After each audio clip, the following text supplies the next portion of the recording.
Iran U.S. peace back on. Hogwash America 250 fail.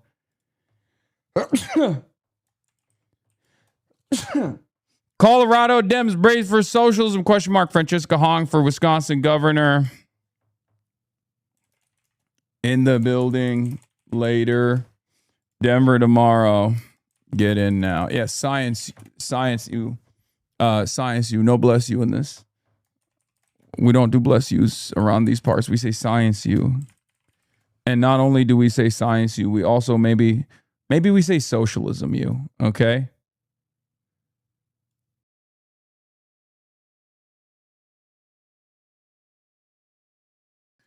Florida article about the Oliver Larkin event. Yeah. Oh, before I forget, yeah, I have an Oliver Larkin event later tonight as well. Phone banking, rallying, or not phone banking, but like a fundraiser thing. Your old Turbidurden cosplay resurfaced? Yeah, I see what y'all are saying, and the answer is yes. By the way, I get it now. Oh God, how I miss you, long hair Hasan. People are so funny. Like this was so hit or miss.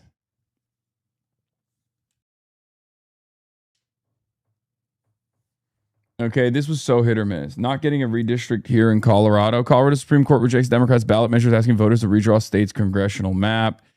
In 2 unanimous decisions Monday, the state Supreme Court ruled that the effort violated the single subject requirement in the state constitution.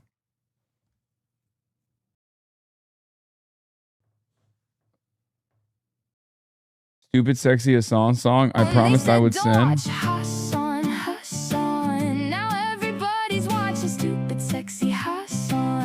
What the hell is this?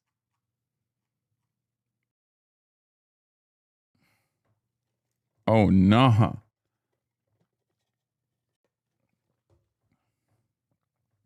All right. You got an STR on Nick NMP Law's tier list? Okay. All right. All right. Now hear me out. He pioneered the politics meta.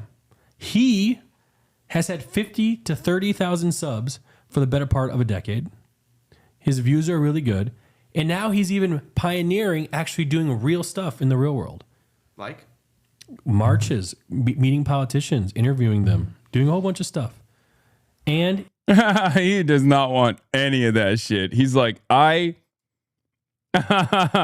dude, Soda Poppin is like, I don't even want to broach the subject. I don't like the number. That's what he's saying. He's sexy. S. Go ahead. All right. This is rage bait. He's so mad. Why are you so mad, bruh? Why are you so mad? The chat probably was mauling so hard. Let me see this. Again, once again, I don't give a shit one way or another. Shouts out to Nick Pollum.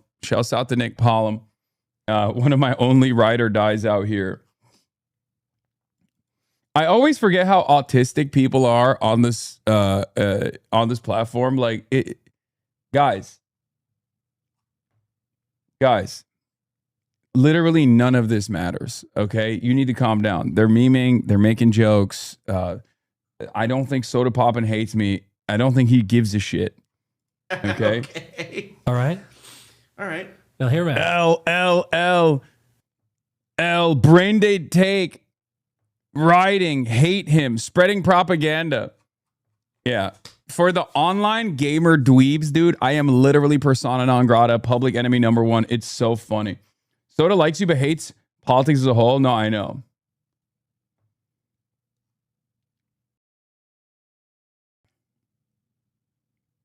They still use that clip with him and you talking about Hezbollah. I know. It's so funny. It's awesome. Asmold was pissed at where his rating was. He took it seriously, Law. I know. It's so funny because like a couple years ago when XQC rated me like low or something, I don't even remember what it was. And I was like, yeah, he fucking sucks. And then everyone made such a big deal out of it. But of course, when Asmongold is like shitting in his pants because he got rated low, all of a sudden, no controversy there. You know, because all these fucking losers all these freaking losers, dude, they can't deal with a world where like their favorite content creator is you know, just as narcissistic as their least favorite content creator is. Soda Poppin just wants the gaming only Twitch back really badly. It's not just politics. He doesn't want chatting streamers and RL streams either. No, I know. He's the OG. Soda Poppin is a OG streamer, and as one of the OG streamers, he like literally does the whole like old man shtick. In this space, the old man shtick is like, man, Twitch was much better back in the day when everybody played video games. Like, it's fine. You know, shit changes, man. It evolves, right? Like, it evolves. It is what it is. But, I mean, I will say this much. Twitch did change for the worse in some ways. Roach fans were mad you didn't take it seriously and said to wait 24 hours that you would end up malding. I don't care. Why would I? Guys. That's so funny. I don't care about this stuff. I'm doing other adult things. You know, I care about getting socialists elected in the Congress. I care about changing American politics. You know, if a bunch of Twitch streamers don't rate me positively or whatever, it's, you know, it is what it is. I understand. I'm not for everybody. I'm not for everybody. There's not much I can do about it, folks. I'm not for everybody. And especially not for a lot of gamers who decided that free healthcare is actually bad for them. They don't want it. They don't want free healthcare. They will never fight for it. And socialism killed 17 gorillion people.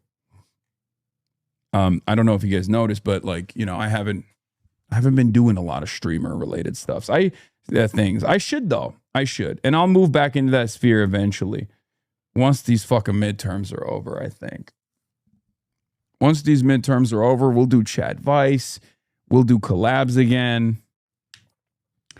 But for the time being, it's tough. It's tough for me to occupy both of these spaces at the same time, especially because all the work that I put in one space, in the political sphere, is now moving into the influencer sphere as well, because of all the work that I'm doing in the political sphere. A lot of the big media outlets are now covering me like I'm, you know, an enemy of the state.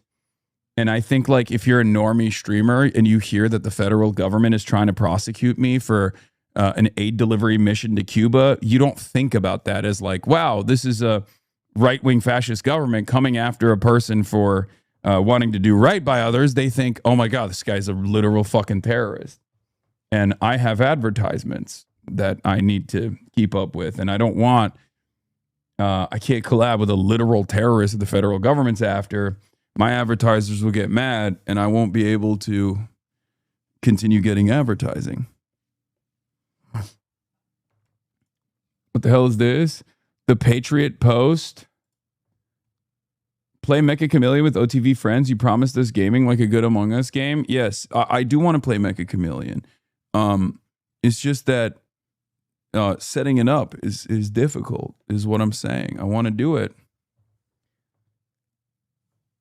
I'm going to be honest. The fun stuff feels like it's never coming back. That's a bygone era. I don't think it's a bygone era. Is that one of your good suits? It looks soft. It's one of my best suits.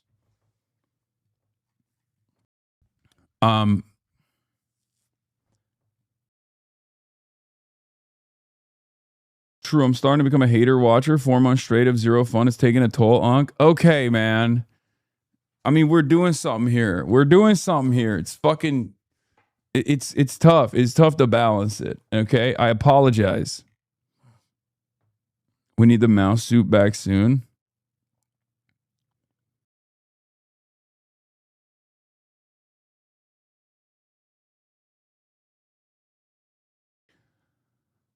All right. I feel like we're fomenting a rebellion in this chat, and I don't like it. Okay, I don't like it. Put the blast off in the bag, little bro. Okay, let's put the blast offs in the bag, little bro. Let's put the phone banks in the bag, little bro. Let's open up the walls for Francesca Hong later. Okay. Michael from Pennsylvania.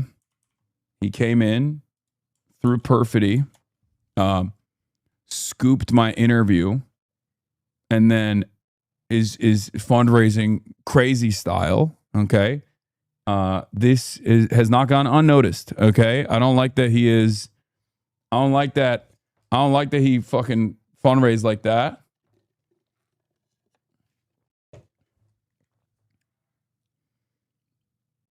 Bring these reacts back after the elections. New chat won't even know what it used to be like. Okay, man. I know. I will. We will fucking bring fun reacts back. I'm trying to incorporate it. Already. I'm trying to add it in. Unnecessary shots at you. What is this? New York City, LA is the most cursed combo. Either you're an Angelino in New York, go home, you're not a New Yorker, or you're a New Yorker in LA. If you can tolerate life there, you lose your New Yorker status. That's crazy. Excuse me. Why not both? Oh yeah, I saw CNN deleted tweets on Daria Lisa Avila Chevalier's account had favorable references to communist leaders and Marxism. Daria Lisa Avila Chevalier maintained a since deleted Twitter account which with repeated sympathetic references to communism, Marxist ideology, and Soviet figures, including Vladimir Lenin. She said Vladimir Lenin's only crime was that he was a white man or something like that. One archive retweet from 2020 quoted Assata Shakur, the former Black Liberation Army member who in 1977 was convicted in the murder of a New Jersey state trooper before later escaping prison and fleeing to Cuba. In the quote, Shakur said she preferred Ho Chi Minh, Kim Il-sung, Che, or Fidel Castro before studying Marx and Lenin because two white dudes had made contributions to the revolutionary struggle that were too great to be ignored. I mean, yeah, what's the problem? Like, you can't... Okay, we live in 2026, okay? You can't look at this and be like, that's unacceptable. It's not the Cold War anymore, okay? Oh, I'm sorry. Oh, you can't, on the one hand, abide by an inherently white supremacist structure while simultaneously claiming that you are a liberal and therefore oppose white supremacy. Because Assata Shakur was fighting against white supremacy, okay? That's what she was doing. You can't just be like, rah, rah, rah, rah, this is a terrorist. And also, regardless of her, alleged actions,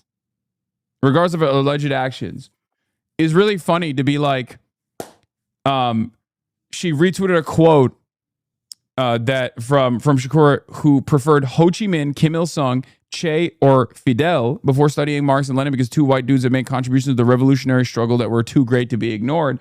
That quote in and of itself is basic introductory works to Marxism, to socialism, to communism, but also towards anti-colonial struggle. What are we doing? You know who else read this shit? Woke General Mark Milley. Okay? How are you any different than Fox News being like, woke, lip-tarded gay general Mark Milley read Mao Zedong? How dare you? Like, what are we supposed to do? Close our eyes, plug our ears, and be like, la, la, la, these important contributions to the revolutionary struggle should not be read. Yeah, you know who else read this shit and internalized it? Van Jones did. And he's getting paid, I don't even know, God knows how much, to be on CNN every night to cry tears, real tears, for Joe Brandon.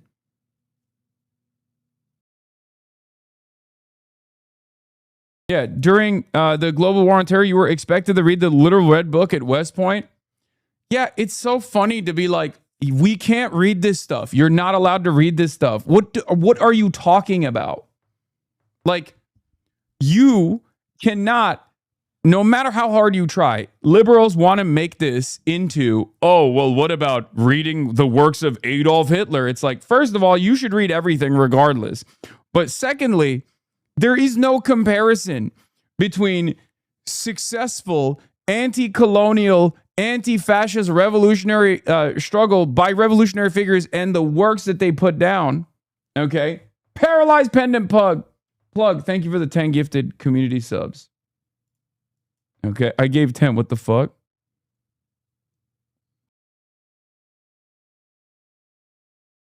But you cannot compare like Fidel Castro to Adolf Hitler. You know what I mean? Unless you're a fucking insane person, right? Like that's what's so funny about a lot of these liberals would they be like, well, Fidel was an enemy of the American state.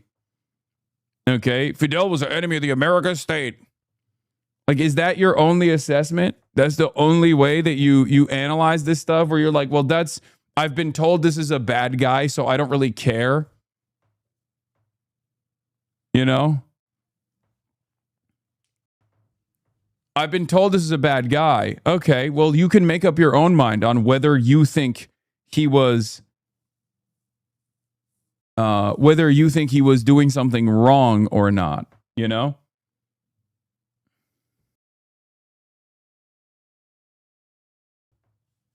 Yeah, by the way, the American state, in this case, is the CIA. Exactly.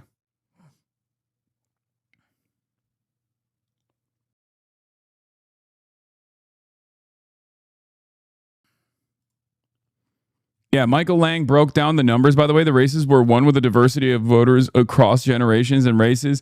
Michael Lang, the election numbers in New York City. Michael Lang looked at the election numbers in New York City, unpacked how the narrative had been portrayed by the media and the establishment is not correct at all. The democratic socialist movement is a force to be reckoned with. Salahan, you were right once again. This is the data that proves everything you said.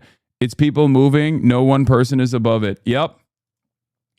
I told you this from my own personal anecdotes, not just like in this race, not just, door knocking and stuff like that, but my own personal anecdotes off of, the No Kings protest that I went to. It's very clear that there is a lot of momentum on the side of democratic socialism, on the side of democratic socialist candidates. And a lot of people who are even older than you would expect are also looking for changes. It's not just young people.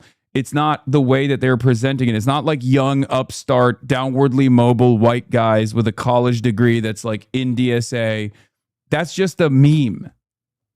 No, there are a lot of older people that are firmly in the camp of vote blue no matter who, that are now looking for a different kind of blue to vote for. Perhaps a different kind of blue that's red. Not red for republicanism, but red for socialism. Okay? I mean, there are a lot of retired people in DSA too. Yeah, no, but that's not what we're talking about. Okay?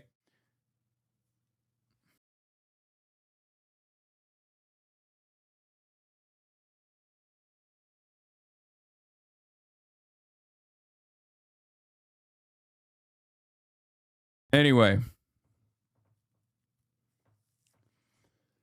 I was having a conversation with Blue No Matter Who mother about the new red wave of socialism. Yeah.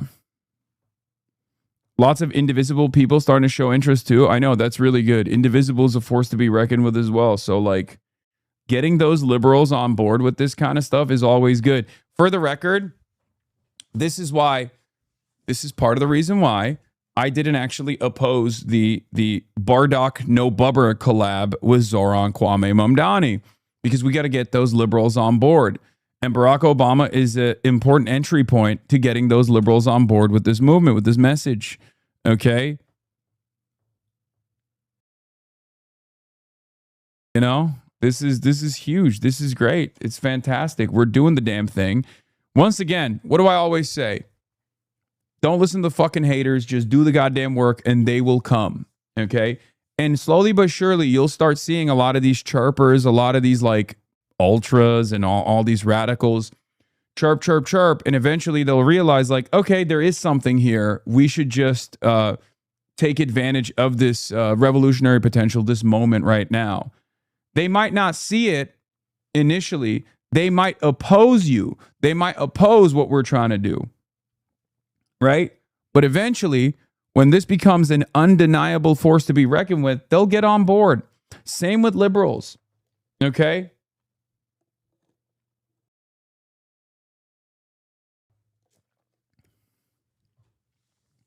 Indivisible is a bunch of libs who are prone to socialism, and it's very important for DSA branches to have ideological leaders. Otherwise, they're going to get co-opted by libs. I'm not worried about that at all. I'll be honest with you. I think DSA is very good at bringing people in. It's the same as like what I do. You know, it's the same as what I do. Ultras hate me, and they say I'm harnessing the revolutionary potential and deflecting it into like bourgeois democracy, the bourgeois democratic process. But the reality of the matter is, how many people have become socialists is a direct consequence of like encountering the stream in a charitable manner. Okay, or maybe coming into the stream with anger and resentment at first, and then being convinced that I'm not your fucking enemy. That's how it is.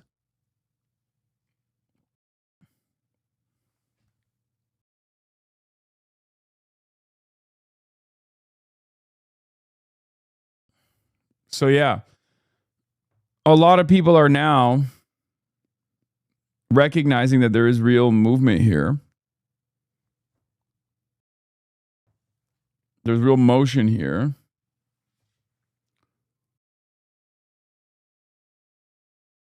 And they're going to want to join.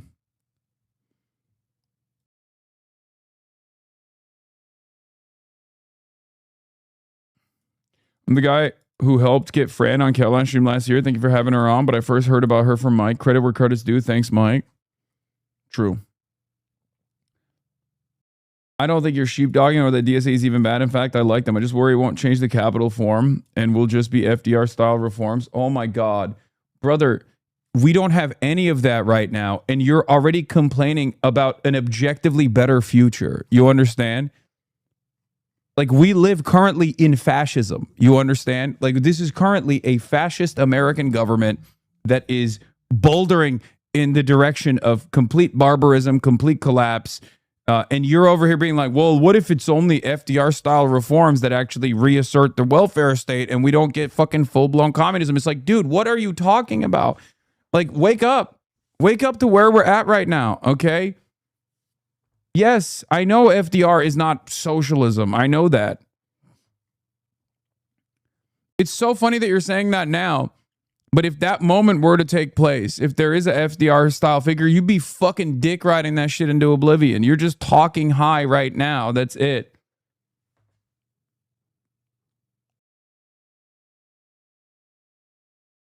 I want a world where there are no Republican voters. Like, Republicans don't want to vote for the Republican Party. They're embarrassed. They're like, why would I ever vote for the Republican Party? You know, one party state through the democratic process, where they're like, it's unconscionable to vote for a reactionary. Okay? That's what I want to live in. That's the world I want to bring about.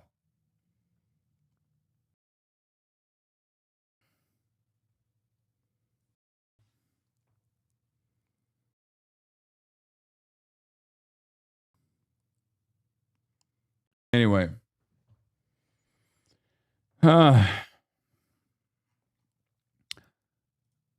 So, let's get to it. Let's get into it. I know you like the number. We got a lot of number, and we got some good number, some bad number, but exciting number regardless. Here it is. Let's blast off once again. SCOTUS defeats and victories for Trump. Iran, U.S. peace back on. Hogwatch, America 250 fail. Colorado Dems brace for socialism. Francesca Hong for Wisconsin governor in the building later. Denver tomorrow. Get in now. Yeah. Would you rather have a life preserver when you're drowning or be given nothing at all? Think, please. Yeah, no, it's funny. No, that guy, there are some people who will be like, no, it's good. Heightening the contradictions by drowning everyone is actually far more preferable.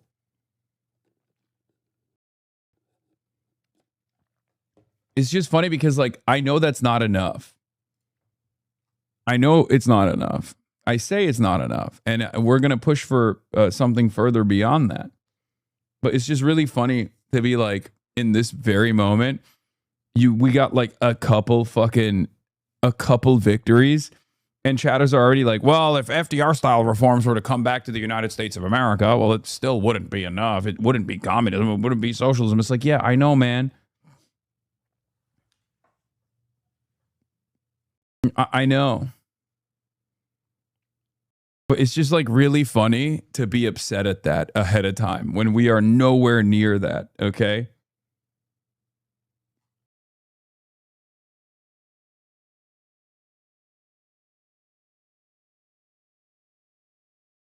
I didn't realize PBS was hosted by PBD. I was duped. That's true. If you know, why do you get mad and not agree? What? So would you, but don't you recognize that we live in the future of FDR's America and his plan was definitively insufficient and now we're all dying of climate disaster? If you know, why do you get mad and not agree? Because I'm not an insane person, because I recognize what's in front of us, what the stakes are currently. What do you mean? I think that's literally a pointless argument to entertain in this moment when we're nowhere near even what this guy would be casting aside as like FDR style social democracy. Like currently we're nowhere near FDR style social democracy. We are near Adolf Hitler style concentration camps. And there's motherfuckers being like, yo, if we actually dramatically restructured, retooled American politics to move in that direction, that would actually still be awful.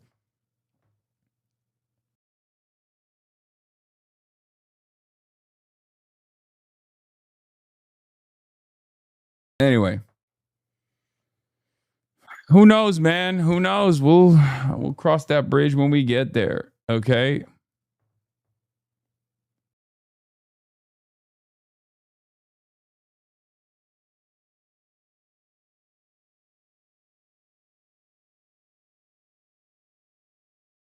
FDR was counter-revolutionary. FDR was a social fascist.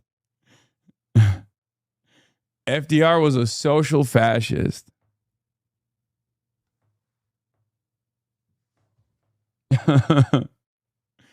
By the way, Stalin loved FDR, so suck my dick to all the ultras, okay? What are we talking about? Yeah, you can't even...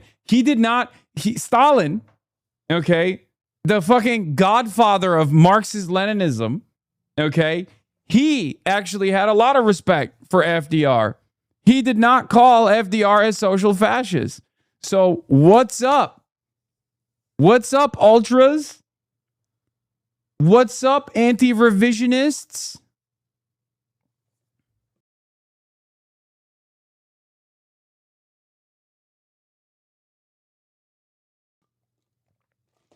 Guy who comes in and says, I mean, I guess ultras don't like Stalin either. There's different. Stalin is a revisionist. Stalin is a revisionist himself. Degenerative worker state. The USSR failed project. Stalin is a counter-revolutionary. Anyway, the anti-lib arguments now is that FDR was racist because he excluded black people in the New Deal, as if the word progressive had no meaning. No, I mean, it's true. There is truth to that, and we have to reckon with that, for the record. Like, a lot of these, like, a lot of the bounties of social democracy came at the cost of, like, redlining, which is insane not to address. There is no pathway towards socialism in this country without black socialism. I have always been clear on that, okay? And I will never stop saying that. As a matter of fact, most revolutionary movements were black revolutionary movements in this country as recently as the 60s and 70s. So the notion that we get there in 2026 is silly. It's stupid. We have to work extra hard to bring about black revolutionary socialism, black communism into the forefront of this movement once again. And I think the pathway to getting there goes through the South. We shall see. New York is screaming for you. What is this? God damn it. That's my mayor. That's my mayor. Zoran could never, dude.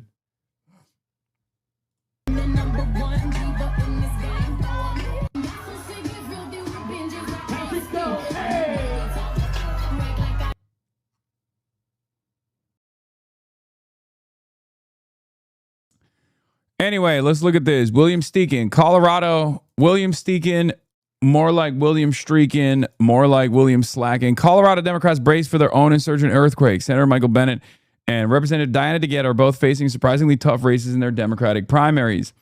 I don't know how to feel about this like additional level of attention. Obviously, William is a little bit of a Hasanabi head working at Politico now. I think he was formerly at ABC, right? So he clearly pays close attention to what's going on that front, but I don't know how I feel about like political readers knowing about our plans, you know? I don't know how I feel about that. But the insurgent left just shook New York. Colorado Democrats increasingly think they could be next. Democrats in the Centennial State are bracing for an anti-establishment earthquake of their own. Tuesday's primary election will test the left's momentum beyond the 5 boroughs and whether the anti-incumbent fever will topple Senator Michael Bennet, Representative Diana DeGette, a pair of longtime fixtures of state Democratic politics. Bennett allies acknowledge his primary for governor's race is far closer than they expected, a startling position for one of the state's best-known Democrats, while DeGette is facing similar anti-Washington headwinds as internal polling in recent days has set off alarm bells for the 30-year incumbent. Diana DeGette has been occupying this seat for 30 years. And in the process of occupying the seat for 30 years, not much change has come for the people of Denver, Colorado. Okay? We're going to make that change. We're going to be that change. Okay? That's it. We're fighting for that change, and we're going to make sure that change happens. All right? That is what we are working towards, ladies and gentlemen. Make no mistake.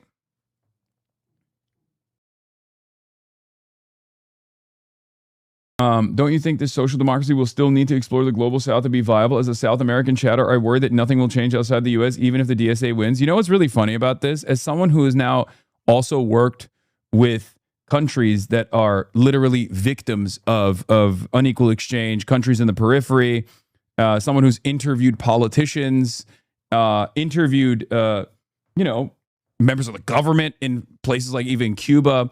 One of the things that I have seen most consistently from people that are, a part of the socialist parties there, a part of the leadership structure there, is quite literally, can we please get some people we can talk to and work with that would create better outcomes for us? So it's ironic because a lot of people say, oh, I live in the global south, right? I live in the fucking global south. America is still going to be destroying us.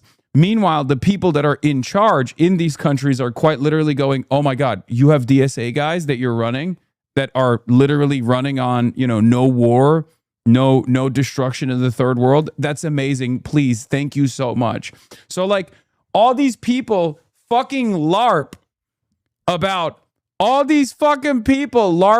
like, oh, social democracy would still obviously maintain the labor aristocracy in the United States of America and would extract natural resources and destroy the third world. And it's like literally fucking people in the third world that are in positions of power, socialists and communists, are like, please get like anyone.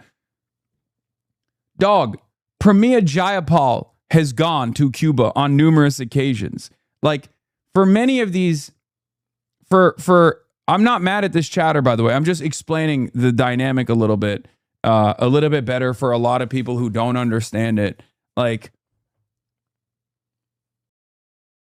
it's just like there are straight up people who are desperate for a non-reactionary politics coming from America. They're excited at the prospect of having people who won't actually try to kill their people and instead will try to chart a much more equitable and much more just path for everyone involved.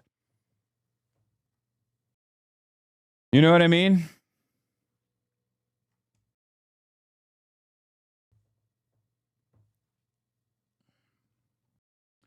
Also, if this wasn't as consequential for American foreign policy, you wouldn't have outside expenditures dumping fucking boatloads of cash into this race. With Diana DeGette, this last week, you got Apex subsidiaries, Lockheed Martin, Amazon, dumping money into the race, putting out heinous attack ads against Maylot Kiros. Why are they doing that? Why is it always the people that are dropping the ball that are ostensibly the most radical people we've ever encountered, right? Who are just like, oh, I'm too radical for this shit. I'm too radical for electoralism. Meanwhile, all of these groups have their eyes on the motherfucking prize, okay? All these groups have their eyes on the prize. Look, as we get down to the wire in Colorado 1, Representative Diana DeGette getting some last-minute contributions from Lockheed Martin and Amazon, as well as a few pharmaceutical companies, okay?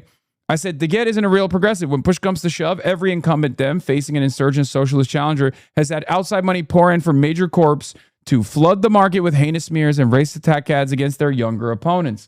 Many of them younger women of color. Okay?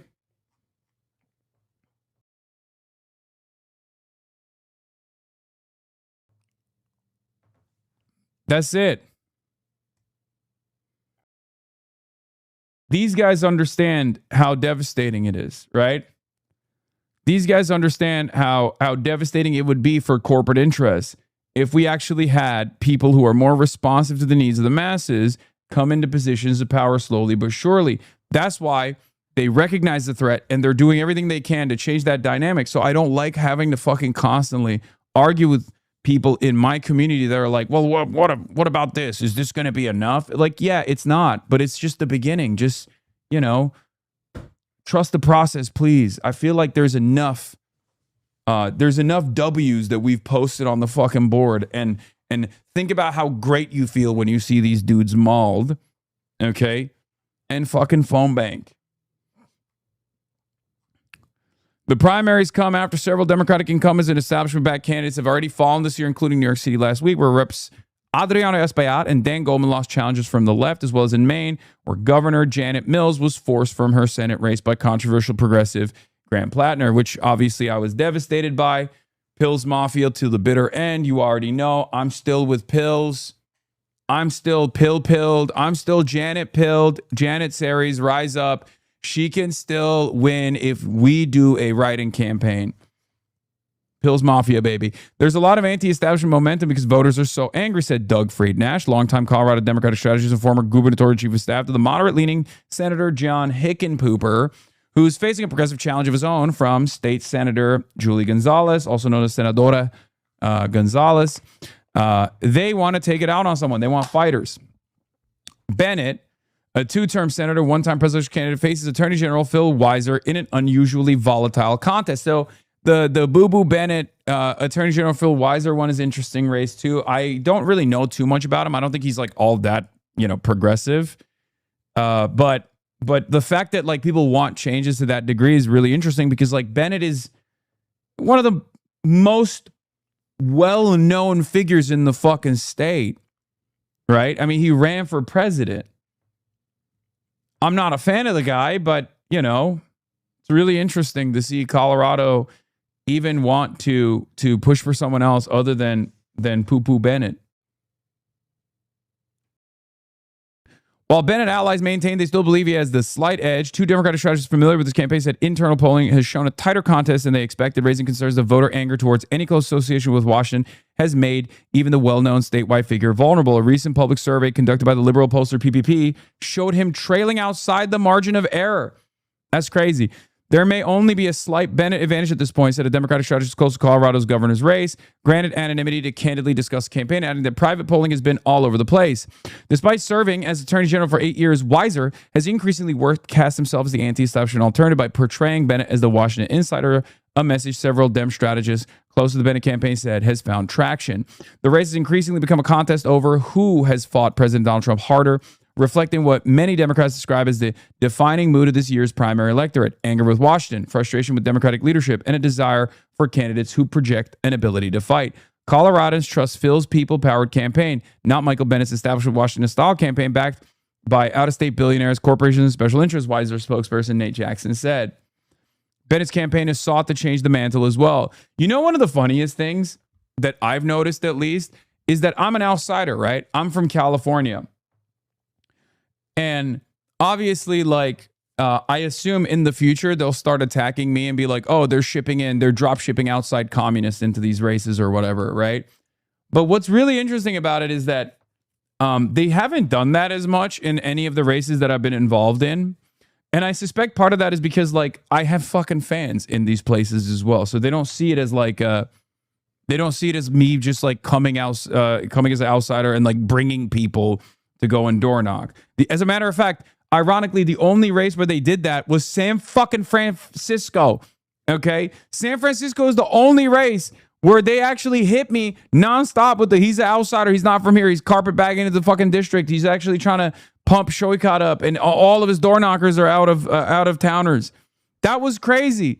Motherfucker, I've been in New York this whole time. I've been in motherfucking Colorado. I've been in Denver. I've been in St. Louis, Missouri, and they don't do that shit. Except for San Francisco.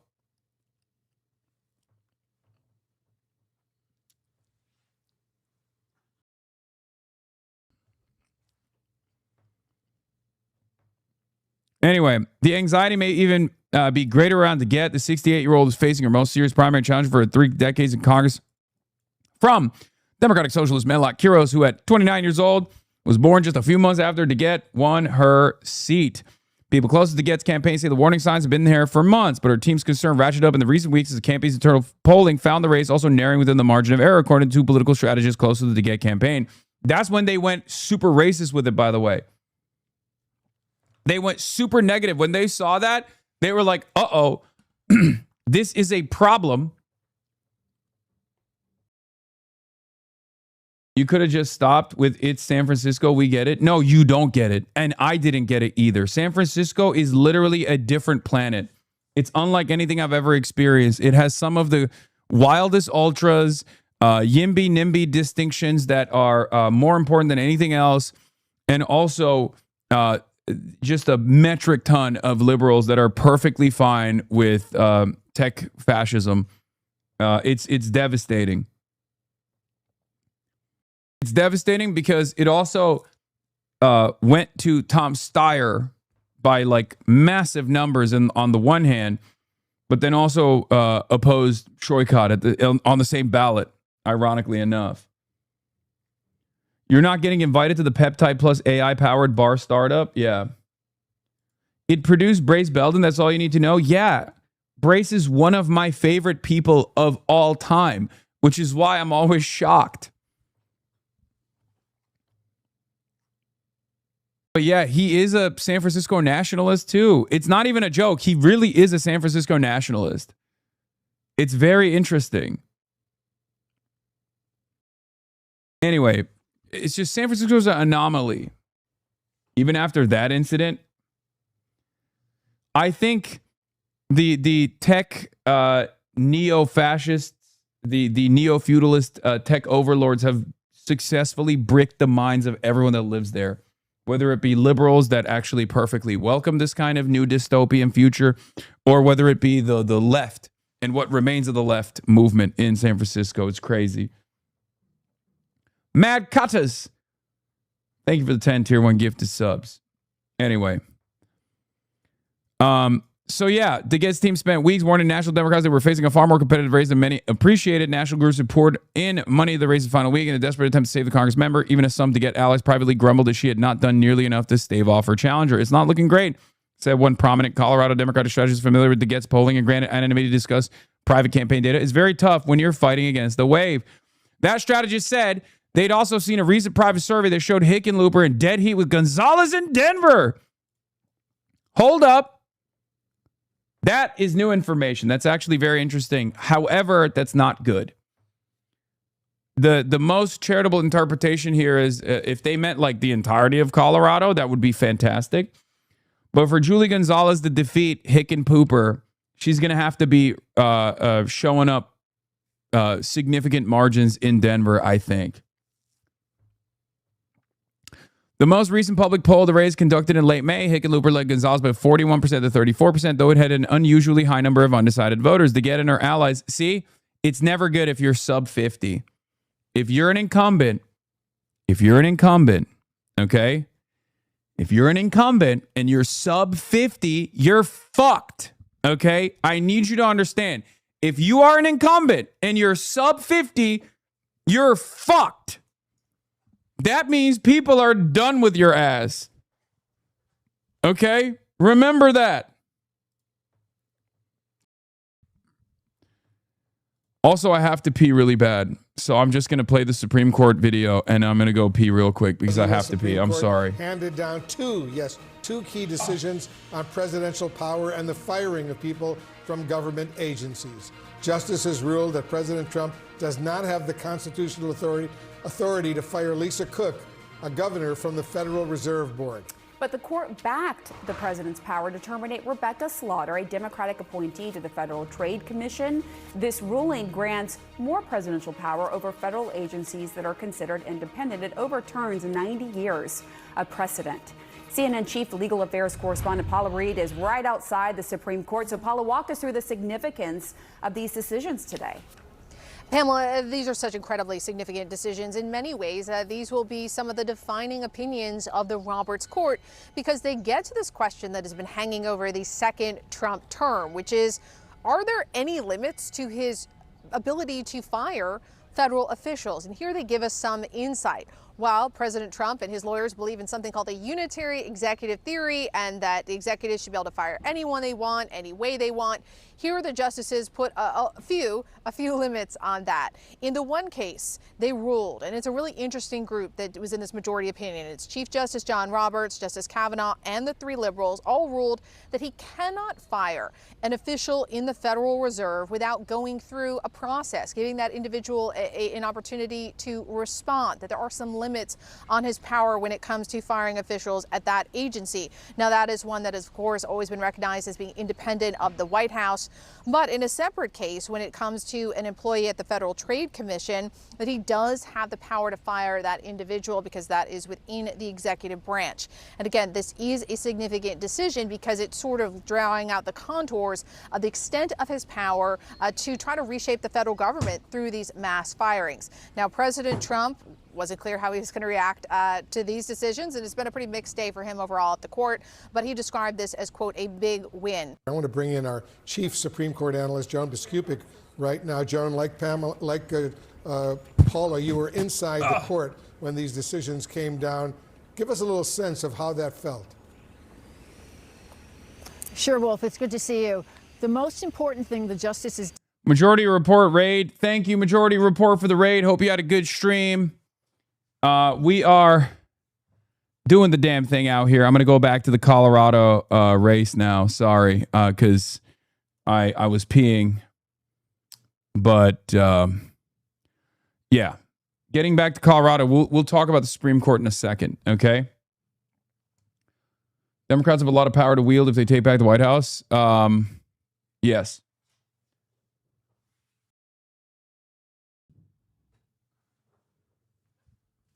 Turning in my Colorado ballot today. Nice. Okay, so where was I?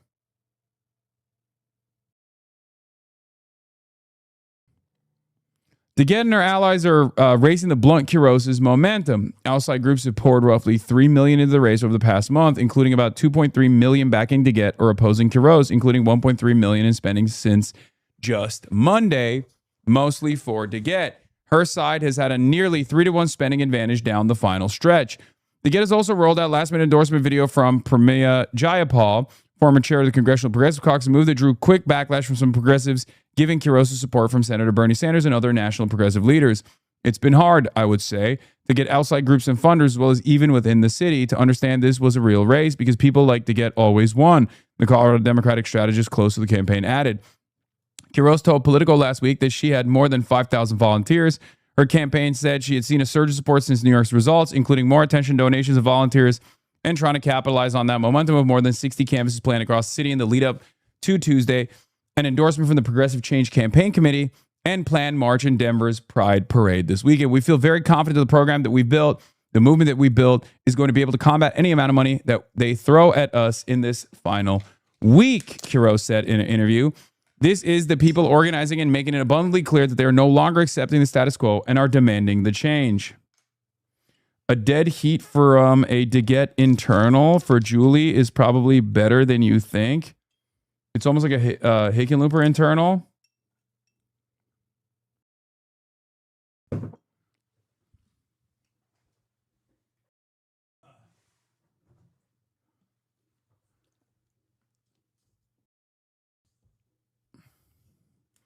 Quiroz' supporters say they're trying to recreate the organizing model that helped propel Democratic Socialists.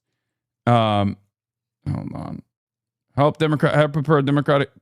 Democratic Socialists to sweeping victories in New York. National DSA chapters are hosting phone banks for Quiroz nearly every day through Tuesday, while Denver organizers say they expect to knock on just shy of 100,000 doors before polls close. The effort has accelerated since Tuesday's victories. Denver DSA has added hundreds of members this month. Popular Twitch streamer Hasan Piker, who became one of the most visible outside organizers in New York by hosting marathon live stream phone banks and campaigning alongside DSA candidates on primary day, told Politico he plans to try to replicate that effort in Colorado, and he intends to host another phone bank marathon for Quiroz, which I already did, William. That's why I said, William, I know you're watching right now, William slacking. I already had done that, and we already called 110. We already called 110 voters in Denver the first night that we did that, and the efforts obviously are still continuing. And we haven't even gotten done yet. Obviously, there's E-Day. 110,000 phone calls are just on the first night. And we got more. Several Colorado Democrats caution Denver is not New York. The city's not as liberal. Its DSA infrastructure is significantly smaller. This is true. And DeGette still benefits from decades of name recognition and relationships across the district. They also acknowledge Denver has become younger, more progressive, and increasingly receptive to anti-establishment candidates. Everybody now knows this is a race. This is no longer sneaking up on everybody. One longtime Democratic strategist close to the DeGette campaign said, I think DeGette should be very concerned. Fried Nash said he still believes DeGette has a chance, but if Quiroz wins, Fried Nash says that's a massive game changer in Colorado politics. And that game we shall change, ladies and gentlemen. We shall change it. Apparently, Colorado votes very late, so day of voting is huge, even though it's all still mail ballots. Tomorrow, I will be alongside Chris Rabb doing a canvas lead in Denver, Colorado, and we're going to pump those numbers, okay? I know you like the number. And we are going to pump that number, okay? Also, Abdul is in the top 5 in Act Blue as the only non-nominee. That's pretty fire. That's good because he needs it.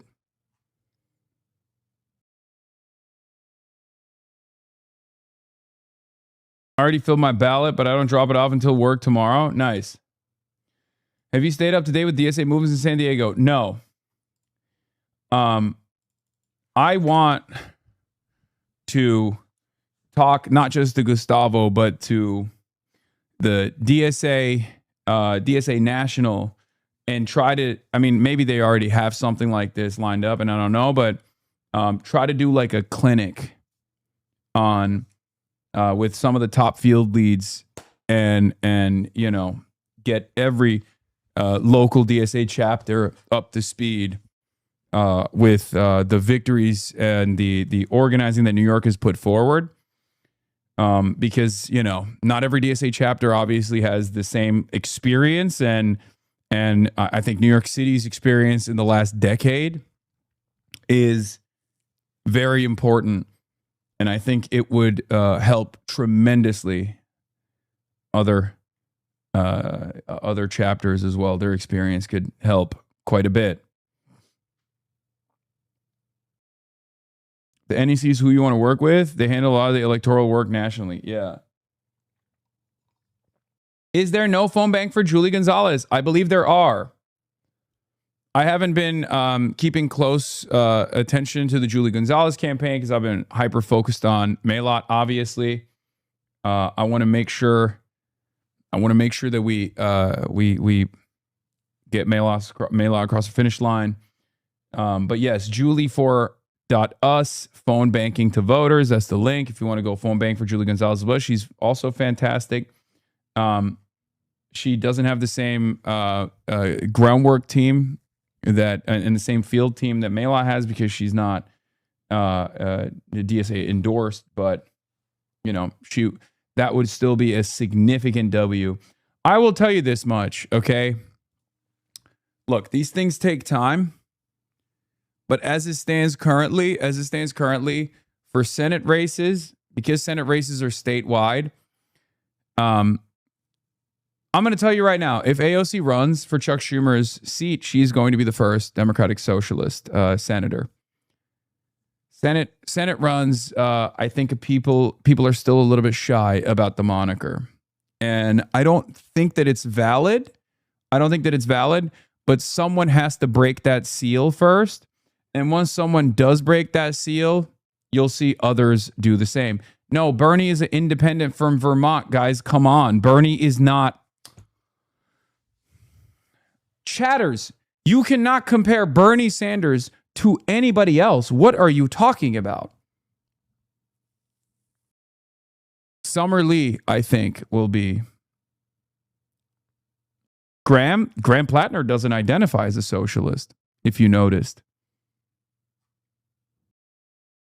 Abdul El-Sayed doesn't identify as a democratic socialist. Graham Plattner doesn't identify as a democratic socialist. And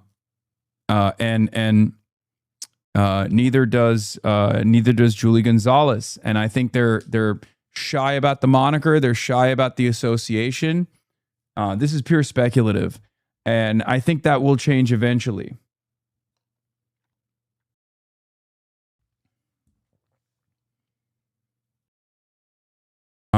But Summer Lee will probably, I assume, be the first. If she does. Or AOC, if she does, will be the first.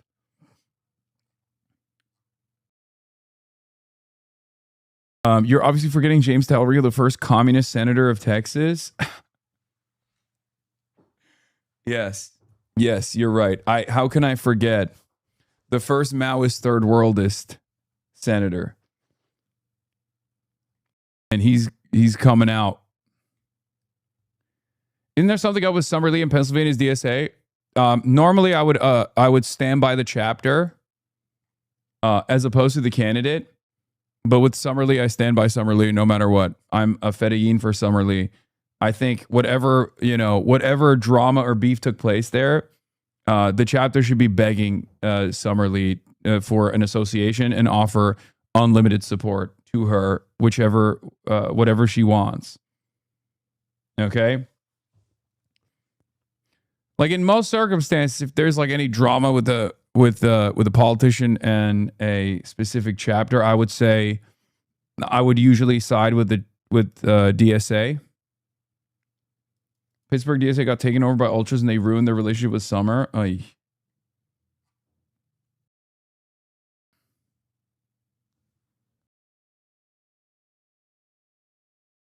But why don't you fully endorse better candidates like Julie? Dog, what are you talking about? I like Julie Gonzalez. I literally fundraised for Julie Gonzalez. Fundraised for Julie Gonzalez. She was here. She sat next to me. What the fuck? We were supposed to do a fucking rally together. I did not know that. Yeah, what are you talking about? We were supposed to do a rally together, and then the rally got fucking canceled. And she pulled out last second. I was fine with like interviewing her afterwards, though.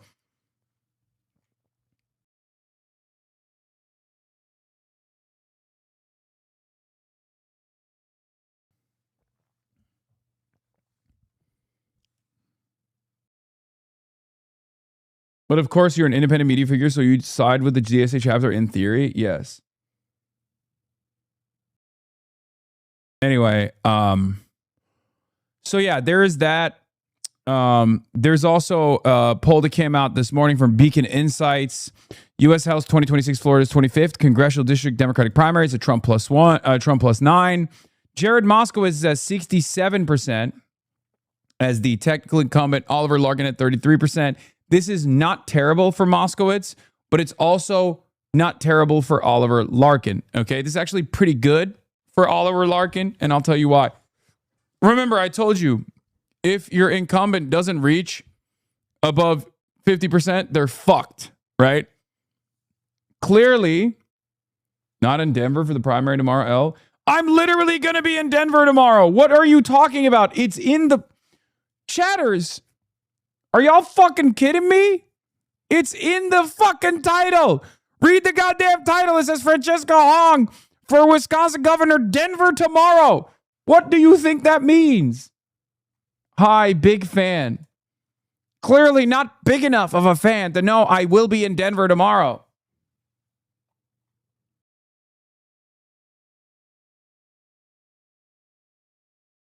Child left behind.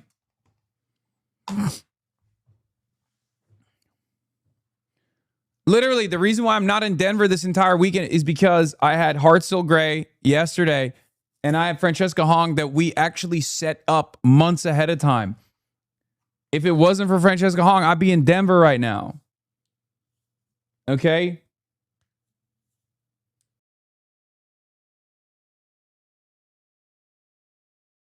Why are you not going to Denver? It's right up your alley. Okay, take a second off. Are you ever coming back to Texas, or are we cooked? I'll go wherever people want me, okay? I'll go wherever people need me. I'll go wherever people want me. They don't have anything to attack you on. I know. I do want to go to Wisconsin before the primaries take place. Back to Oliver, are you coming to Florida? Yes. Eventually, we're gonna figure it out. I haven't been able to figure out the perfect, like the most appropriate setting for that. Elijah Manley is a very interesting candidate as well. I like him as well. So why is this not bad for Oliver? Because Oliver Larkin has no name recognition. Nobody knows who he is. So the fact that he's at 33% at this stage is very good. Okay? That's where Maylot was. Okay? That's where all of our candidates have been, right? That's where Daria Liza was. So all it takes is to tie up the rest of the DSA victories with Oliver and, you know, flood that race with money, with support, try to get a significant number of try to get a significant number of door knockers to be activated for this campaign.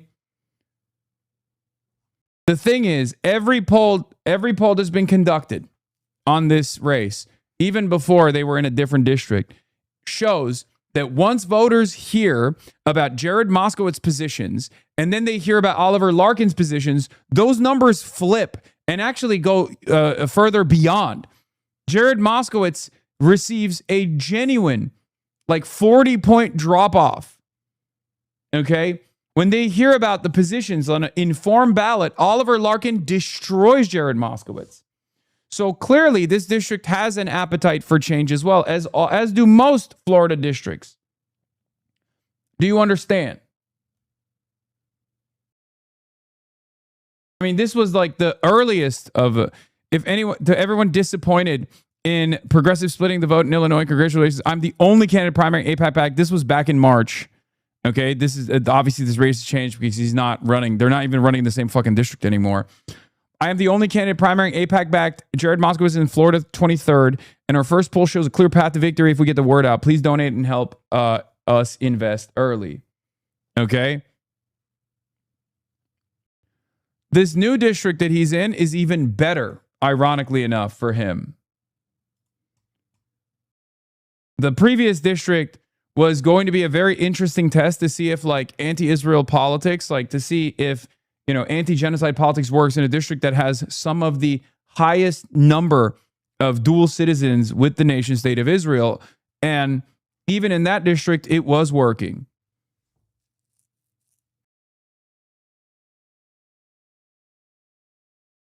This district is different now. This new district is different. Okay? Yeah, Larkin is the only candidate whose support grows when voters hear about the field. This is Florida 25 polling memo. Oliver Larkin for Congress, from Oliver Larkin for Congress. New poll, Florida's 25th congressional district completed by middle seat finds Oliver Larkin gaining 18 points on the informed Democratic primary ballot to a statistical tie for first and leading both Republican opponents in the November general by 9 to 12 points. The primary ballot was tested with Debbie Wasserman Schultz, Jared Moskowitz, and Oliver Larkin. Wasserman Schultz has not announced her 2026 plans, but Florida 25 contains the largest share of her current constituents under the new Florida map and remains the most logical home if she seeks re-election.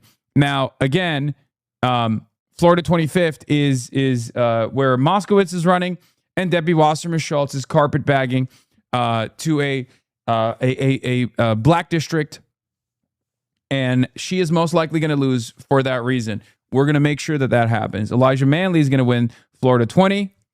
Elijah Manley is going to win Florida 20, okay, against Debbie Wasserman Schultz, and we are going to take out Jared Moskowitz in Florida 25th Congressional District and put in Oliver Larkin if things work out well, okay? That's the goal.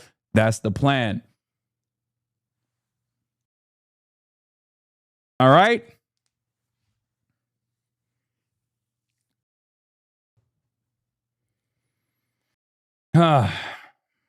Here is Oliver's polling announced on, this was... It's Oliver Larkin, Democrat primarying incumbent Jared Moskowitz for Congress in South Florida. Our campaign just released the first public general election poll in Broward, Miami-Dade, and Palm Beach County's 25th Congressional District, and here's what we found. Ron DeSantis and Florida Republicans have dummy-mandered the state.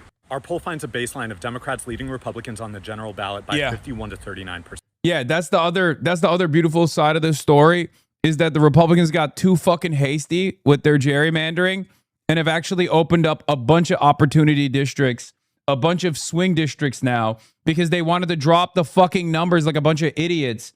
And now you got someone like Oliver Larkin who actually could genuinely defeat a Republican challenger, as opposed to Jared Moskowitz, who I think is going to have a harder time defeating a Republican challenger because his positions are fucking identical to the Republicans, but he has a D next to his name. That's the problem. Jared Moskowitz has been running up and down this goddamn fucking state talking about how he's a DeSantis Democrat, how he actually loves Marco Rubio, how he actually thinks this war against Iran is fucking fantastic.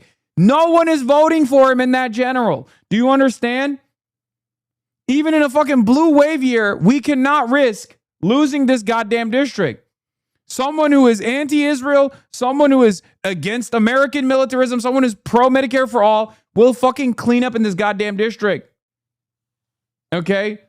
What are the cross-endorsement plans beyond your endorsement and megaphone? Oh my God, dude, I don't fucking know. Okay? I don't know right now. What do you want me to, what are you saying? I don't know. Don't yell at me.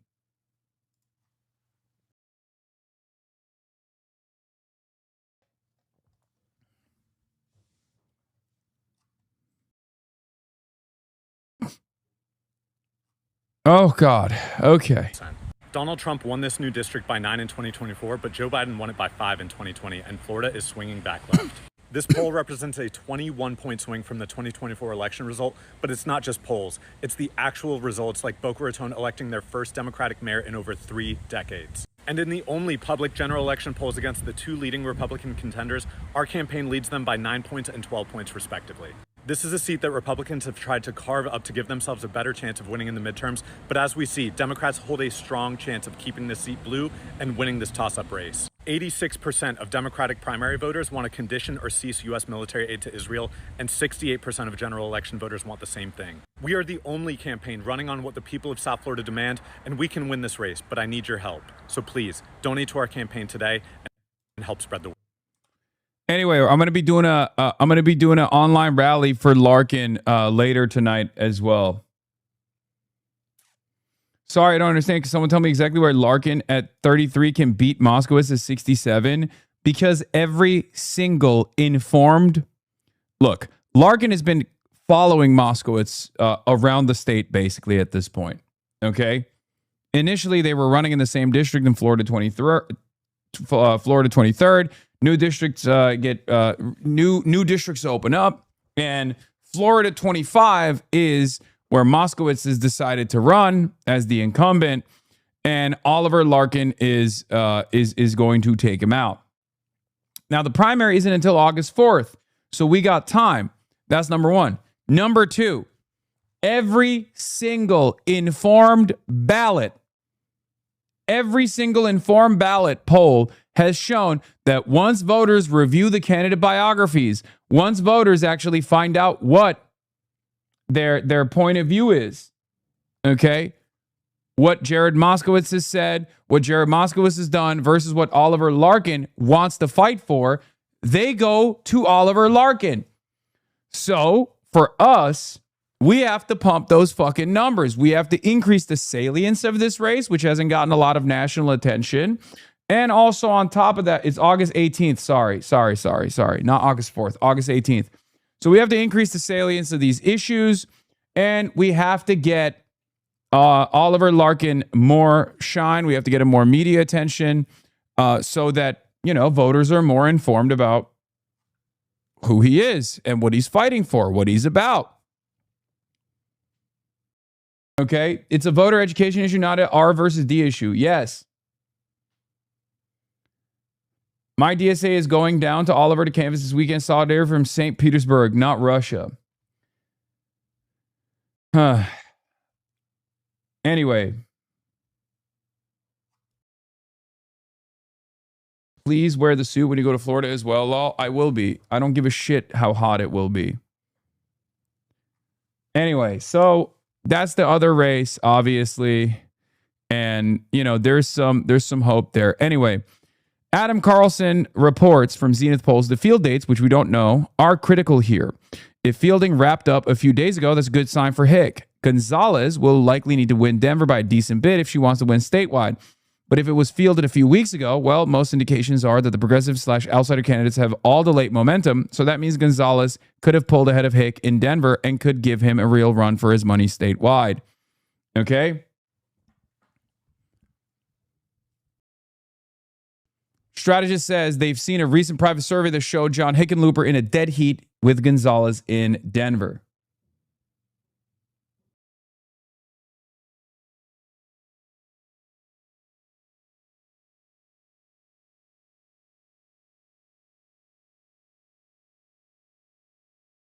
I'm worried about their Colorado Attorney General race. David Seligman is incredible, but he has 2 spoilers against the known frontrunner, Jenna Griswold. Yeah, I have not paid attention to the Attorney General race. Again, these are the issues when you don't have 15,000 dues-paying members in your local DSA. When you have 15,000 dues-paying members, 15,000 door knockers, 15,000 phone bankers, 15,000 people in general, you can actually spread that around, right? That's the problem. In a statewide race like this, we obviously still have some major infrastructural hurdles to climb, okay? It's going to take some time. You shouldn't get discouraged. We're using the momentum that currently exists in our favor to boost candidates that will be real fighters, that will make the changes that we all want to see in this goddamn country once and fucking for all. And there's a lot of appetite for this kind of politics in the country, not just by young people, but also by older voters as well. Axios wrote about this. Let's take a look. Dems Tea Party-like rebellion built by a decade of frustration. Democratic leaders are increasingly alarmed that they're facing their own version of the GOP's Tea Party rebellion 17 years ago and that they can't stop it. Why it matters. The recent wave of primary victories by Democratic socialists and outsiders over the party's hand-selected candidates had shocked establishment Democrats, but the rage in the party has been building for a decade. It's not just progressive versus moderates, it's insiders versus outsiders, with many Democratic voters dissatisfied with their own party. Some Democrats now believe that the party is poised for a Trump-esque figure to take it over in 2028, someone who will offer an outlet for their anger. Dan Pfeiffer, former top aide to Barack Obama, now co-host of Pod Save America, said this week, it's very clear that the groups of the left, Justice Democrats, Democratic Socialists of America, Our Revolution, are out-organizing, out-fundraising, out-maneuvering the traditional party institutions.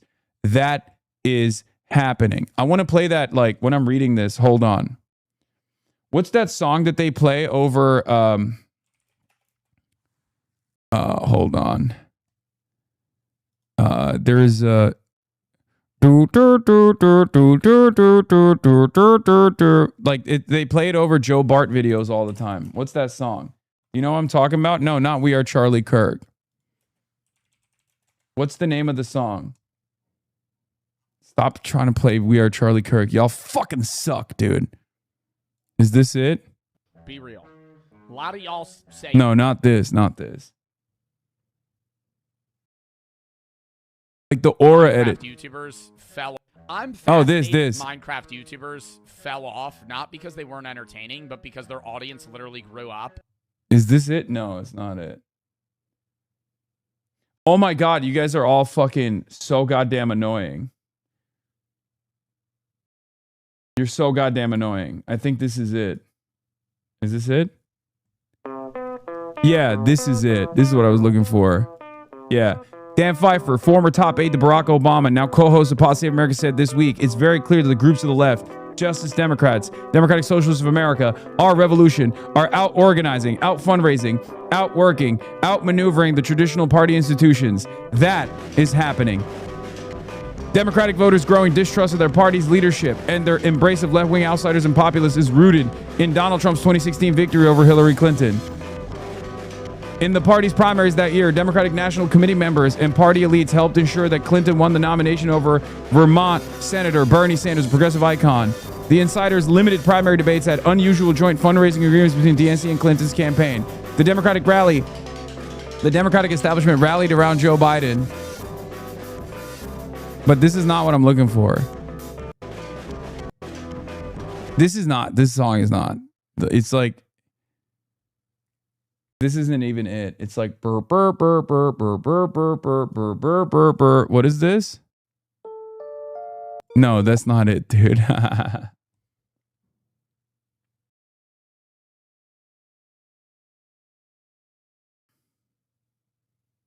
It's just like the intro without the drums. It's supposed to be just the intro without the drums. No, that's not it either. Jesus Christ.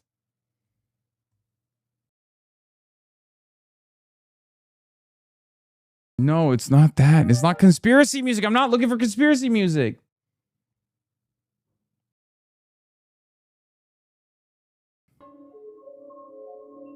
What is this?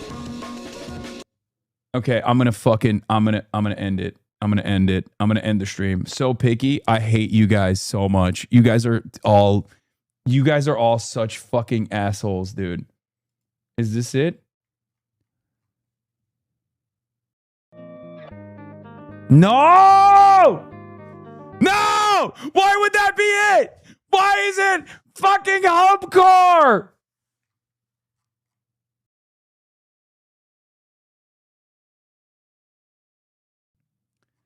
Oh my God. Oh my God.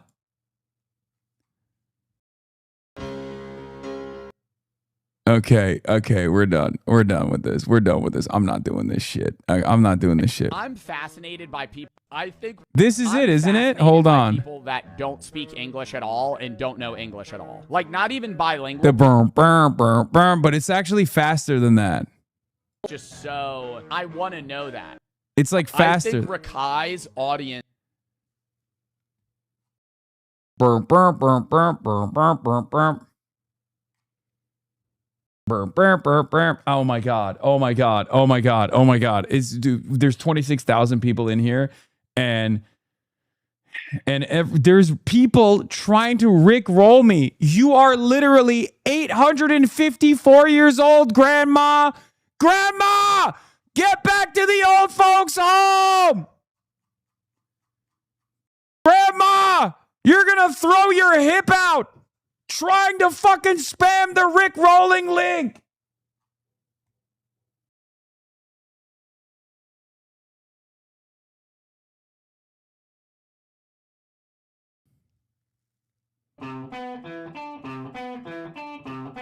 It is this, but it's just the intro. Yeah. This is it. Thank you. You found it. You found it. This is literally what I was looking for. Oh my God. Ricky Chainsaws. Thank you. You are the fucking GOAT. You are the legend. Everyone else is not legend. Okay? Everyone else is fucking poop. Okay? You are the poop in the sock. Do you understand me? Ricky Chainsaws, you're the GOAT. Everyone else is literally poop inside of a sock. Okay? You are all poop.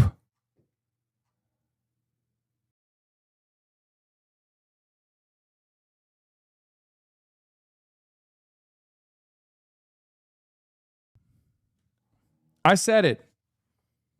And guess what? Worst of all, mom will never find you. Okay? You are destined to be a poop sock that mom never finds. Just forced to live out the rest of your days crusting inside of the sock.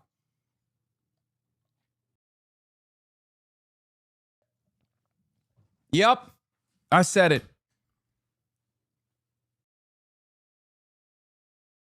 I don't appreciate that at all, big dog. Some of you pee stored in the balls.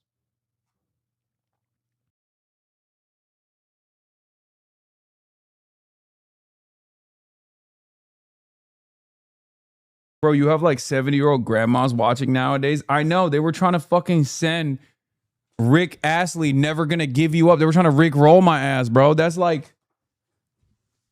crazy.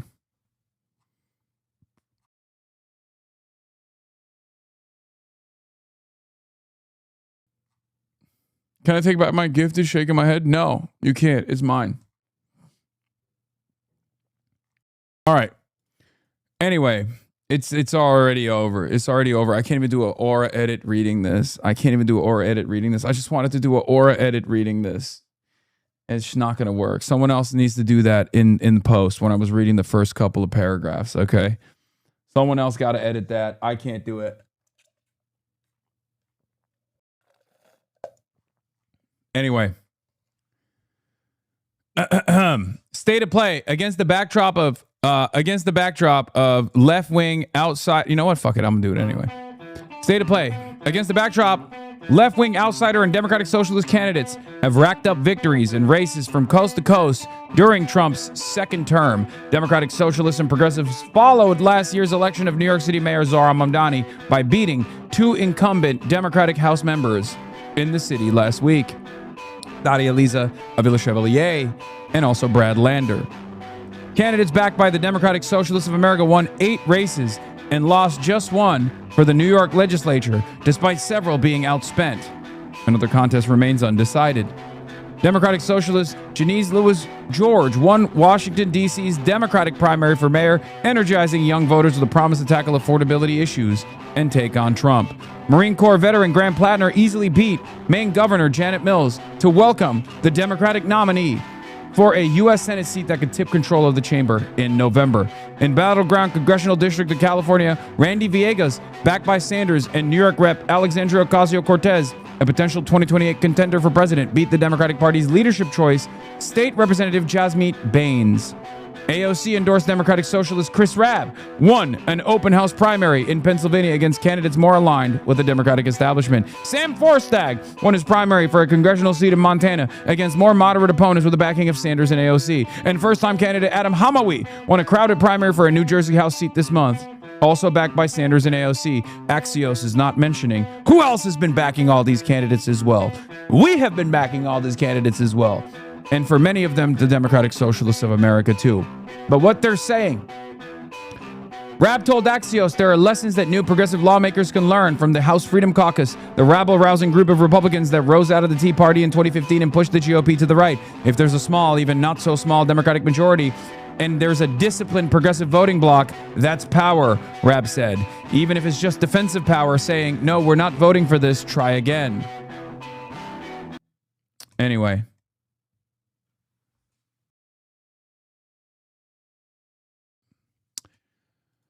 Yeah, that's where we're at. What Kami says with the 50 bones. Do we even have a hype train after all that? What the hell's going on?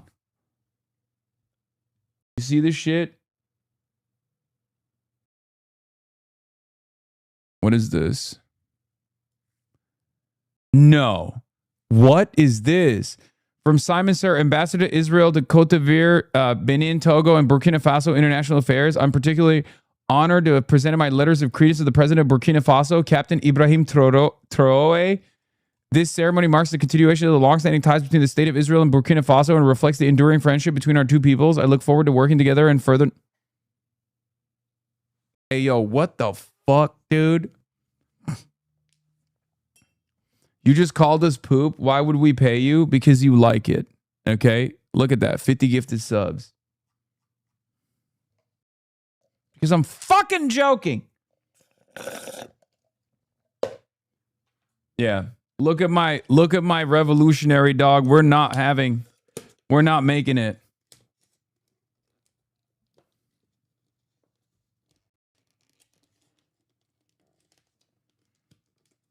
Explain the joke. I don't literally think you are the sock. You are the poop inside of a poop sock. Okay.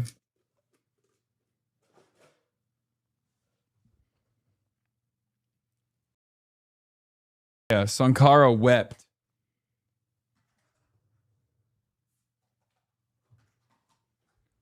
What a spectacular disappointment this is. Word on the street is birthright is getting overturned this week. Bro, they did not get the meme that this is dirtbag left.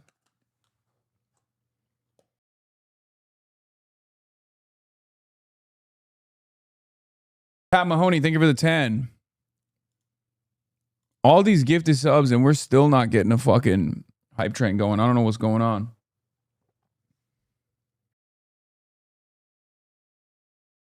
Anyway.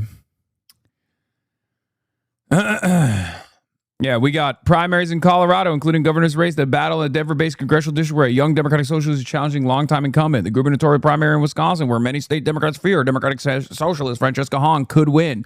The Senate primary in Michigan, where left-winger Abdul El-Sayed could beat the establishment's preferred choice, Representative Haley Stevens. We will win, I believe. And this will not just be a victory for the movement of democratic socialism, for the movement of progressives in this country, for people who are demanding a fighter to go to Congress. This will be a victory for all the people in the American working class, for the entire American working class. You understand? The Freep endorses Mallory McMorrow. That's the Denver Free Press. I don't think that's the Free Press. That's the Denver Free or Detroit Free Press. That's not Barry Weiss. It's a different outlet.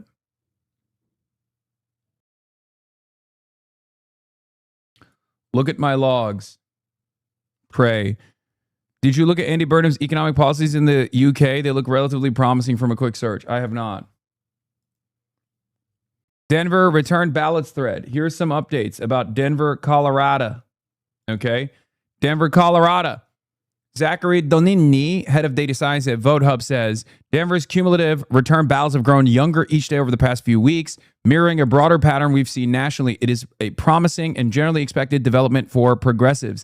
Denver's return ballot electorate remains very old, and given the trend, I am highly skeptical the final electorate will look anything like today's returns. Given recent trends, we are preparing for a substantial progressive shift as more ballots are counted in Colorado. Last week in Utah, we saw a dramatic late ballot shift. Among the first 63% of voters counted, McAdams led the field by 25 points. Among the rest, progressive candidates led by 31 points, a 56-point swing, a similar pattern to the LA mayoral race. It turns out a lot of the young voters wait till the very last moment.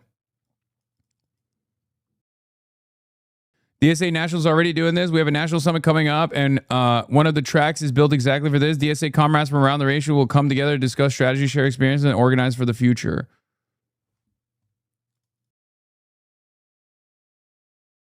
I assume that there's probably some plans in the works for this.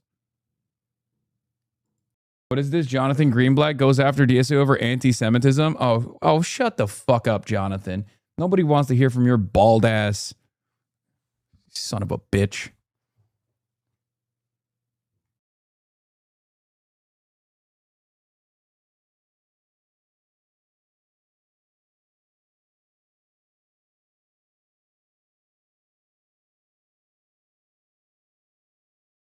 Can you go to the DSA convention if you aren't DSA? Are you asking me? Because I have been to the DSA convention. I was there last year. And of course, I plan to attend again this year as well, if they will have me.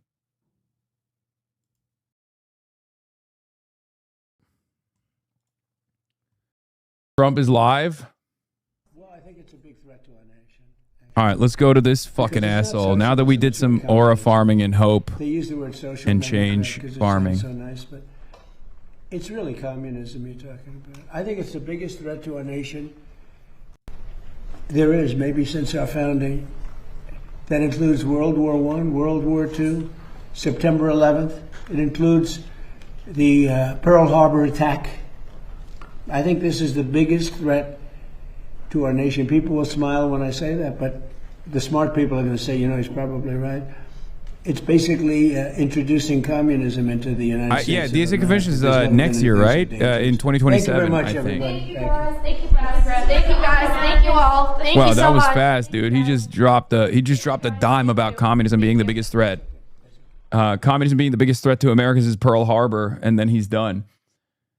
Why are you not a DSA member? I'm just curious. I'm an independent media figure. That's why.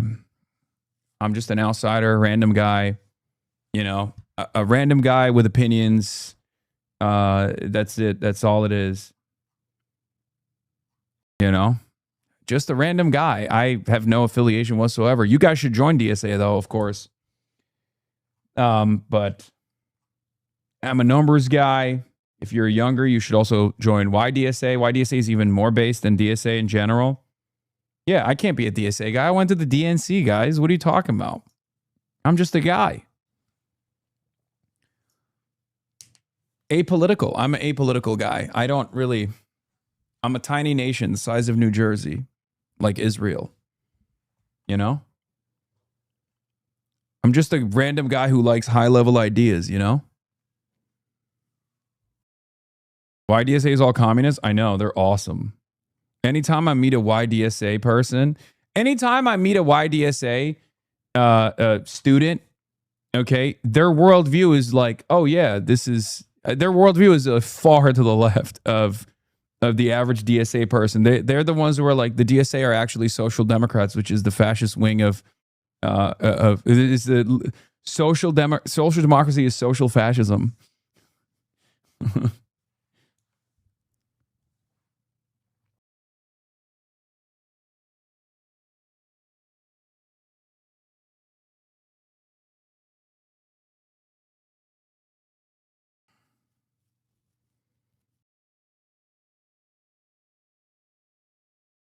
It's in August. I'm a DSA member. Applied to go and got denied my application. Apparently selected. Trying not to punch left, but disappointed in the process. No, that's not the same as the actual the one where all the delegations come together. It's a leadership summit, I believe.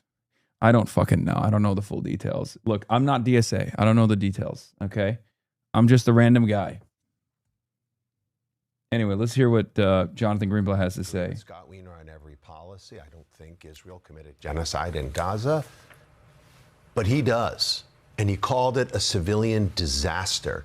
And he's spoken out strongly and repeatedly about the Israeli government. And yet the sin that he committed in going to that trans rally was he's Jewish. Yeah, dude, that's what was going on. Thank you, Jonathan. Oh my God. Jonathan's like, thank God. Thank God I can complain about the anti-Semitism again.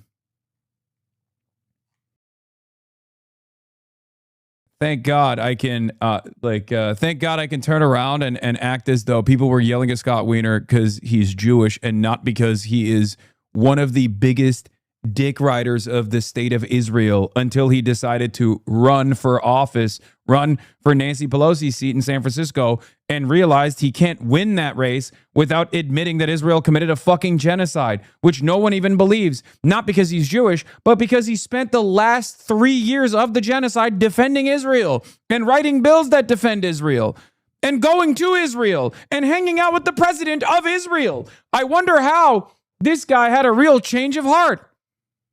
Did he have a real change of heart overnight? Or is he simply lying? There is a lot Scott Wiener has to address for if he is actually now turned over a new leaf. The fact that Jonathan Greenblatt is defending Scott is the most massive red flag about where Scott really is on the issue. Yeah, I mean, he would do that.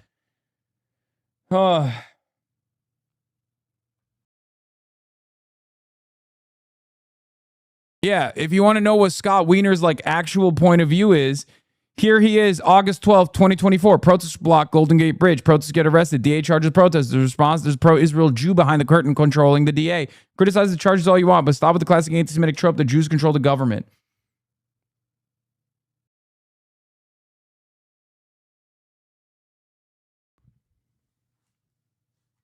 Like he has always been the guy that's like, oh, criticism against Israel is anti-Semitic. Okay. I love Wiener's performance at 1,000 Yard Stare as he nobly takes the high road and walks away. Yeah, man, I actually 100% believe this is the moment. This is the hardest your life has ever been. Worlds removed from being a child living under constant bombs, drone strikes, and violent land grabs. Yes.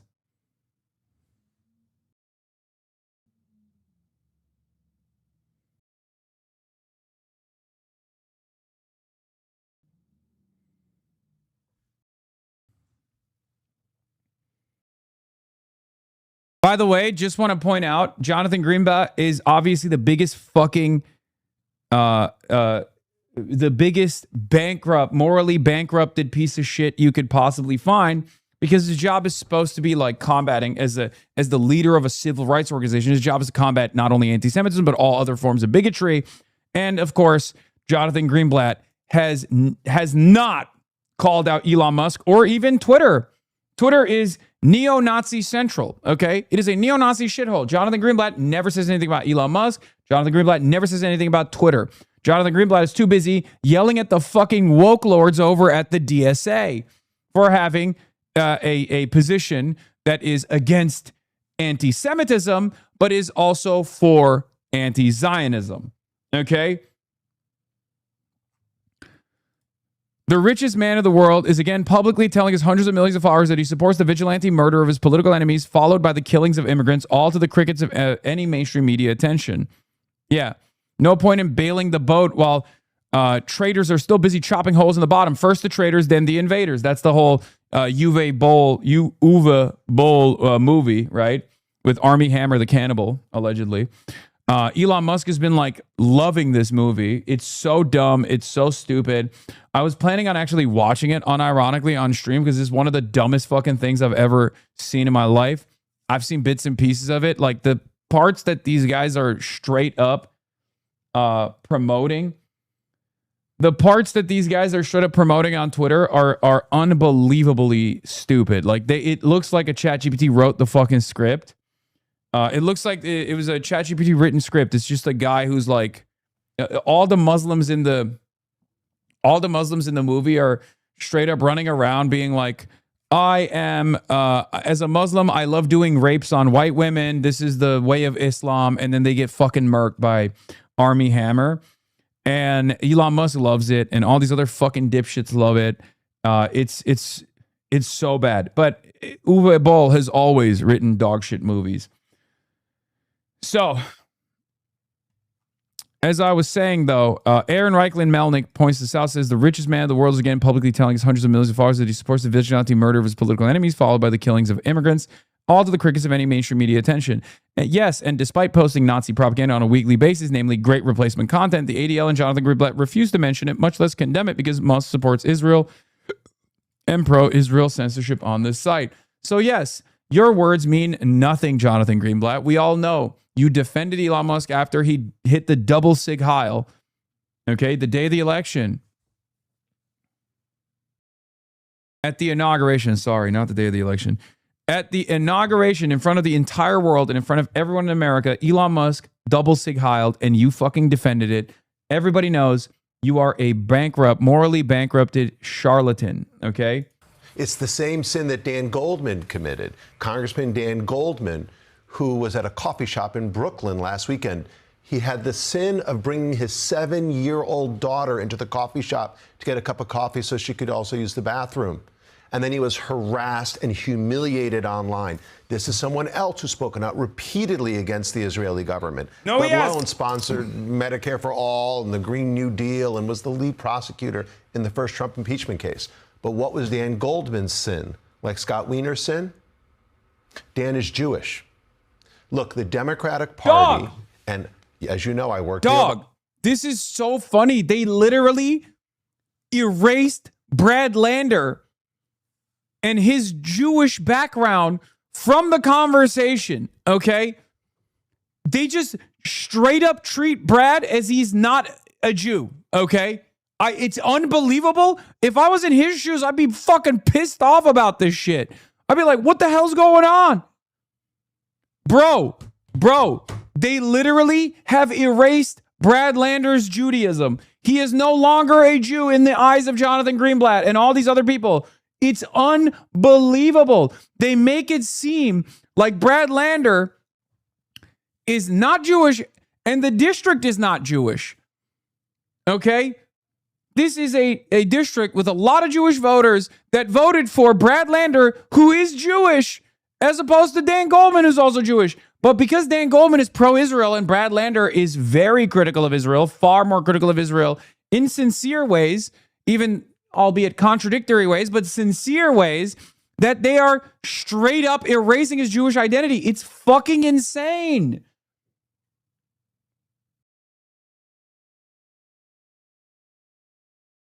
I've never seen anything like it. I swear to God, there is a deliberate attempt by mainstream outlets, and not just mainstream outlets, but also these advocacy organizations that are Zionist advocacy organizations first and foremost, and not advocacy organizations that work at the behest of Jews in the United States of America, to erase the identity and the background of any American Jew that is prominent and critical of Israel, okay? Obviously, anti-Zionism is a non-starter. No mention ever will be made of Norm Finkelstein or Ilan Pappé or Avi Shalom. Avi Shalom and Ilan Pappé are literally Israeli Jews too, ironically enough, okay? None of that. No mention of Gabor Mate, Holocaust survivor. Like, these are prominent Jews who are also prominent anti-Zionists, okay? It's remarkable. What is the line? What is the line? I just don't understand what the line is. Like, these guys are so aggressively and so desperately trying to concoct a narrative that the only people that are actually Jewish are people who are pro-Israel. And as a matter of fact, you can be a Christian, and if you're pro-Israel, you're more Jewish than actual Jews who are anti-Zionist. What the fuck? No one believes this shit. And not only does no one believe this shit, you don't want people to believe this shit. You don't want the association with Judaism and Zionism, you fucking idiot. That is the association that creates more anti-Semitism. God damn. Obama White House. I worked in the Clinton White House. The Democratic Party has an anti-Semitism problem, and I can define it in 3 letters: the DSA. The DSA, the Democratic Socialists of America, they should call it, discrimination and stereotyping and anti-Semitism. And I say that because we see this as the common thread that seems to link this party and their activists. They are not Democrats, but an obsession with the Jewish state seems to be the common. Dog, your whole life is an obsession with the Jewish state. What are you talking about? Like, says you, motherfucker. What do you mean? Your whole job is to defend the Israeli state. You fly to Israel. You work with the Israeli government. You are literally an agent of the state of Israel. What the fuck are you talking about? The obsession with the Jewish state. Your whole job is to be obsessed with the Jewish state. Common denominator when you look at these candidates. Now, look, I want to be super clear. There's problems with anti-Semitism on the right as well. I'm not suggesting this is only a problem on the left. But we see this again and again and again. We see this in these congressional races last week. And by the way, we're seeing it right here in the city of New York with the largest Jewish population in the world. I don't agree with Scott Wiener.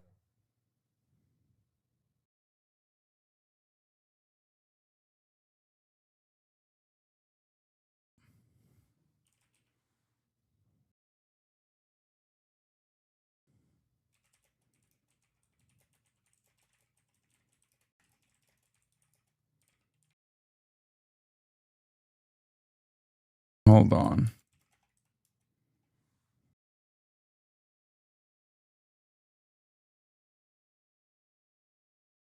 Get a load of fucking Bill Maher. He's doing an episode with Kevin Spacey. Oh my God. Oh my God. Incredible. Incredible. Incredible. Club Random, dude. On behalf of the bald delegation, we don't claim him. Yeah.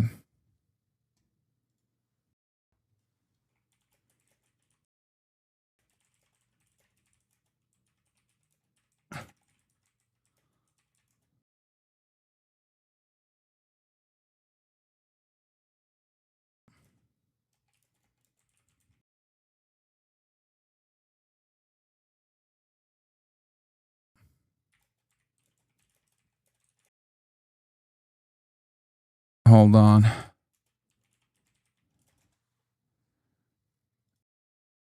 Anyway.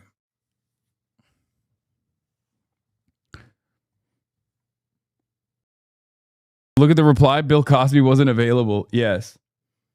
The green suit jacket is phenomenal. Thank you. You can't just claim you're guys that suck at balds. I have to deal with Riley Gaines existing. Yes, I know. Ben Jordan mentioned me. I have it. Nira crying that Plattner's not winning hard enough, lol. Yeah. In New York Times 2020 poll, Sarah Gideon was up 49-44. In this poll, Plattner is losing white non-college voters 59-36. People who took a big gamble that an unvetted candidate who codes working class would do better with working class voters seem wrong, according to this poll. At this point, you have to understand Neera Tanden and everybody else want Grant Plattner to lose. Okay? They don't care if the Democrats lose the Senate majority. They would much rather prove the argument that like left populism fails, and they're doing everything in their power to ensure that left populism fails. And they have aggressively, I mean, they have never stopped relentlessly attacking Grant Plattner and being like, he's dog shit, he's dog shit, he's dog shit. Look at his Nazi tattoo. He is a domestic abuser. He's a domestic abuser. Like things that are just heinous and things that are just like objectively untrue.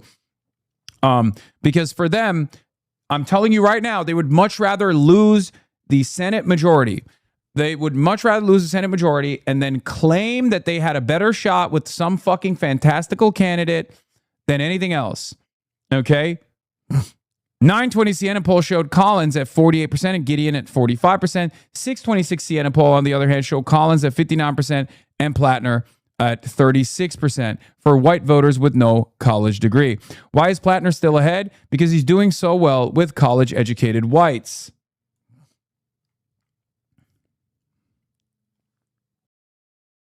Okay. 920 Siena poll showed Collins at 57% to Gideon's Gideon at 57%, the Collins is 37%. 626 Siena poll shows Collins at 31%, the Plattner 68%. Okay. 2020 exit poll had this group 58-35 Collins in 2020, so it was probably just the case that the 2020 pre-election poll was off and the group hasn't changed much since, and Plattner doesn't have special appeal to them.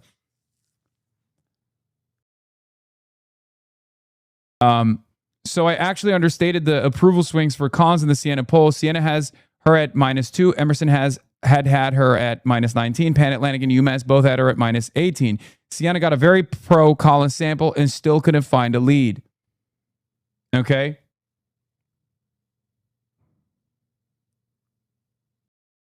So it reads as potentially an outlier. Also, listen, I've said this already, but I said this already.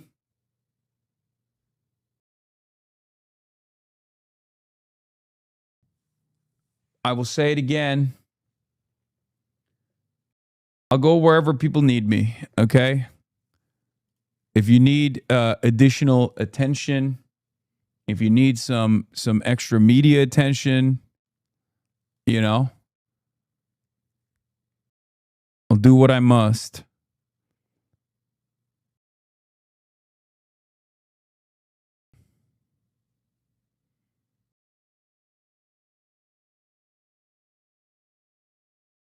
Bill Maher. Daria Lisa Avila Chevalier is a patient zero for the woke mind virus. The SA candidates are alienating real America, and associating with them will blow it for Democrats in November. Bill Maher, 4 days later. Join me while I smoke weed with America's most famous pedophile. He is such a fucking intellectually and morally bankrupt piece of shit. Anyway.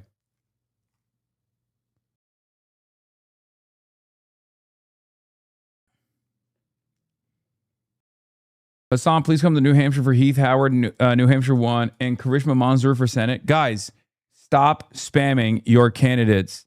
I'm sure they're wonderful, but I can't be everywhere at all times, okay? What did we talk about? I brought this up with Chuck Park. Many of the members in my community, including some of the moderators, literally worked on Chuck Park's campaign. But I had to make sure that our efforts were focused on races that had the ground game and the work and the organizational connection to the Democratic Socialists of America. Okay, I am one person. This community is not as vast or as large as you think it is. Okay, I'm one person. We are one community. I don't have fucking clones. I can't, I can move the needle in the appropriate direction for candidates that have the solid fundamentals, but I can't do every single person. I can't push for every single person around the country. I want to, and hopefully one day we will get there. Okay, I know we will get there, and we're working towards that goal right now. Okay, you have to understand we're working towards that goal right now. But this is huge. Like Maylot Quiros in Denver it would be a huge fucking victory in that direction.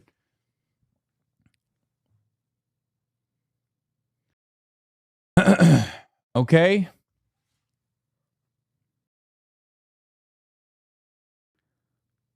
Tomorrow will be the final day on the Supreme Court's term. The court has set the rule for in pending cases related to birthright, citizenship, transgender athletes, and campaign finance. By the way, that's a big one. Anyway, we were talking about Denver. We're gonna get back to Supreme Court in a second. But yeah, Denver return ballots thread. It's trending younger, but obviously still the majority is older. 65 plus, unfortunately, is like above 40%. It's crazy. But this pattern has held consistently across the board in primaries that we've been looking at, where younger voters tend to turn out in higher numbers towards the end, and certainly on E-Day. Moderate candidates are expected to run strongest in the areas west and north of Glendale, which tend to be more affluent, older, and predominantly white. As shown below, these areas have recorded strongest turnout so far, as you'd expect the age profile of the electorate. But this isn't bad for progressives or anything. It's just the ballots we're going to see first. Older voters are coming out with, LeBron-style numbers. Some of the anecdotal information that I've received from the phone bankers in this community is that some of the older voters have actually believed the dumb, nonsensical attack ads. That's not good, but it's not the end of the world. Remember, as I have stressed over and over again, it's a game of percentages. Okay? Diane DeGette does not have the 65 plus voter base locked down. A lot of older voters also want these changes. Remember, I said this with Daria Liza's race because we were looking at it as like every young voter is definitely a lock for Daria Liza. Every old voter is definitely a lock for Espaillat. That wasn't the case. It's all a game of percentages. How much can you win from the older voters? And how much can you turn out from the younger voters? Because the younger voters are most likely going to go overwhelmingly to Maylot Quiros. But the older voters are not necessarily going to be overwhelmingly favoring Diana DeGette. That is what it is. Okay? A lot of you have canvassed for Maylot. You're in Denver. A lot of you have phone bank for Maylot. I still think these numbers look pretty decent for Maylot Quiros. We're going to see tomorrow. Fran is coming in an hour. Now let's get back to the Supreme Court handing down an opinion on the Fed's independence. There's been key decisions that came down today and then tomorrow as well. The U.S. Supreme Court handed down two key decisions on presidential power and the firing of people from government agencies. Justices ruled that President Trump does not have the constitutional authority to fire Lisa Cook, a governor from the Federal Reserve Board. But the court backed the president's power to terminate Rebecca Slaughter, a Democratic appointee to the Federal Trade Commission. This ruling grants more presidential power over federal agencies that are considered independent. It overturns 90 years of precedent. CNN Chief Legal Affairs Correspondent Paula Reed is right outside the Supreme Court. So, Paula, walk us through the significance of these decisions today. Pamela, these are such incredibly significant decisions. In many ways, these will be some of the defining opinions of the Roberts Court because they get to this question that has been hanging over the second Trump term, which is, are there any limits to his ability to fire federal officials? And here they give us some insight. while President Trump and his lawyers believe in something called a unitary executive theory, and that the executives should be able to fire anyone they want, any way they want. Here, the justices put a few limits on that.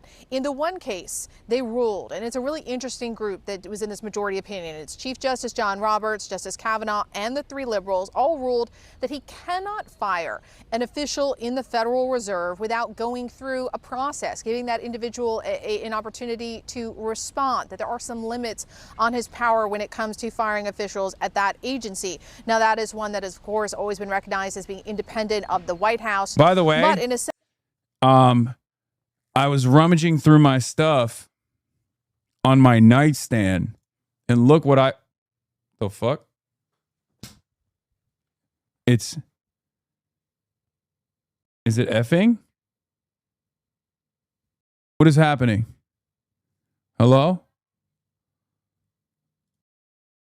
We're good now, right?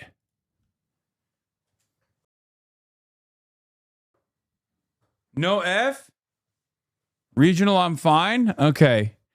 I was going to show you guys something that I found rummaging through my stuff.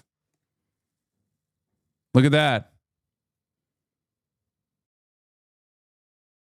Delegate voting card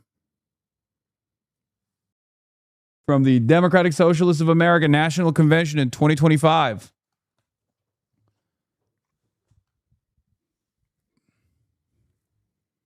Yeah, I don't know what happened. Your chair was empty for a bit. Only F I got.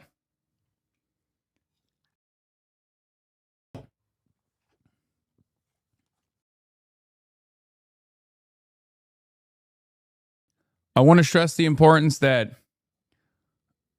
I'm not a member of the Democratic Socialists of America. I'm unaffiliated. I stole this. It was theft. It was theft, which, you know, is the underlying basis of socialism, which is stealing other people's stuff. And that's why I did that.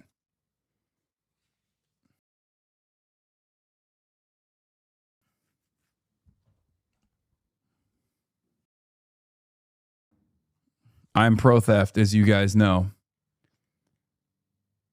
Back to micro-looting, I see.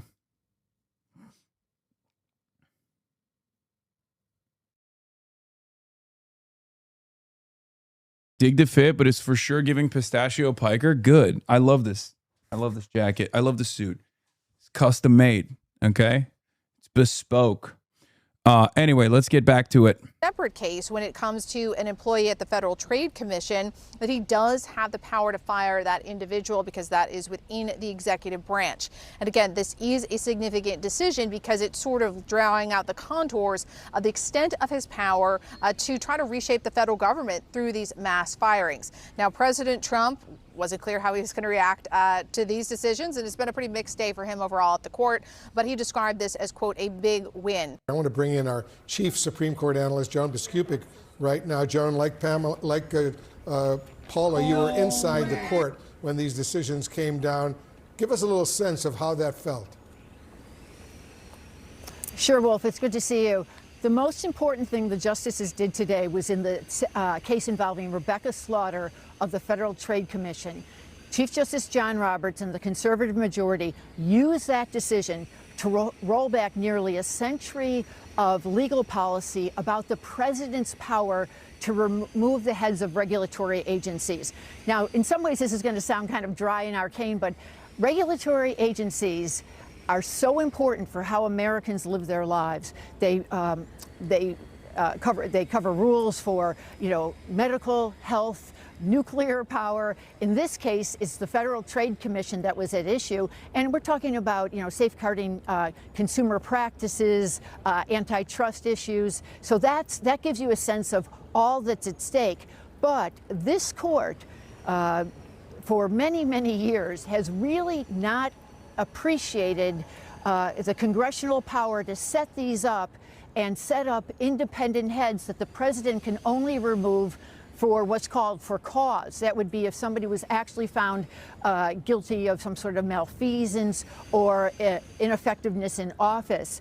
And that's what happened to Rebecca Slaughter. She was an appointee who had many more years left on her term, but President Trump, when he came into office, said he wanted to remove her. He wanted the power to do that. And the Supreme Court has used that case to say, yes, President Trump can remove Rebecca Slaughter, even though her term's not up, a Democratic appointee, and he can do that at the multitude of other independent agencies that at one point, as I said, Congress had set up to be independent, to not be under the pressure of the president. That was a 6-3 decision, and after the chief, who has had a special project here in trying to give the president much more robust power. Like, the Supreme Court is so funny because every now and then,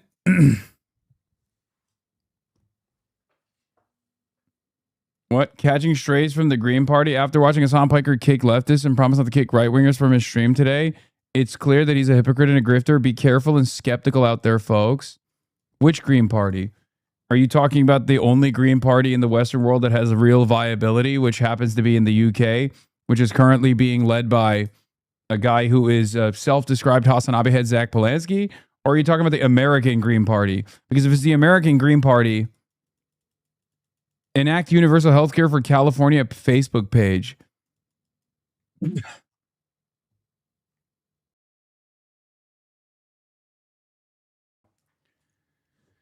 Actually, I guess the Canada Green Party is not bad either, I think. Or maybe. I don't know.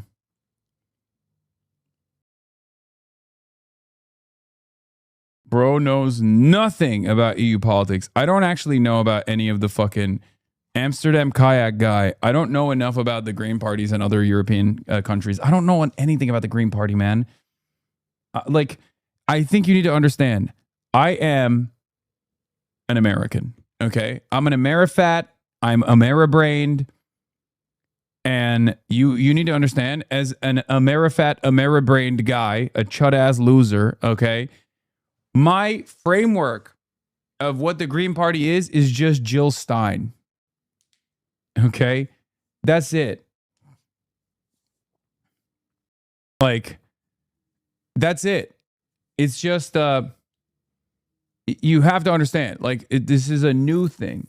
You grew up in Turkey, you can't use that excuse, sorry. We don't have a fucking Green Party in Turkey. What are you talking about? We have a parliamentary system and no Green Party. Well, now it's a presidential system. But it used to be a parliamentary system when I was fucking growing up. And also,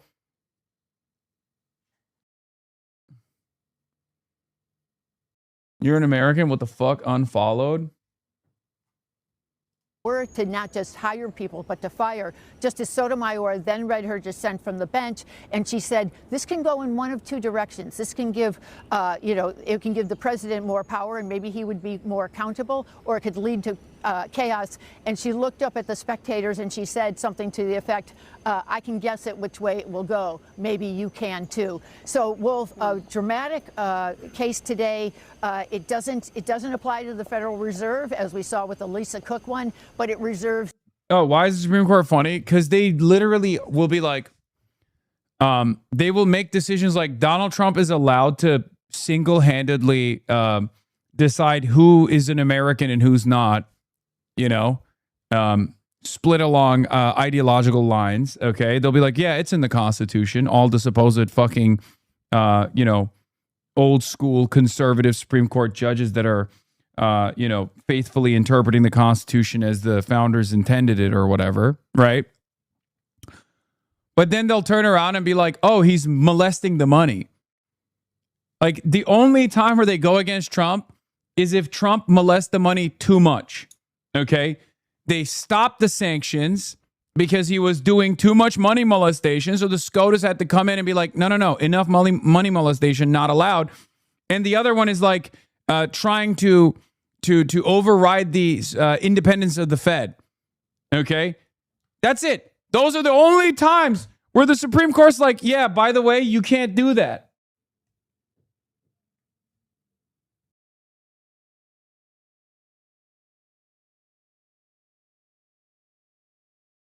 We shall see how they behave with the birthright citizenship one. I just don't think that there is any way that they can unironically change the American Constitution this dramatically. Tomorrow, we shall find out where this goes. I do think that they will keep the birthright decision because that's legitimately a fucking insane. That is legitimately an insane thing. Yeah, overriding the independence of the Fed is basically top tier money molesting. I know. It applies to a multitude of other agencies who perform a lot of safeguard functions across the country.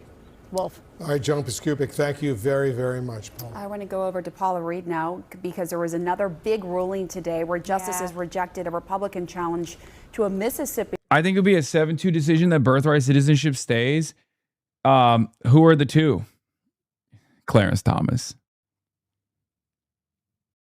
Who do you think the other will be? Alito and Thomas, right?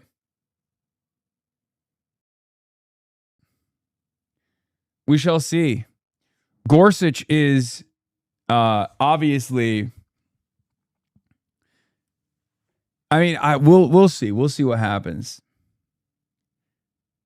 They vote against birthright citizenship, but we better start learning Chinese.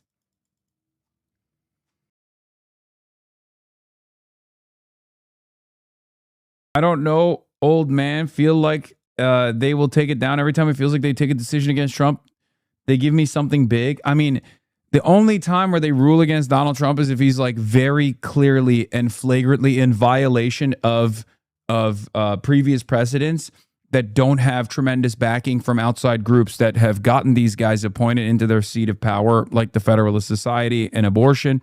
If something is like blatantly unconstitutional, they usually actually will stop it. With the exception of the super precedent that every single one of these guys said they wouldn't actually overturn. And then they ended up overturning abortion. But that one had tremendous backing from all of the groups that got them elected got them appointed into this seat of power specifically for this decision. And that failed spectacularly regardless. That's so not true, Hasan. Yeah, unless it has something to do with abortion or voting rights for black people. I mean, yeah, that's true. That's true. Of course, they've done that. But again, that's why I'm saying, like, if there's tremendous outside backing for something like this, birthright citizenship doesn't have the same level of institutional support that overturning abortion did or overturning the VRA did. Okay? Overturning the VRA has been a fundamental plank of the conservative movement, right? That's been a fundamental plank of the conservative judicial movement in this country, and so has been the Dawes decision. So like, it's not that those make sense. Those make sense. Birthright, on the other hand, is like a Stephen Miller operation. Usually the Els that SCOTUS hands to Trump is the court returning the decision to the states to make their own. It's still devastating depending on the context, but when Trump needs W's, they're still giving them to him generally. SCOTUS is a rubber stamp for heritage and Trump at this point, in my opinion. Yes. I just don't know. No, the birthright is deeply rooted constitutionally, unlike the abortion. The thing is bullshit. No, abortion was maintained as a super precedent. That's the reason why Kavanaugh and Amy Covid Barrett both lied and said that they saw it as a super precedent and that they would not overturn it.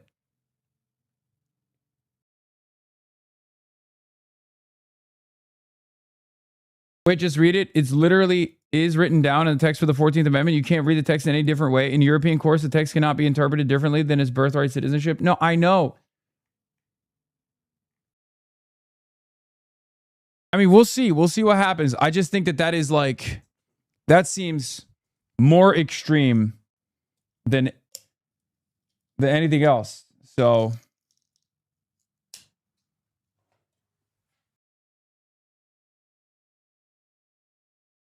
Yeah, for reference, the first birthright citizenship case was 1897 Wong Kim Ark, and is still good law. Would be fucking crazy to overturn over 100 years of good law. Would be the most insane precedent ever overturned due to how long it's been the precedent. Exactly. That's why I'm saying it's like, it literally is more insane than...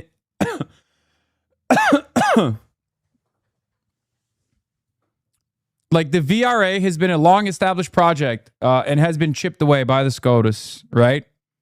And abortion was a big outside project for a lot of the conservative judicial movement. Birthright has not had that same initiative. Like birthright is one of those things that the Trump administration decided they were going to tackle because they're just fascist, they're racist, and they're psychotic.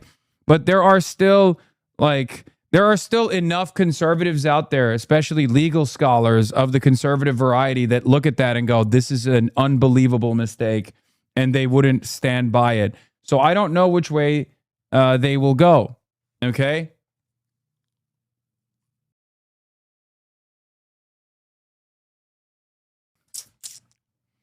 The court upheld Mississippi's law passed 2020 allowing election officials to count ballots postmarked by Election Day and received up to 5 business days later. Republican leaders had challenged the grace period rule, asserting that federal law requires the ballots must be received by Election Day.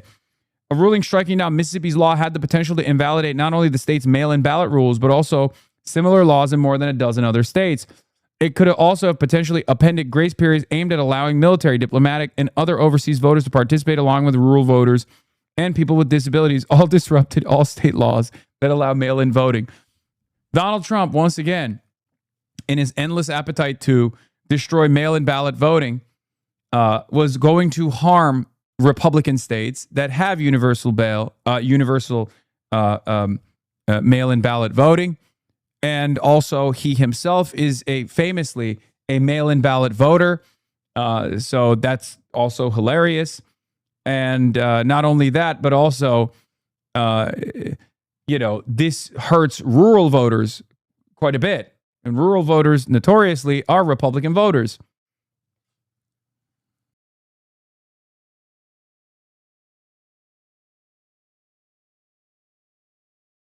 When even Amy Covid Barrett is demonstrating skepticism during the proceedings to overturning birthright citizenship, you can almost guarantee this isn't going to reach critical mass.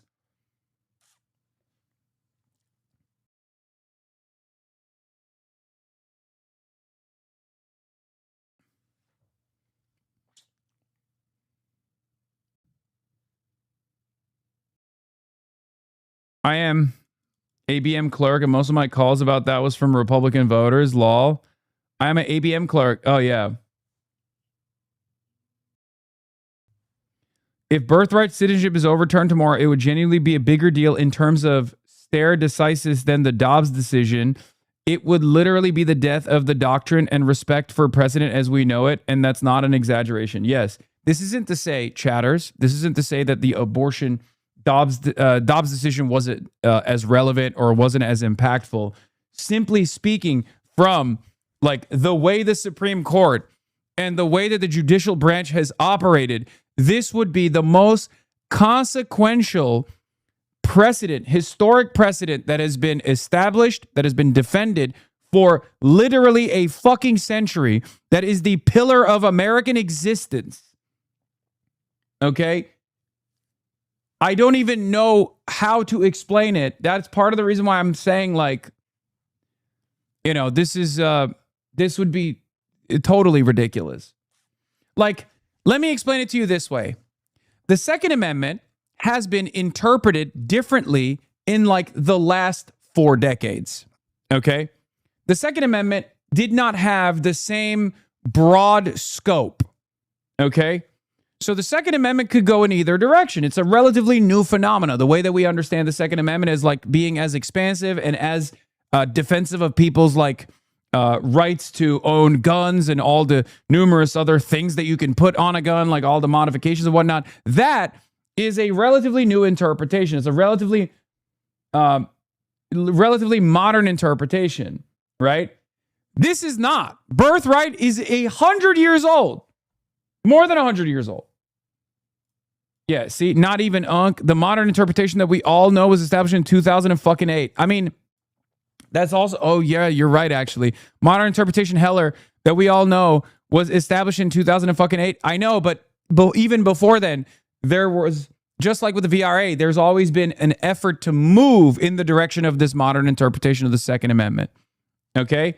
My point was the things that we see as like established law, like it's the Second Amendment to protect the First, like that's a relatively new phenomena that started, I guess, in like the last couple of decades, and certainly the modern interpretation from since 2008, like with no wiggle room whatsoever. It was still a movement, but not widely adopted until then. The broad scope came. The broad scope of carrying came in 2022. So here's the difference.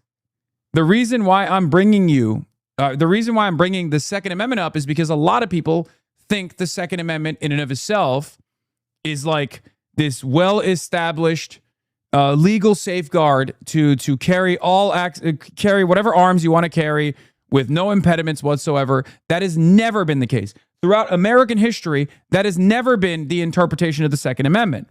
Okay? It's not set in stone. It's a relatively new phenomena. However, birthright citizenship is not like that. It's like due process, birthright citizenship, and fucking due process, birthright citizenship, the First Amendment. These are all fundamentally well-established, safeguarded, principled parts of the Constitution that everyone has always defended and everyone always understood exactly what it is, right? So that's important to recognize, okay? That is important to recognize. This would be, the birthright thing would be like literally overturning the First Amendment, which is ironically something that the fucking Supreme Court also wants to do. This would be similar to overturning due process, which is, again, ironically something that this MAGA movement is trying to do. So it's that degree. It's far beyond abortion. It's far beyond anything else, which is also part of the reason why I'm saying like it would be an insane thing for even this Supreme Court to do, which is part of the reason why I don't think it's going to happen. I mean, it would be unbelievable. Through an executive order, it's over at that point. Donald Trump can just make whatever executive orders he wants. He could literally write an executive order that America is a communist nation with a centrally planned economy, and the Supreme Court is supposed to say yes to that. Okay? What is this? CNN slop piece about Daria Lisa? I don't care about this right now. Okay? She is our queen. We will defend her later.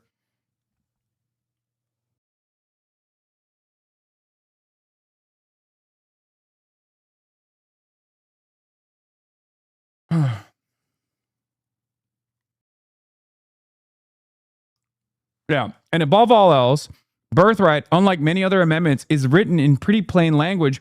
Very little interpretation has to go into what the amendment actually means. Yes.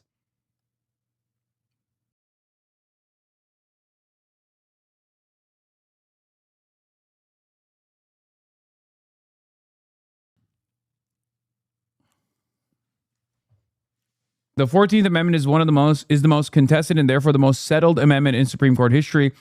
They wouldn't be overturning just one or two Supreme Court precedents like with Dobbs. They would be overturning over a century of jurisprudence.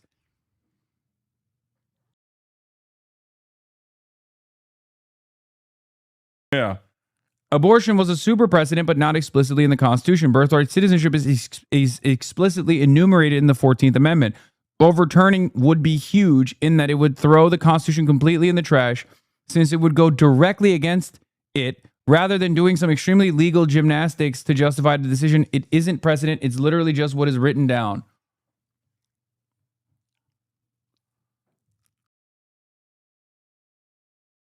Okay.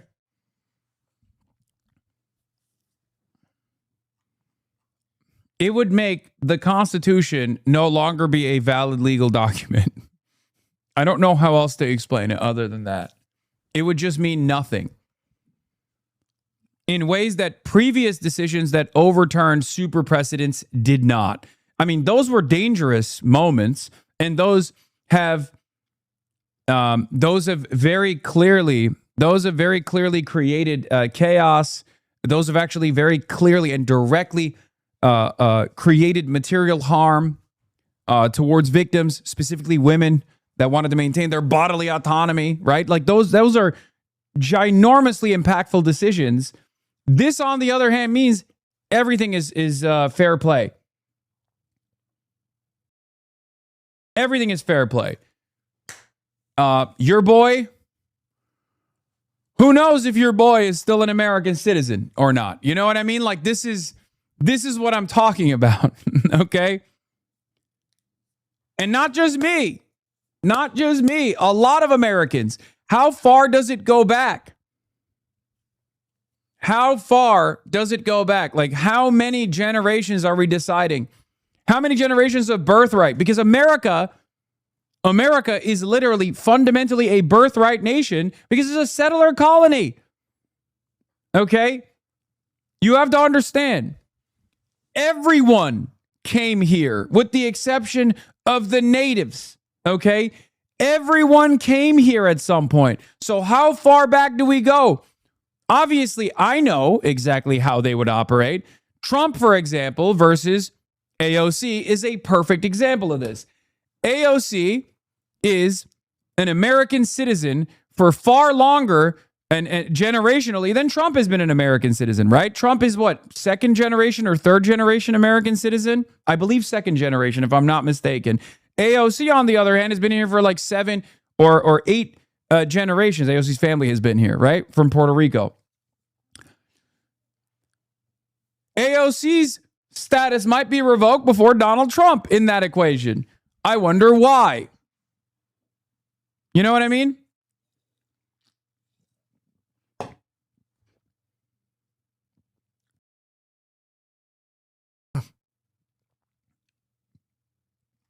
Anyway.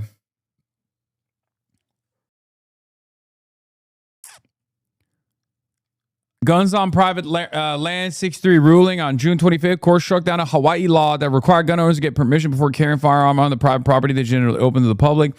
The law was one of several passed in the state in response to a 2022 Supreme Court case that expanded gun rights and set out a new test for evaluating regulations. 3 Maui gun owners and a local firearms advocacy group challenged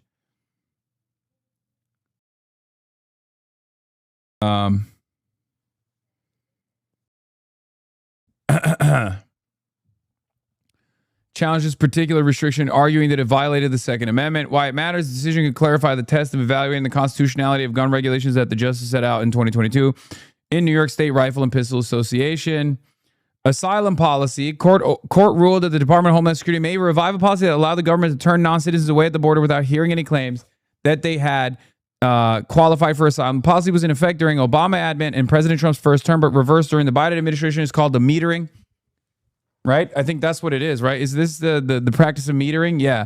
Immigrant advocates say the so-called metering policy violates federal law, which requires officials to inspect and refer to for processing asylum seekers who are physically present in the United States. The Trump administration says the policy is critical for managing the southern border, where there's a public stand on whether non-citizens stop near the border or outside of the United States should be on whether non-citizens stop near the border or outside the United States should be allowed to apply for asylum. All respondents at 56% say should be allowed to apply.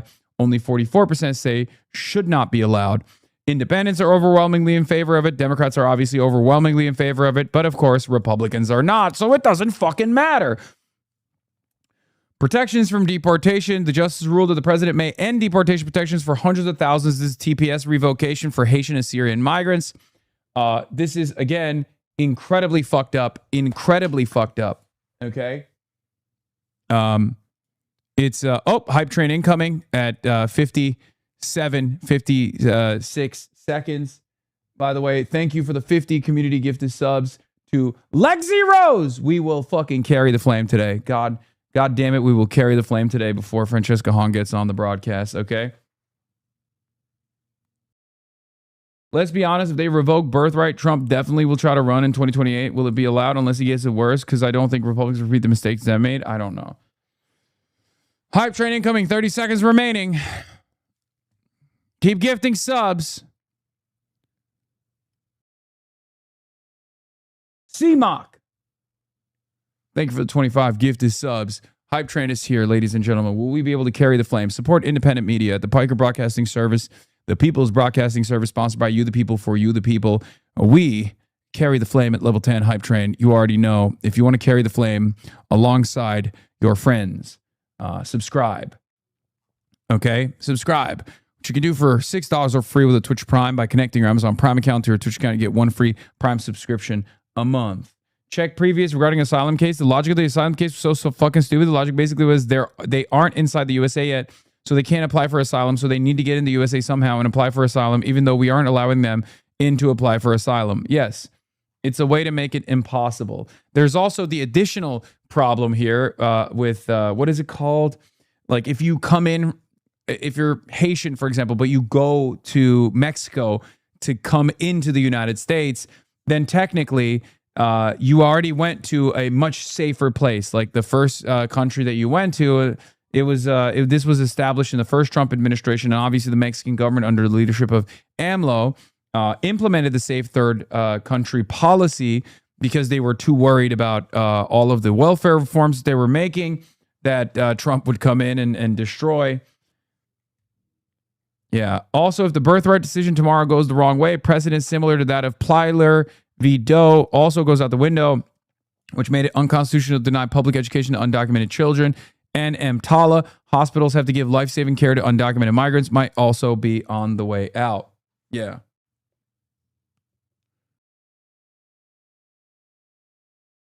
Honestly, the short version is the court doesn't have the power to revoke birthright. And if they try, we have a constitutional crisis. Yeah. Is the Supreme Court going to say if your family wasn't here since the beginning of the USA, you don't get birthright citizenship? How are they going to decide the time? Seems like all the conservatives would have to agree on a time. I don't see them agreeing on that and just keeping birthright citizenship. Dude, this is such an insane and fundamentally un-American concept. I cannot begin to explain this to you, okay? Ellis Island. Like every American citizen that currently is a natural-born U.S. citizen is like a couple generations removed from not being a U.S. citizen that became a U.S. citizen due to birthright, okay? Not just birthright, but also especially due to birthright. Like, go back far enough, and every single American, go back far enough, is the children of migrants, okay? This is literally the United States of America. This is the most un-American thing that you could push for. I don't understand how you could even push for it, okay? But what I will push for is carrying the flame at level 6 Hype Train. We're at 43% level 6 Hype Train. Support independent media by gifting a sub to others. And at level 10, we will carry the motherfucking flame. Okay? They don't care. They say we are full. I mean, it doesn't matter. It doesn't matter. Yeah, I genuinely think there's a chance tomorrow that SCOTUS doesn't even reach the issue in their decision tomorrow and just says, Trump can't just make an executive order and amend the Constitution, so here's a roadmap to show how Trump can do it, and we'll see you back soon. But even then, I don't think that means that they're going to do it.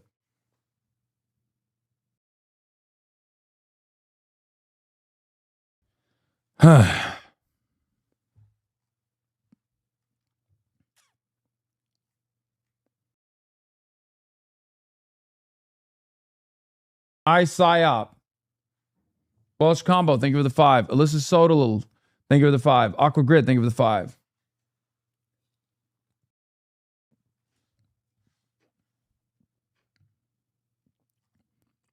Anyway. We are at level 7 Hype Train at 9%, ladies and gentlemen. 35% off, 5+ gifted. If you give subs to others, you get 35% off CMOC. Thank you. Disinterested Ghost. Tongva Nation. My ancestors were on the Mayflower. Even I could have my birthright revoked, probably because I'm a democratic socialist. I mean, yeah, this is like, at that point, this is, I would go so far as to say something as bold but this is America's Nuremberg race laws moment. Okay? I don't think that's a far-fetched assessment to make. If this goes through, this is the closest equivalent that I can think of as far as like a new law in the books. This would be America's Nuremberg race laws moment, which once implemented, of course, famously made Jewish Germans, and whoever the Nazis decided were revoked of their citizenship. They made them devoid of citizenship. It was a moment of denaturalization. It was a moment of depersonhood.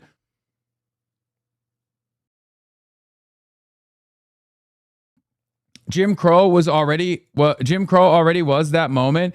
I mean, there have been numerous periods of time, but the trajectory of American history has been rather progressive, right? This would be a regression, and that's why I'm saying it's America's Nuremberg moment.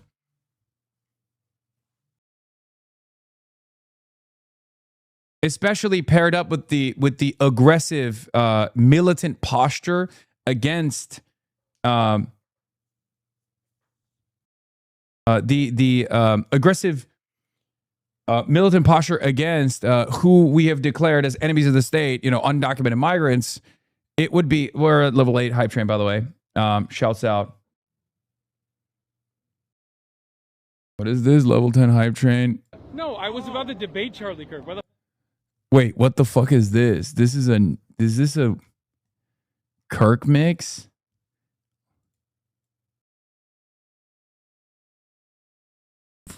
Oh my God. Weird that the ADL isn't saying anything about this either. Another insane ruling this term was when the court decided in Lander v. Louisiana, the 6-3, that a prison forcibly shearing the dreadlocks of a... Oh, I saw that. You're right. Forcibly shearing the dreadlocks of a Rastafarian man who was in for a 5-month drug sentence could not be sued for violating the man's First Amendment rights. Truly religious liberty for me, but no religious liberty for thee. Yeah. That obviously has impact on not just Rastafarians in the prison system, but also Sikhs as well, and numerous other religious groups. It's totally ridiculous. It's just like, it's one of those things that's like so clearly protected, so clearly constitutionally protected, but the only reason why they did it is because they want to be racist. They just straight up wanted to be fucking racist. They wanted to be evil. And that's the reason why they're doing it. President Trump repeated long debunked lies while talking about the Supreme Court ruling today on mail-in ballots and the ruling expected tomorrow on birthright citizenship. Quick fact check from Daniel Dale. Daniel Dale, Mr. Fact Check. He's fact checking.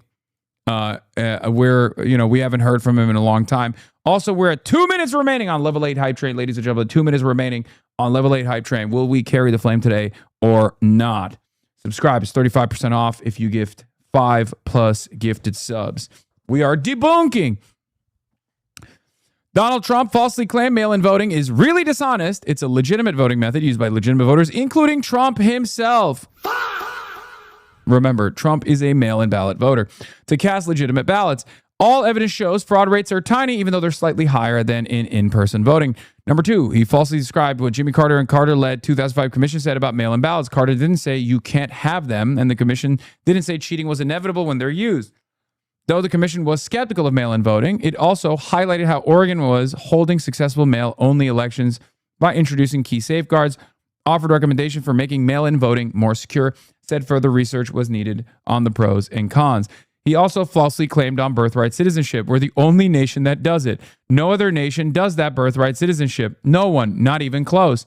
About 36 countries provide automatic citizenship to people born on their soil, including Canada, Mexico, and the majority of South American countries. Okay? We are not the only country that does it. That's insane. That's so stupid. What the hell? And even if we were the only country that does it, which we are not, the question remains, is it a good policy or is it a bad policy? If you personally believe it's a bad policy, you have to make an argument for why you think it's a bad policy. It's not a bad policy. It literally is the fundamental distinction that has made America what it is as a country, okay?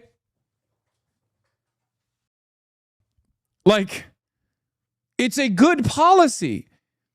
It has allowed America to avoid the most consequential element of developing as a country. Most developed nations have this problem. Most developed nations have a replacement problem, okay? Their birth rates are bad.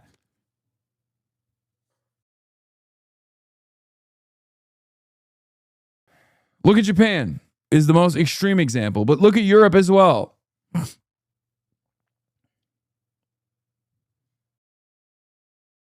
Whereas, with the exception of Native Americans, every single American citizen is generationally removed from not being an American citizen and was a recipient of birthright citizenship.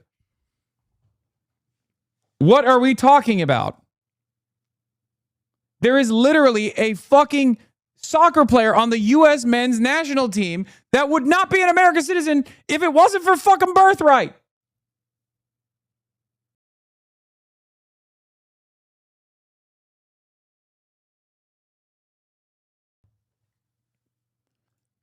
He claimed we're the only country in the world that does this type of mail-in ballot. Didn't explain what he meant by does this type of, so can't call this false, but those are countries that use mail-in ballots, and several wealthy nations, including Canada, the UK, Germany, and Switzerland, also allow widespread usage of them. All right, we're at level 9 hype train. 3 minutes remaining at 5%. 35% off. Gifted subs. Ladies and gentlemen, will we carry the motherfucking flame or not? Okay? Will we carry the motherfucking flame or not? Ladies and gentlemen. Okay. Support independent media. Piker Broadcasting Service, People's Broadcasting Service. No sponsorships, no nothing, no IP. You will never see ads on the Piker Broadcasting Service, People's Broadcasting Service. Just if you want to support the show, all you need to do is subscribe for $6 or for free with the Twitch Prime by connecting your Amazon Prime account to your Twitch account or by getting gifted a sub. Holy Toledo. Holy Toledo.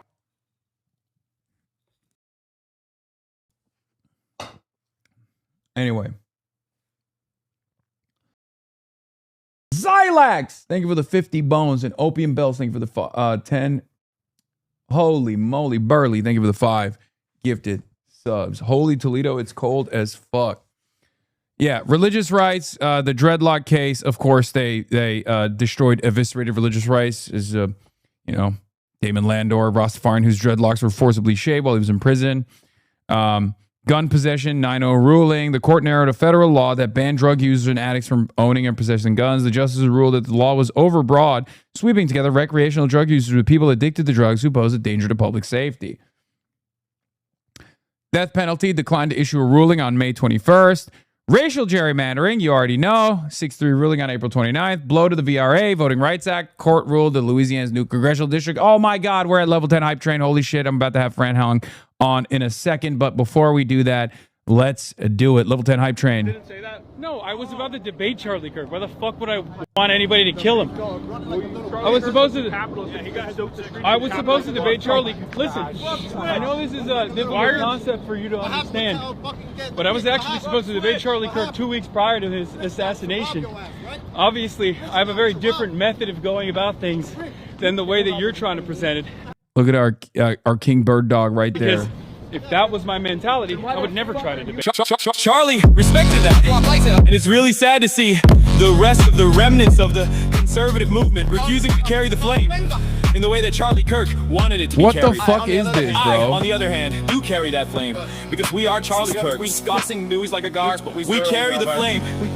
We fight for the gospel. We honor his name. We honor his name.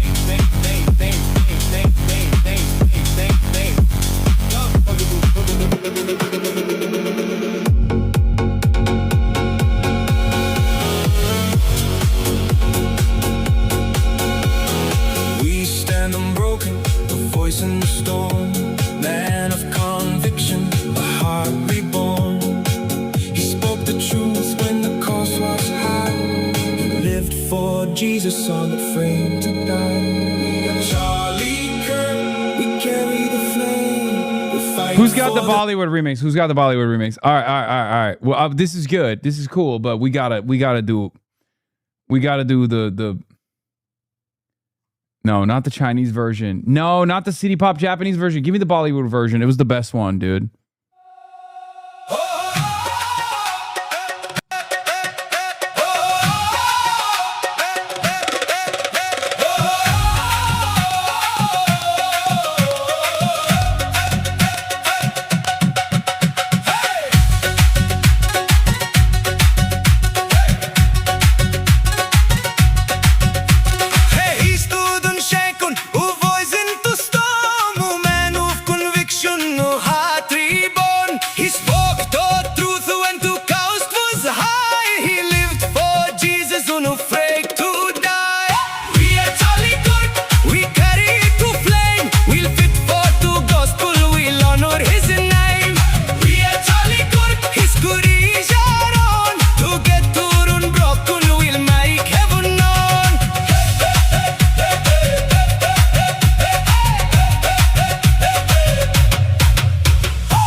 All right, that was We Are Charlie Kirk, honoring the flame. We carry the gospel. We fight in his name. And listen, as someone who tries to maintain the flame to the best of my ability, I try to talk to people who I have significant disagreements with all the time, whether that be chatters or whether that be individuals running for office, right?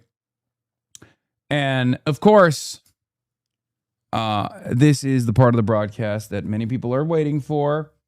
Okay, many people have been waiting for Francesca Hong, who is running for governor of Wisconsin. She's a DSA candidate. We are going to have her on right now. We're going to have her on in a brief moment. I'm going to get it ready. And yeah, we're very excited. Hello, yes. All right. Hello. Francesca Hong, what an honor to have you here. It's an honor to be here. Very, very exciting. How does she fly in from PA so fast? Yeah, she was earlier in the day. She was on Michael from Pennsylvania's broadcast. She's here today. Thank you so much for coming. Happy to be here. Very excited. We got some gifts for you. For me? Yeah. Hannah's going to bring you some gifts. Yes, we got some gifts for you. You have you've run a very, here we go. First of all. Oh, 지성사이다. Oh, you got we gifts have for gifts me. for you. Where's the other gift? No, do it. You should have made it. You should have made it. This That's crazy. is a really wonderful gift. I will send this into my family group chat. Okay. Yes. I have some other stuff that we're going to be discussing as well, which is relevant to your background, relevant to your experience. Let me pull up my notes real quick. Just don't look over there on that screen. I'm going to put the notes over there. Hey, chat. Okay. But right. This is so exciting. I haven't had this in years. think the last time I had one of these was in Korea. Yeah. Very special. Thank Hell you. yeah. I've yet to go. I'm probably going to go this year. This is the one. It's like I've been to Japan. I've been to China. Oh. I've been meaning to go to Vietnam, and I've been meaning to go to Korea. But Francesca Hong, ladies and gentlemen, a lot of you already know her. She needs no introduction. You've made big waves in all of the election watching Democratic Socialist circles. Francesca Hong is a Korean American DSA candidate for Wisconsin governor, single mom, restaurant worker, and chef, a state representative in Wisconsin 76, Madison, Wisconsin. Your primary is coming up on August 11th, 2026. You have a bunch of opponents. We'll get to that. Mandela Barnes, Sarah Rodriguez, Crowley, Royce, and Brennan. You have gotten some key endorsements from Ilhan Omar, Yes. Ro Khanna, Nina Turner, DSA, both Madison, Milwaukee, and Northeast Wisco, which we all love equally. Okay, there is no.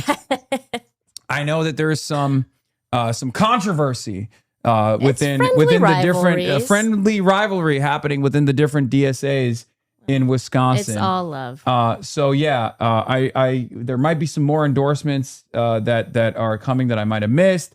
But we're going to play your launch video really quickly, okay? It's so stressful. For people who don't know. And the reason why I brought up the fact that, you know, your chef background is because one of my favorite... It's so stressful. One of my favorite foods that I have here in Los Angeles, California is a Korean food. And if we reach... So how much money did you raise earlier with Michael from Pennsylvania? With Mike from PA, we've raised over $35,000. I hate that. It's unacceptable. Okay, if we beat Michael from Pennsylvania, are you hungry?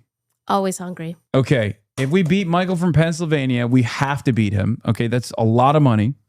Okay, 34 grand. But if we fundraise, if we out fundraise, that's two streams. How much did he raise in this last stream? I don't know. Oh, that doesn't count. Okay, it's two streams, but still, fuck it. If we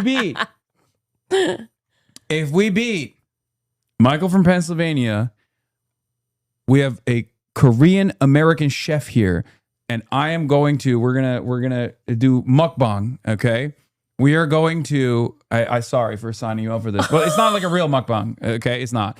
But we are going to try LA Korean food, and she's gonna give me her opinion on whether or not it's worth being my favorite food to eat here. Okay. I don't want to ruin things for you. Damn. No, I think you're going to like it. It's fire. It's galbijim. Oh, I love galbijim. Okay. So good. So that's right off the jump. That's good. All right. Okay. All right. But if they fuck it up, like you can really fuck it up. Yeah. Hopefully they won't. Maybe I've been eating fucked up galbijim and not even knowing it. So without even knowing it. But yeah, that's right. Where do we got? Okay. Hong Hasan, secureactblue.com/donate. Hong Hasan, we got, we have to beat Michael from Pennsylvania's record here, okay? So spam that link, and we're gonna get into it real quick. Hold on, let me change the camera angle on here as well. We're doing live production. There's I've a lot. Actually worked with all of those chefs in the video. Oh, really? Mm-hmm. Hell yeah! They're not just folks. So you're basically like Bear. You're this is Bear territory. You know, you were in treacherous conditions in the kitchen. Chefing it up. I've got some complicated feelings about The Bear, but it's good television, very good writing. I mean, I feel like it wasn't as good like the latest season. Like the first season was good, and it got maybe not as good as of after the first couple seasons. There's no tracker on the website, by the way, so we're gonna have to rely on your word or your team's word on how much we're fundraising. Oh, for the Hasan link? Sure. Yeah. Okay. Right? Because I guess got an honest team. Okay. I don't know why there's no tracker, but it's fine. Okay, let's get started, ladies and gentlemen. Let's get started. This was your ad, your campaign ad, your intro. It's so stressful to get by these days, and I know a lot about stress. I work in restaurants. I started in this kitchen 15 years ago, and you might recognize what's across the street. A lot of people in that building don't get why it's so hard to get by right now. Working hard doesn't mean you can always keep up. One wrong step can lay you out flat. This is by design. I'm State Representative Francesca Hong. I'm a service worker, community organizer, and a mom. I work for a living. Always have, still do. 5 years ago, my community sent me to the Capitol. The system is rigged. I'm running for governor to fix it. For years, we've been told that doing better isn't possible. Well, let me tell you, that's bullshit. All we need to do is fight together. We can fully fund our public schools and have universal childcare. We can guarantee paid leave and have cheaper healthcare. We can fix a rigged system that puts oligarchs over workers and small businesses. We can do better. Don't let anyone tell you we can't do this.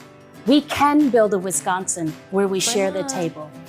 Aw. Yeah. I'm Francesca Hong, and I'm running for governor because I know that together we make better possible. That was brilliant. Okay, so that's a goated launch video. You've turned into a lawmaker after working as a chef in kitchens. You're running as the DSA-backed insurgent in a 6-way Democratic primary to replace retiring Governor Tony Evers. You were the daughter of Korean immigrants. You started in Madison Kitchens as a dishwasher, worked your way up to executive chef, opened up your own ramen shop, and in 2020 became the first Asian American ever elected to the Wisconsin legislature. You're a member of both DSA and the Assembly's Socialist Caucus. Now you're running a progressive campaign for governor of Wisconsin to succeed 74-year-old Tony Evers, ladies and gentlemen. You built a massive grassroots movement without corporate PAC dollars, modeled on the legacy of Wisconsin's historic sewer socialists, which, I'm sure Michael talked to you extensively about. He's a nerd. Who governed sewer socialists, governed Milwaukee for nearly 50 years, sponsoring legislation for universal child care, a state-owned public bank, and a moratorium on AI data centers, which we hate here unconditionally. Your campaign seeks to demonstrate that bold democratic socialist governance can deliver material improvements to both urban and rural working class communities. Once again, Francesca Hong, thank you so much for coming.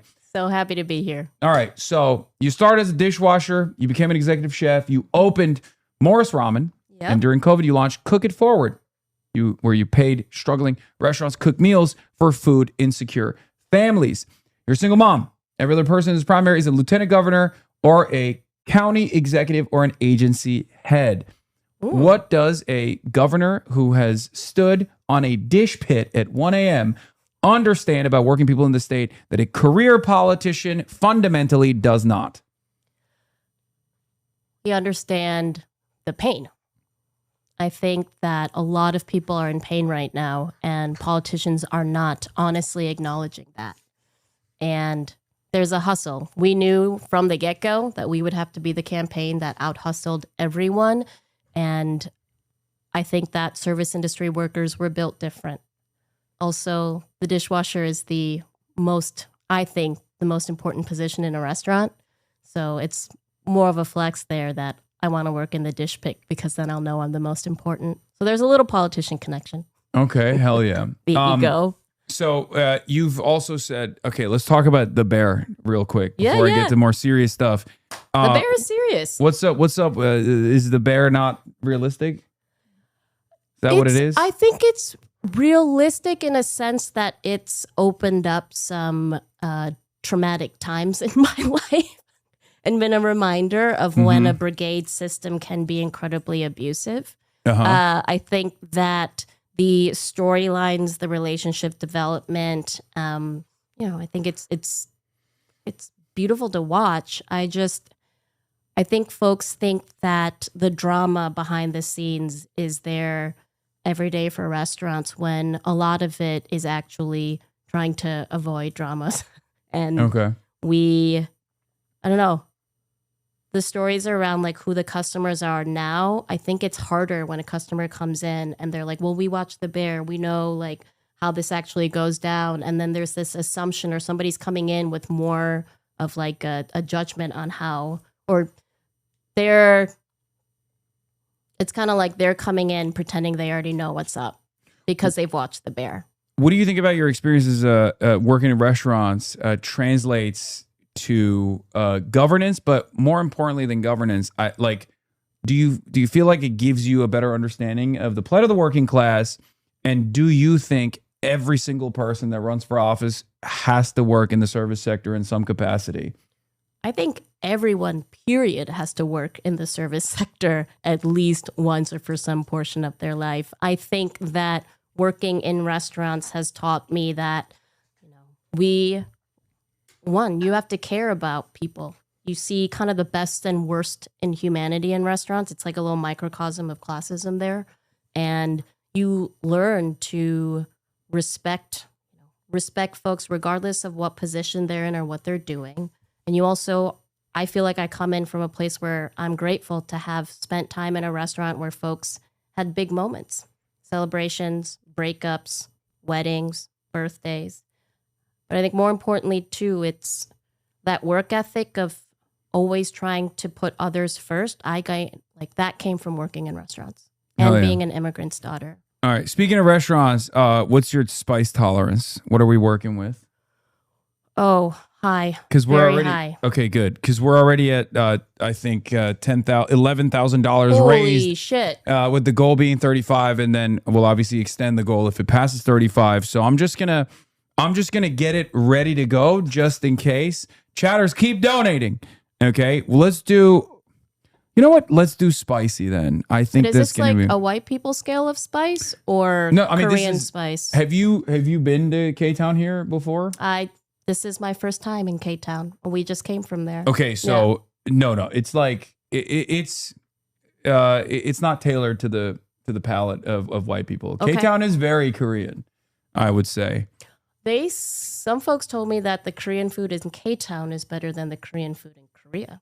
So I have not been able to test that theory out yet, but I will say California Asian cuisine in general is insane. I love Japan. I've been to Japan many times. I love China. I've been to China. And I would go so far as to say that like Asian food in California is like comparable to the respective host nations. So I can't speak for Korean food in Korea, but California Korean food or LA Korean food is pretty fucking spectacular. I have a kind of a theory behind that is like, especially for Korean food, there's a certain expectation of having it taste like what mom or grandma made. And the expectations of folks who come in, like service-wide or understanding kind of like what the more Western restaurant service is supposed to be like, where, I don't know, I think folks have more on the line making the food here, especially knowing that it's immigrants and however many different generations that come after, where like people are raising the stakes and expectations, and so the food can only get better. Yeah. Well, how about Wisconsin? How's Asian food in general in Wisconsin? In Madison, so we have an incredibly strong ethnic food scene. And people underestimate it. But I've had chefs that I've known in Chicago who come to Madison for the Lao food, the Hmong food. We have amazing Tibetan food, Southeast Asian. I would say actually in Madison where I wish we had better food is Korean food, but I can get it at home. Hell yeah. Get the tracker on the stream. I'm checking it. Chatters, I think somebody calm down. said there was one. It is. They just want to see it on screen. Yes, Little Tibet is so good. It's at 13,300. We got to get those numbers up. It's at this rate, we're not going to be able to compete with Michael from Pennsylvania. I know there's a tracker. I'm looking at it. Okay. Calm down. All right. So this race is very important for a lot of different reasons. Obviously, there's a tremendous momentum happening with democratic socialism in this country right now. There have been big waves in New York City. I like to say New York City is the tip of the spear. They have a well-oiled machine in New York City DSA. But I believe genuinely that these policies are universal and are broadly accessible and broadly popular everywhere else. Wisconsin is a purple state. For the longest time, the conventional wisdom was that a Democrat had to run as a milquetoast centrist in a place like Wisconsin, basically a Republican who cycles just to survive the general election. Yet in 2016, 71 out of 72 Wisconsin counties went to Bernie Sanders Sure in the did. primary. And in the general, Donald Trump ended up beating Hillary's centrist campaign. Trump barely lost Wisconsin in 2020, but won it again in 2024 by 1%. It is the most purple of the purple states out there. What's your message to Wisconsin voters who have rejected centrist politics for over a decade and are looking for a politics that finally speaks to the masses? It's time to build power. It's time to build power through policies that put working class people first. Everyone deserves to have housing, healthcare, education, and food, be able to take care of themselves and their communities. And I firmly believe that it is through working class people power. That's how we're going to help folks understand that government is supposed to be a force of good. Republicans and centrists have made it so that government is dysfunctional, and you're meant to think that everything has to be the way that it is with their struggles, but it doesn't.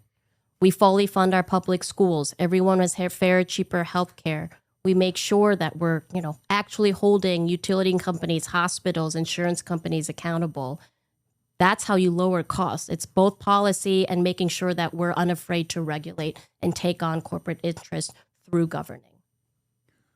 That's a great answer. Your signature issues, some of which you talked about just now, are universal child care and universal paid leave. Yep. In Wisconsin right now, families are paying more for daycare than for UW tuition. And the Republicans let Tony Evers' child care counts program nearly fall off of a cliff. Yeah. What does universal child care actually look like for a Wisconsin family under your rulership as Governor Hong? So we would make sure that families of four making up to about $114,000 a year or 400% above the federal poverty level would have fully subsidized childcare from 0 to 12. So we all know that summer camps cost money too. And just because your kiddo is in school doesn't mean that there aren't going to be additional care costs involved. And now those families making above that would have a partial subsidy. And we ensure that there's subsidies available for the providers too, while raising wages for child care workers and educators. And we pay for it by putting in a very small payroll tax that will end up actually being a massive economic investment. Folks need to see childcare as infrastructure. You cannot have your local dollar stay in your local economy unless you invest in policies like childcare and paid leave, because worker-forward policies actually make for better lines for the business. Yeah.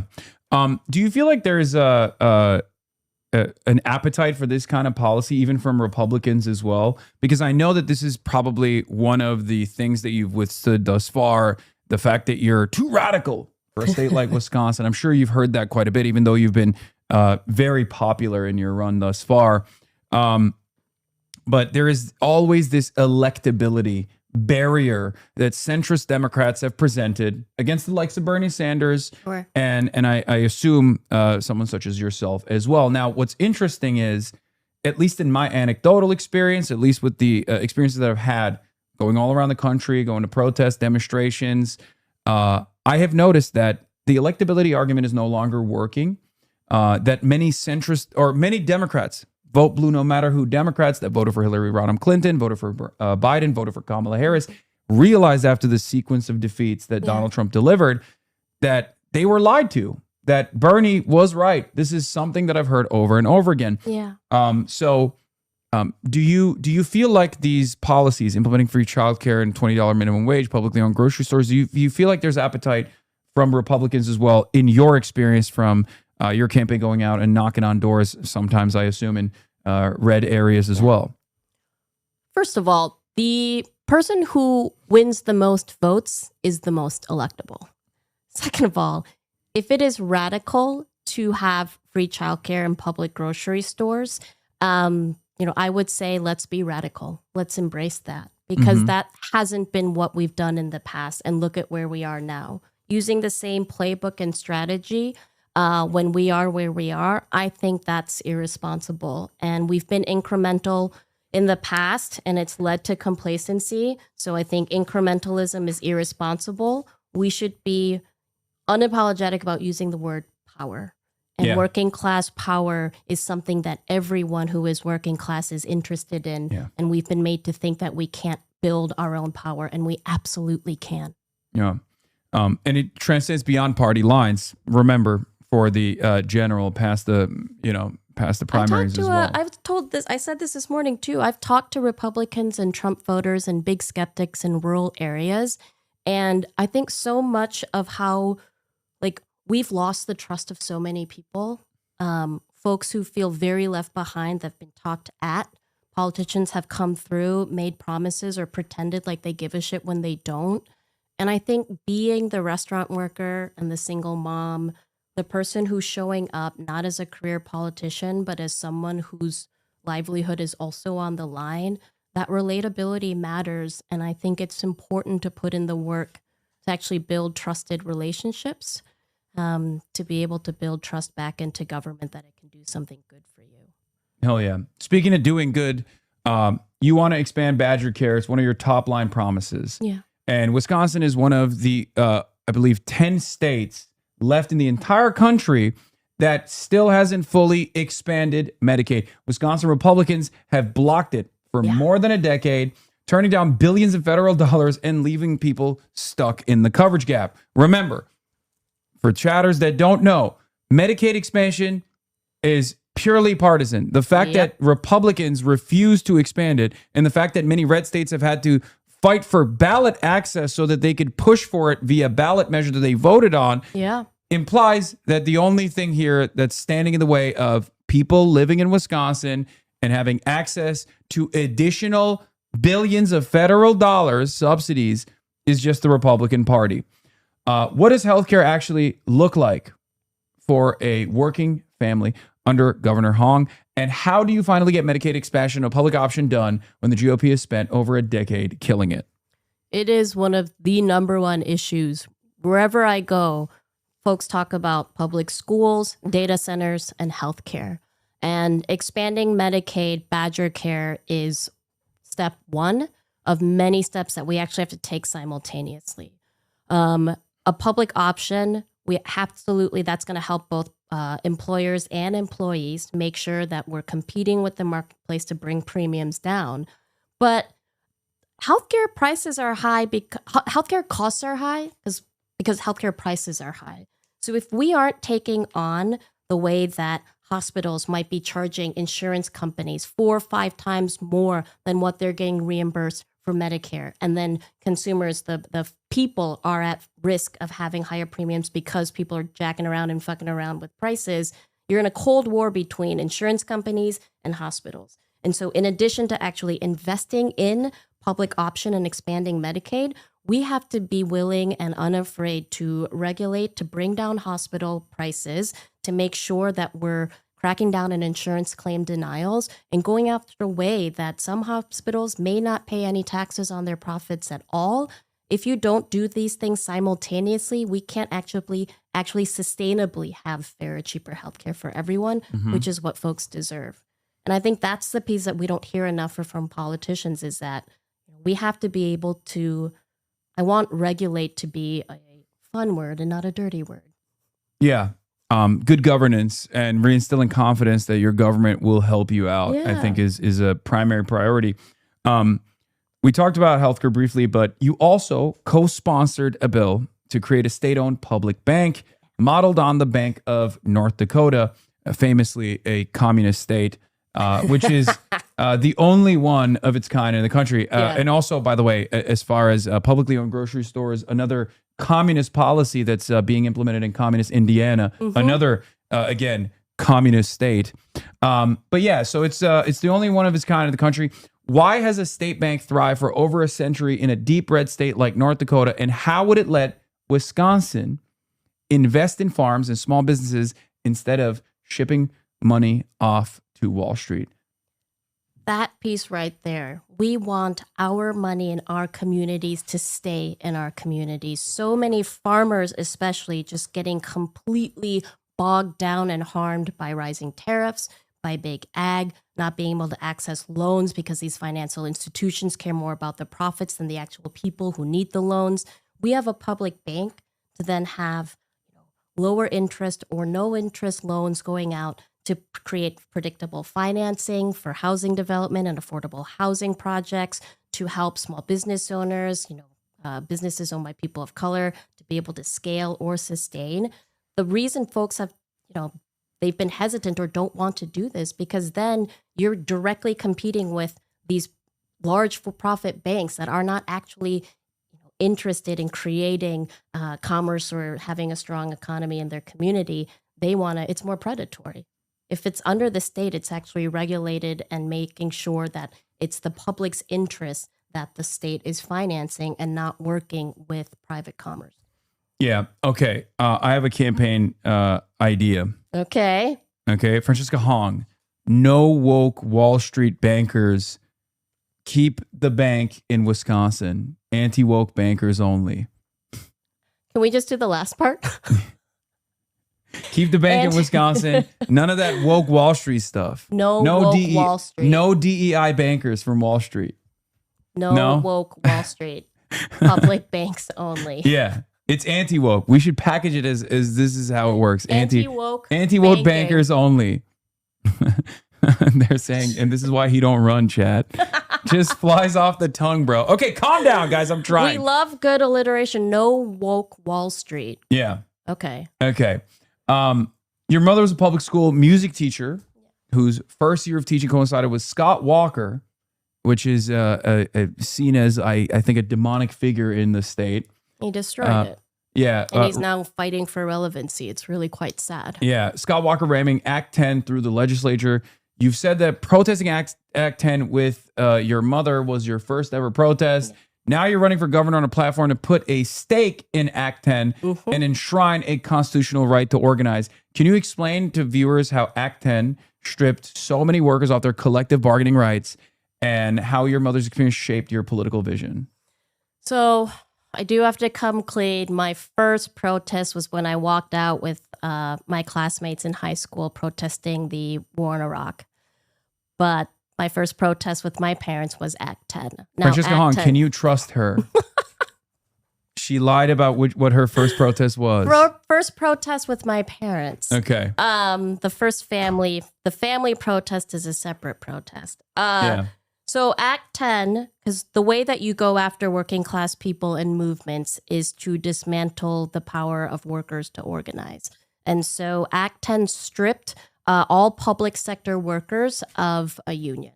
Now, it's not enough to make sure that we repeal Act 10, which we can do through legislation or it can get struck down in the courts.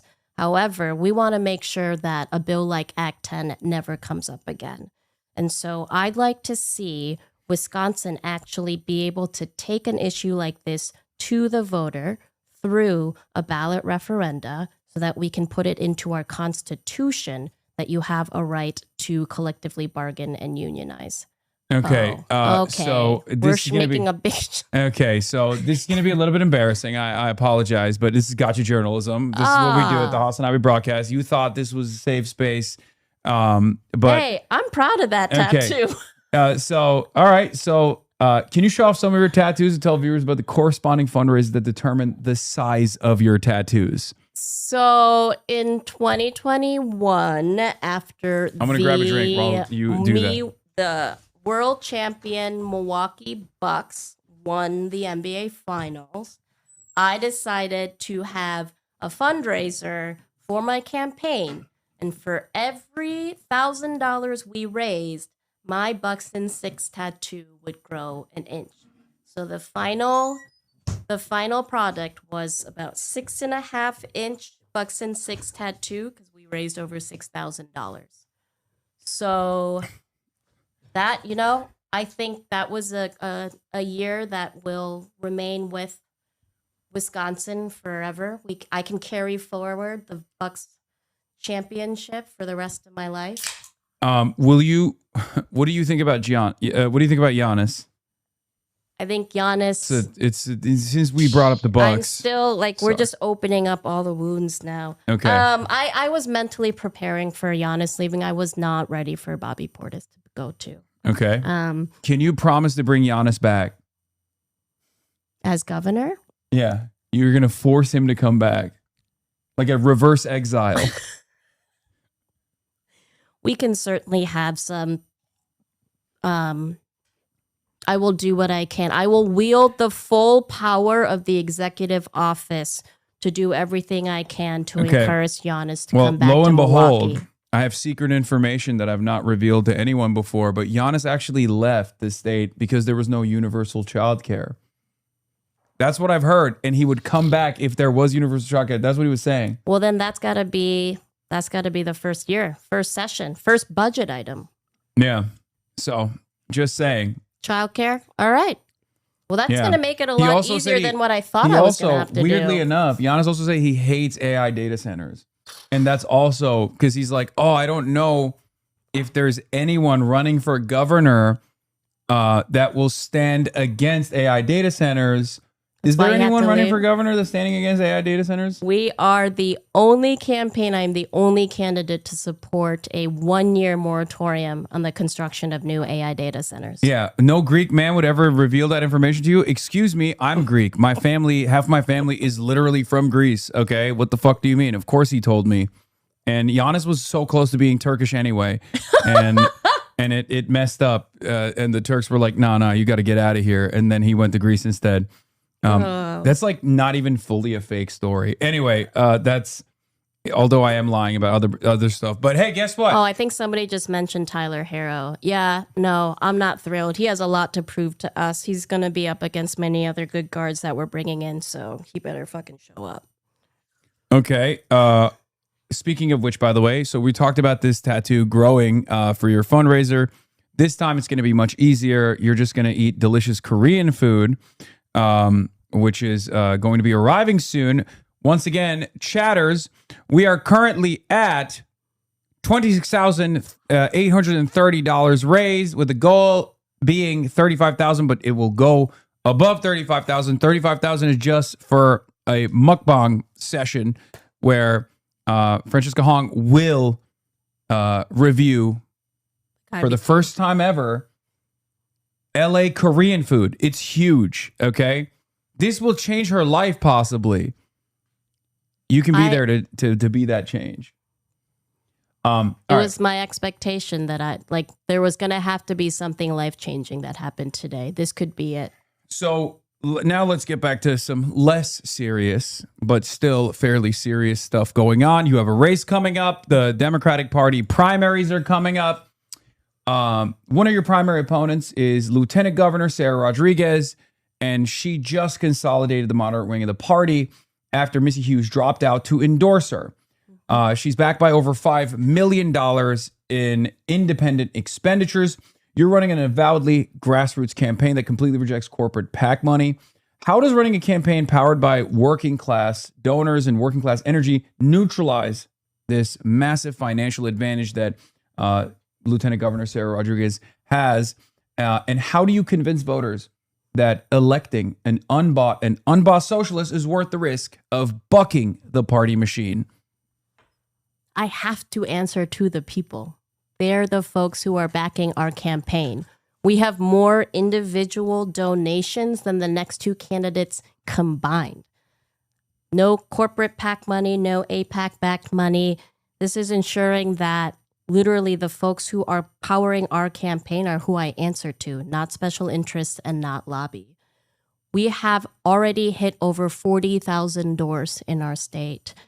Just one weekend, over 10,000. And these aren't just volunteers who have been working with Dems and other campaigns. These are folks who are new to politics, folks who haven't knocked doors before. When you're engaging and earning the excitement of people who haven't been in politics before, that means that we're breaking through one of our biggest opponents, which is apathy, which is disillusionment. And I think that's something you cannot buy. You cannot buy the excitement of the voters. You have to earn that, build relationships, do the work on the ground, and actually show folks that you are not just fighting for them, but we are the campaign that's fighting alongside them.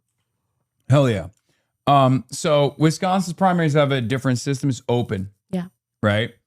And also I'm pumping the donation link, everybody. We gotta, get those numbers up still. We're at 27,000 only. We're not at 35,000. If the food gets here, it's gonna go cold if you don't hit the 35,000. But in any case, and we can't lose the Michael from Pennsylvania. Let's be real. That would be unacceptable. Still mocked. Yeah, that's crazy. That's crazy. He can't dono-mog us. Okay, he can't dono-mog us at all. That would be unacceptable. Because Caroline Kwan interviewed you already before I did. Oh, that was so great. Michael from Pennsylvania interviewed you already before I did. It's like people are saying I'm no longer I'm washed now. That's what people keep saying to me over and over again. Michael from PA, not from Wisconsin, by the way. And I don't even know why he says he's Michael from Pennsylvania. He's in Los Angeles. So well, he's saying where he's from. Yeah, it's who knows if that's real. It's word on the street, but I don't trust that guy.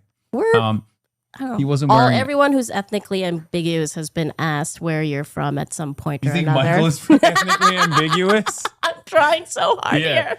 Yeah, he's so ethnically ambiguous. The whitest man I know. He's got the curlier hair now that can, I don't know. I'm trying Italian? here, Mike. Italian? Okay. All right, let's get back to the open primary. So Wisconsin open primary rules mean anyone can vote in your primary regardless of party registration. At the same time, polling shows that the vast majority of voters are currently undecided or completely tuned out. What's your message to those voters who feel like establishment politics of the past few decades have basically forgotten about them? They just sold them out. And what do you say to conservatives who have grown tired of Trump's costly wars and his lack of transparency with the Epstein files and gas prices skyrocketing because we are waging Israel's wars on their behalf in Iran? You deserve better. You deserve permanent affordability and a Wisconsin that belongs to you. I think ours is a campaign that focuses on building community and policies that are universal, but we have to message in a way, and we have to let folks know that we are doing this for you, the individual, so that you can better take care of yourself, your loved ones, and your community.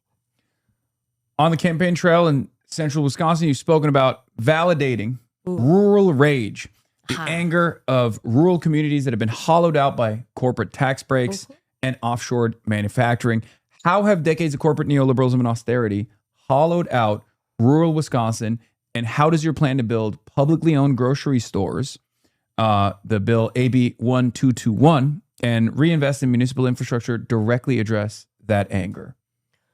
One of the things that rural folks really get excited about when our campaign comes through to meet with them is the younger folks in the area who show up for us, who are now showing up to meet with some of these county party leaders who are generally white and over the age of 65. And we're showing folks that, look, a different type of politics is possible that will bring in a different type of policy.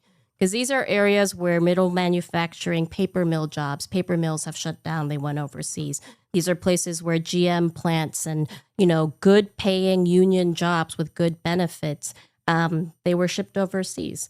And so when we focus not only on bringing in middle manufacturing, good jobs through public grocery stores and investing in infrastructure, but we think about a green bank with green new jobs that are powered by union jobs, and we're investing in clean energy infrastructure, updating schools to be green schools. We're talking about good jobs to update municipal buildings and fucking fix the potholes in the roads. And so there's been a manufactured divide and resentment with policy that pits urban and rural against one another.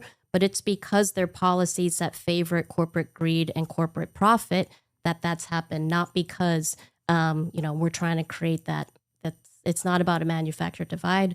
It's about making sure working class people have opportunity in their community to keep money in their community. Okay, I like that. But what if my suggestion to you was billions of dollars in tax breaks for AI data centers instead of fixing the potholes and also rural infrastructure alongside urban infrastructure? So we got data centers in Wisconsin right now. We need more. They're exempt. They don't pay sales and use tax. If we were to delete in our Control-Alt-Delete plan for data centers, those corporate subsidies and exemptions, we're looking at $2.1 billion that we can put into public transit, clean infrastructure, Who needs and fixing the damn roads. That's a Tony Evers quote. Who needs to get on the bus or even drive on roads that you have to have adequate suspension on when you can feel the joy of paying extra for your electricity bill because there's an AI data center down the road that's sucking up all of the energy and also humming and creating environmental catastrophe as well. Yeah, I think that money can be used in better ways. I think that we should be taxing the billionaires and the ultra rich and having a wealth tax so that finally our money is staying in our communities as opposed to our money paying for the tax breaks of some of the wealthiest people in Wisconsin and paying for these companies to have lobbyists to then line up and basically be a puppeteer for politicians. I think the money that goes to lobbyists from corporations that come from breaks that we pay for, that in itself is a fucking abomination too. So let's talk about cranes and trains. Not so big on the cranes in general, but I definitely love trains. You're the only candidate, as we've adequately mentioned, who is calling for a moratorium on data centers. And Wisconsin still wants to hand big tech more than $2 billion in tax breaks. Your cranes and trains plan says, take that money, hire the exact same union workers, take that exact same money, and instead of building an empty server farm that jacks up everyone's electricity bill, we build homes for people can afford, a greener grid, schools and transit that actually works. How do you envision using Wisconsin's multi-billion-dollar surplus to build bridges and trains for the engineer in Milwaukee, the dairy farmer in Green Bay, and the student in Madison, rather than gifting tax breaks to big tech companies? I think the entire vision and what Wisconsinites need to remember is that this state belongs to them and not these big tech companies and not these outside contracts that are coming in, and they're not putting our workers first or putting in project labor agreements. And I think in order for us to grow working class people power, we have to be the ones to have democratic control of the economy, which is why we have to put this money, as opposed to subsidizing data centers and big tech, we actually put it into the communities, what they're demanding, to help make communities safer, more affordable, and more sustainable for our kids. Okay. I'm going to stay on the AI data center situation because Microsoft is turning the old Foxconn graveyard into a data center. Many in Wisconsin remember that the Foxconn deal was a disaster. We got Foxconned. Yeah. Complete failure. Scott Walker promised $10 billion in 13,000 jobs. Wisconsin ended up getting a fraction of the jobs, hundreds of millions in local infrastructure debt, and nearly 100 families' homes were bulldozed for a factory that never really came. As governor, how do you break Wisconsin's addiction to bribing corporations that never end up delivering? I think they got to pay up front. We have to talk about, instead of cutting deals where many of these developers and AI companies are actually operating on borrowed money, right? And so going into a financial agreement, taking on that much risk with taxpayer money is deeply irresponsible. So I think if they're going to build here, they need to pay first. If they're going to be able to if they want to use something for surveillance to compromise our natural resources and compromise public health, we have to, I think, make Wisconsin a more hostile state to some of these larger corporations and not be in a situation where we're having to clean up because Foxconn was nowhere near its promise of how many jobs they were going to bring. So speaking of being hostile or being a more hostile state, I have a proposal. There is. Wall Street. Oh God! Why did you take such a big gulp? Oh no. Okay. I'm I have a ready. I'm proposal. bracing myself. Okay. In China, there's this statue of a former emperor, and people go up to that statue and slap it. I don't know if you've ever seen it. Like, people take their shoes off and they'll hit the statue for thousands of years. Thousands of years of shame. And it's a shame statue. I propose building a Scott Walker statue that people can go to and slap it up and spit on if they want to. Do you feel like this would take out some of the frustration that Wisconsinites are feeling? And it would be relatively cheap. You could even charge people at certain points at entry. Here, I'll show you the. I think we should support local artists and have it be an active exhibition. Wisconsin also happens to be... Have you ever wondered why people in China keep hitting these statues again and again? Some people think it is just a strange tradition, but there is actually a deep story behind it. You might have noticed that the statues look different over time because they slowly break and have to be rebuilt. These statues are not random. They were made to represent people who betrayed a famous national hero many years ago. Even after hundreds of years, people have not forgotten what they did. So hitting the statue... Do you, okay, this is like low key kind of a go to proposal. I was just joking, but what if local artists made Scott Walker statues and then people could do that? That's where I'm at, is Wisconsin is actually last or second to last in arts funding. And it's an absolute embarrassment. You know, states like Minnesota actually have a portion of their sales tax that goes to like a heritage and cultural preservation fund where they actually fund arts. So if this means that we are commissioning local artists, that they are paid well, that it can contribute to a broader creative economy, that it remains this kind of like active exhibition, I would consider it. Okay, that's good. It's got to support the artists. We put those down. Write it down. Write it down. That's a proposal. If you're Fox News, don't write it down. Oh my God. Okay. All right. So let's get back to more serious stuff, even though I feel like the Scott Walker statue thing is kind of cool and kind of serious. Also, we made it over the past, over the finish line, I believe. Or no, wait, no, we haven't. $34,980. The goal being $35,000. We need $20 more, chat. Open your wallet. Or is it not 20? No, I think it is literally. Isn't it $20? Am I doing the math wrong? Yeah, $20 over the finish line. $20. Yeah. Who's going to be the last 20? Who's going to be the last 20? Who's going to be the last $20? It should be Mike. Yeah. Run it up. Run it up. Yeah, Mike is getting donation mogged. It's not a big deal. And we're not going to stop at that either, by the way. Oh, now the new goal is $50,000. Look at that. We didn't even hit the 35 and you guys already expanded the donation goal to 50 grand. Okay, that's fine. We can hit that too. We'll hit that as well. All right. So I can't get speaking over of which, now that we got the 35,000, first set of mukbang for you is Hannah. Hannah's got another gift for you. It's not just this soda. We got something else for you as well, even though I thought it was disrespectful a little bit because it's microwaved, but here it is. What is that? What is it, Hannah? Red bean pancake. Thank you. So we got you red bean pancake for... It's air fried. Air fried red bean pancake. Which I feel napkins. Like...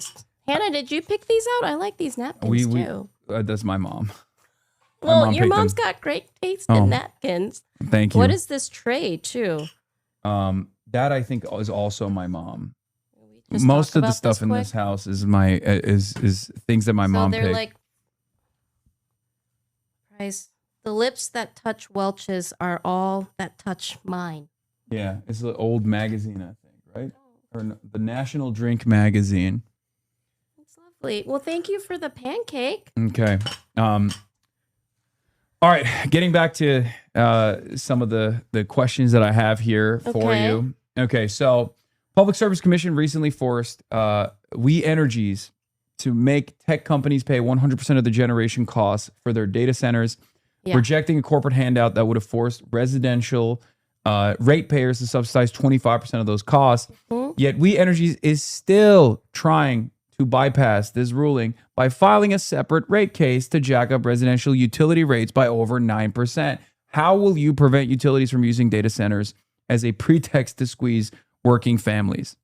Well, we have to make sure the Public Service Commission has statutes in place that actually give them, enforcement mechanisms to reject rate hikes. We also have to make sure that there are transparency measures and accountability reports where these utility companies, We Energies, has to actually show where the rate hike money is going, how they're going to use it, provide the auditing report so that we know it's not going to line a pocket of an executive, that it's actually going to make improvements in the grid or invest in renewable energy. And it's a step in the broader goal, which has to be allowing local municipalities to have publicly owned utilities.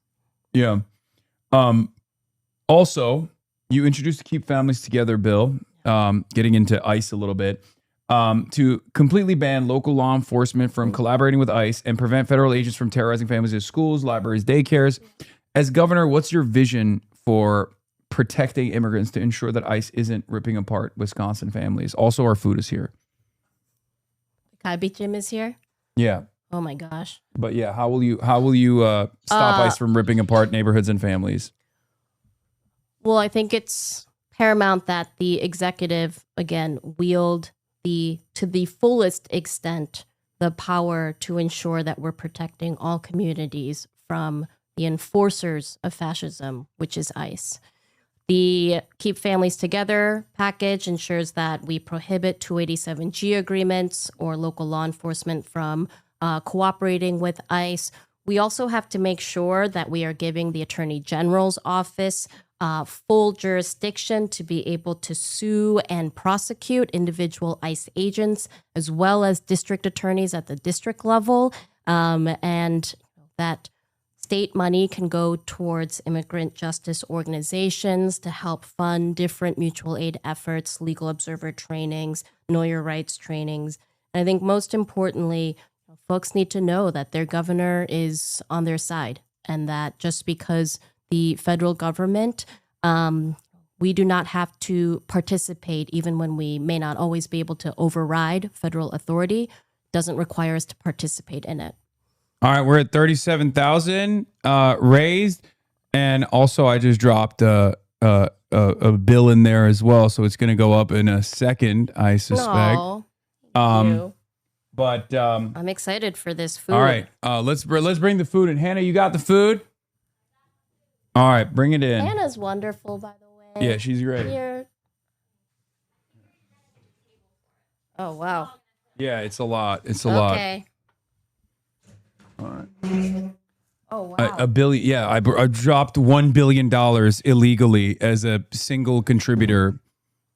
One of my many billions. Oh, you're a billionaire? Yeah. Multi-billionaire. All billionaires are subsidized socialist candidates. Okay, so we got. That's what I want Tom Steyer to do. How's he doing? I don't know. I want to have a check-in with him. So we got kimchi. There's a lot, but basically, I mean, the meta is to just pop this up. Okay.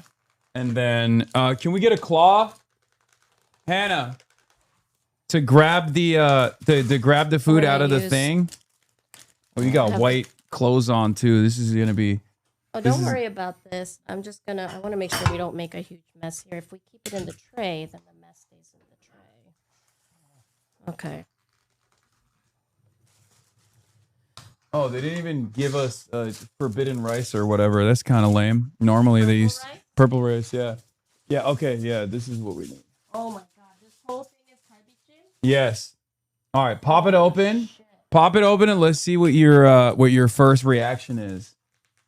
Well, I'm gonna be looking for chestnuts and dates. Okay. They don't have any of those in there. What the fuck is this cheese? Nope. No. Nope. No. Okay, try it.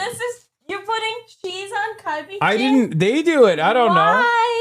Why Okay, is but this? okay, but give it a try. Oh, but give it a try. But give it a try. But give it a try. But give it a This try. feels fucking sacrilegious. Okay, give it You a try. people have ruined carbichi by putting cheese on everything, and I come from the dairy state. I fucking love cheese. But we shouldn't be. Oh, I'm gonna. I'm not even listening myself. to your Let me slander.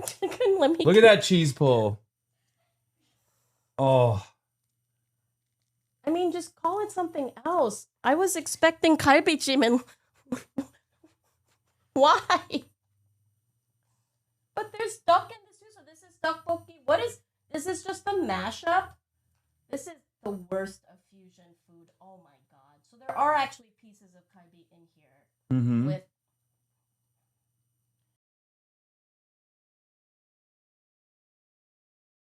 Let's see.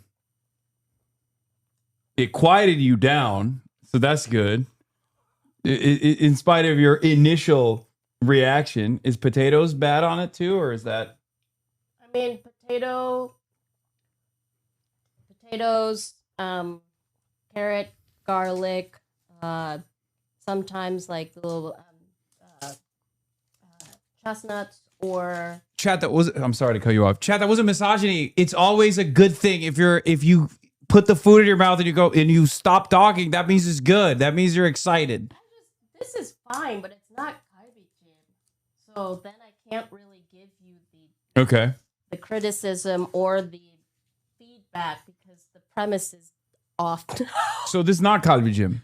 I mean, it's something. It has kalbi in it. It was braised. Jim means braised. Oh my god. Oh my god. We're double starching with rice cakes and rice. I get it. I don't get it. Why? Okay, so the cheese on the Korean food craze started, I want to say a couple years ago, and I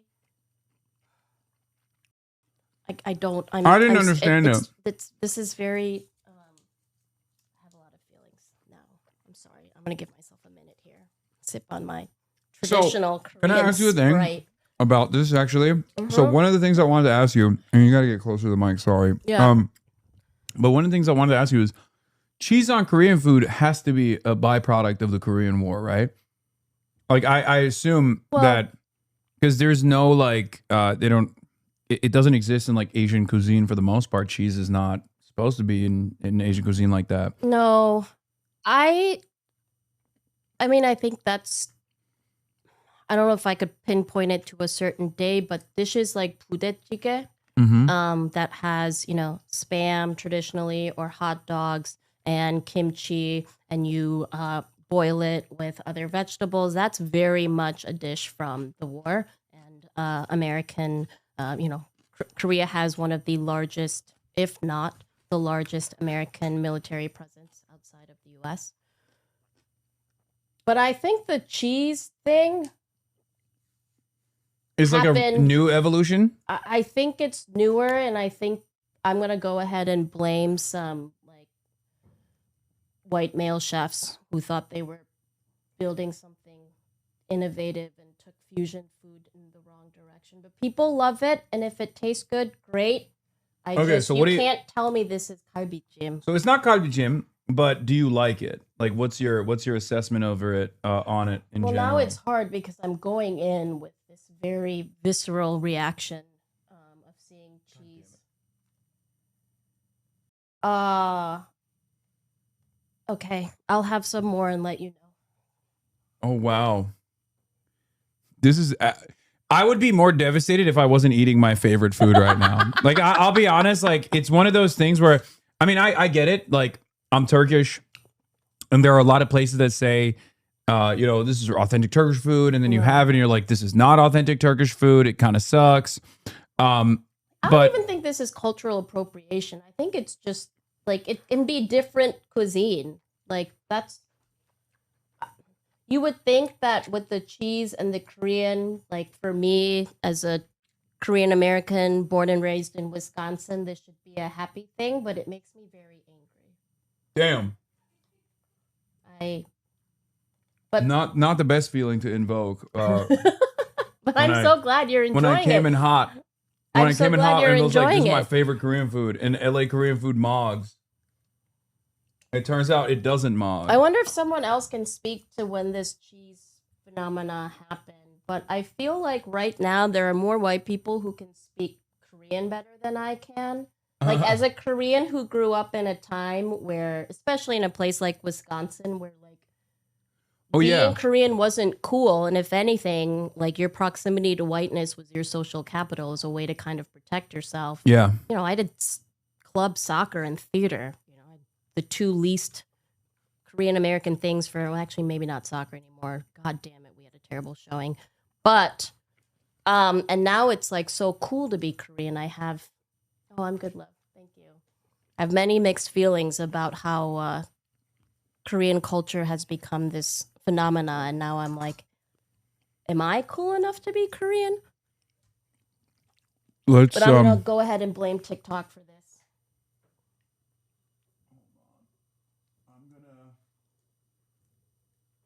I'm going to stop your noise gate so that people can hear you better, but it's also probably going to cause a lot more mouth noises, so I'm just letting you know. But I guess that is That's technically okay. I'll get mukbang. closer to the mic and further away from that. From that thing? From that monstrosity? I have beautiful kimchi in front of me now that I will All right, eat let's with see my it. rice. Let's see if you like the kimchi. I think I will. I got sauce all up and down my beard. Oh, that's lovely. Oh, no, it's too sweet. It had a good shot at the beginning. You got a little bit of the funkiness from the shellfish and the salted shrimp. And that's the other thing. I feel like a lot of Korean food got very sweet, and I'm going to go ahead and blame, white folks for that too.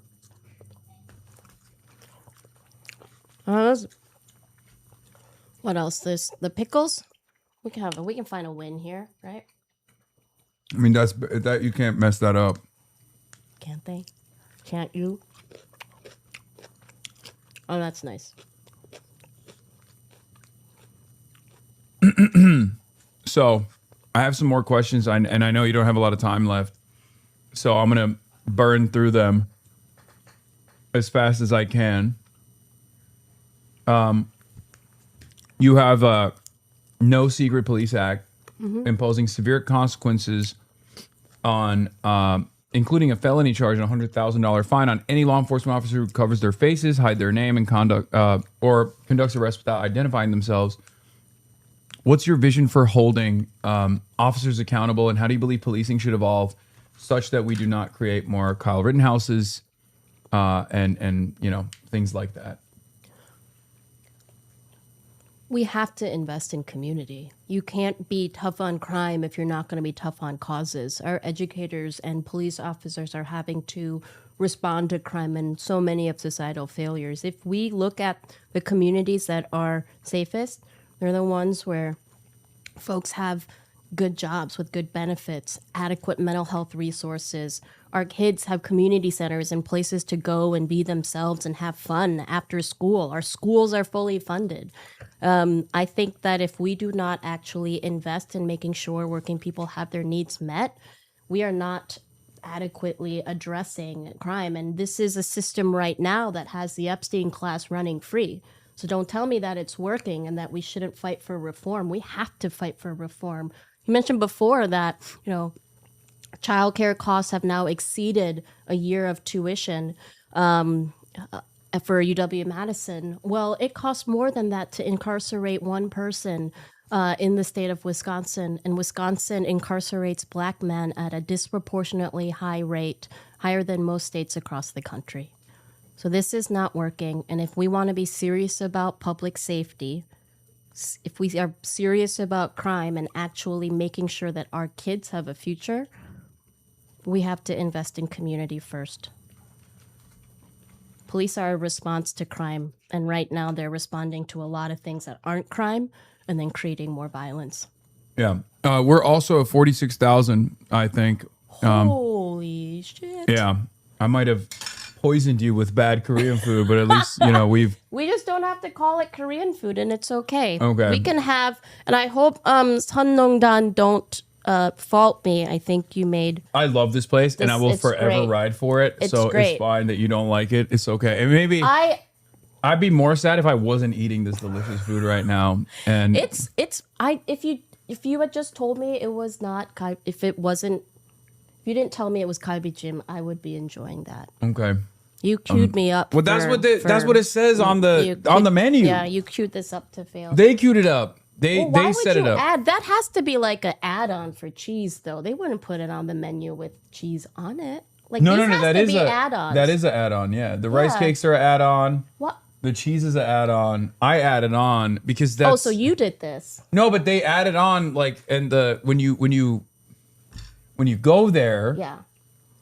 and you order it, yes, the cheese and rice cakes are add-ons. Yes. So sometimes one of the more annoying things that would happen in the restaurant is when you have folks who are like lots of substitutions, lots of add-ons. No, this is like like it's not. I don't like randomly decide to put cheese on. I know it. these are available as I add-ons to enhance the meal and the dish. Yeah. No, Again, had I known this was the product or this was the dish, that's very mukbang-y. Did everyone see the cheese pull? Yeah. I think that's what food You hate it. people... You hate me. You're like, I'm doing a ban. I'm doing a Hasanabi ban from the state if I win the race. I love cheese and I love kalbichim and I just don't want to see them together. Okay. But they're both delicious on their own. Are you gonna open the gifts that we brought you? Yes. But let me ask you another question before we do that. Sorry, I know we're running out of time. It's okay. During your 2024 primary, you broke with the party line to back the uncommitted movement to protest the genocide of Palestinians, and you drafted a state legislative letter demanding an immediate ceasefire. You also introduced a clean repeal of the former Governor Walker's anti-BDS laws. How do you connect the struggles of the working class in Wisconsin to the billions of federal taxpayer dollars spent on funding military conflicts and bombings abroad? I think at its core, Palestinian liberation is intrinsically entwined and connected to the liberation of all of us.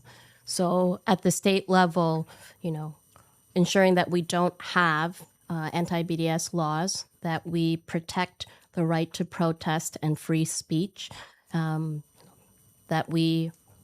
The uninstructed movement in Wisconsin, that was also an exercise of free speech. And I think direct democracy and letting our elected officials know what we cared about, what we needed them to do, giving them a lane to course correct. I think working class people, we shouldn't see our tax dollars going to fund genocide and forever wars when we don't have folks here who have access to housing, that we've got kids who are hungry in Wisconsin and across the country. It's unacceptable. And so investing in and fighting for human rights, that's also who I am and why I'm a democratic socialist too, because democracy, human rights, and fairness, those are the principles that, that's what dictates the policy that I'm fighting for. Hell yeah. Wisconsin is the only state in the Midwest without medical marijuana, one of 9 nationally. So 1 of 10 for no Medicaid expansion, 1 of 9 for no medical marijuana. Wisconsinites often drive the neighboring states to purchase weed. Yeah. Which means millions of dollars of potential tax revenue is just leaving the state. As governor, will you legalize medical marijuana? And if so, will you also allow, or will you also push to legalize it recreationally? Full legalization of medicinal and recreational marijuana. We also have to make sure that we are fulfilling our responsibility to help folks who have low-level drug offenses, look at expungement, opportunity for cannabis-related entrepreneurship. So it goes beyond just legalizing. I think we have to make sure that it's, creating an infrastructure and an economy that puts Wisconsin farmers first, that makes sure that Wisconsin entrepreneurs are first, that we're not... there's a lot of predatory, I think, lobbyists coming into the cannabis industry right now. Wisconsin has an opportunity to make sure that the model that we have for legalization puts Wisconsinites first. So looking at parts of Michigan, parts of Colorado, but most importantly, that it supports our entrepreneurs, our consumers, and our farmers.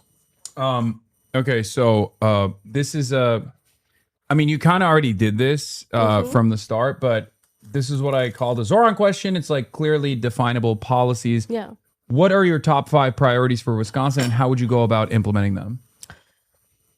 public education, fairer, cheaper health care, shared revenue, child care, and housing. And so public education, if we want to maintain a democracy in our state and this country, we must invest in what is the last remaining democratic institution. That's public education. So supporting our public schools, making sure that there's fair, cheaper healthcare through the expansion of Medicaid, investing in a public option, and ensuring that we are controlling and regulating healthcare prices to bring healthcare costs down. I talked about shared revenue. Now, this is really important because the state of Wisconsin has been hoarding a lot of our tax dollars away from our local municipalities.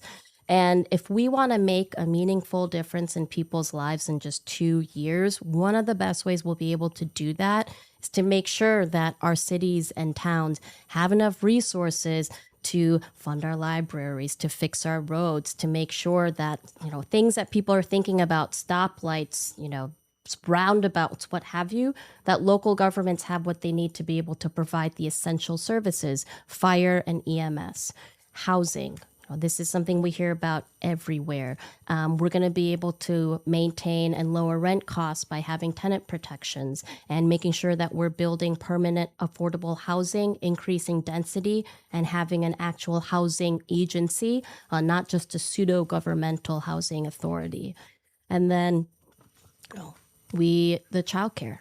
That has to be lowering to no more than 7% of anyone's annual income should go to childcare, but we move towards building fully subsidized childcare for those folks of family of four making under $115,000. That was great. Now we're going to do rapid fire. Super easy, super simple.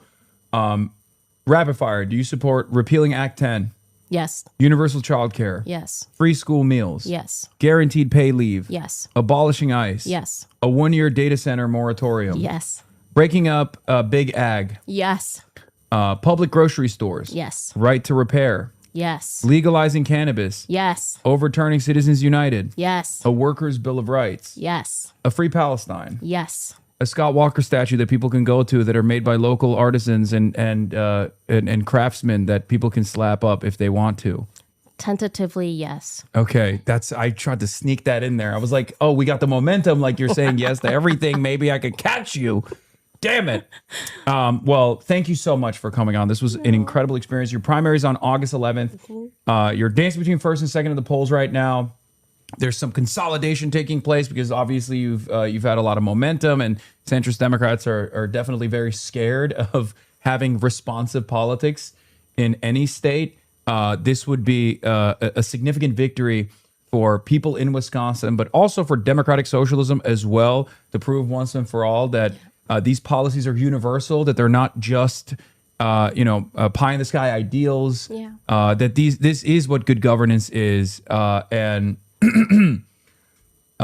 for people hearing you for the first time today, what do you want them to understand about your convictions, and how can people contribute to your campaign? What are some areas of need for you? We're almost at $50,000. Oh my God. Oh, 47,500. We can't hit 50. What are you guys doing?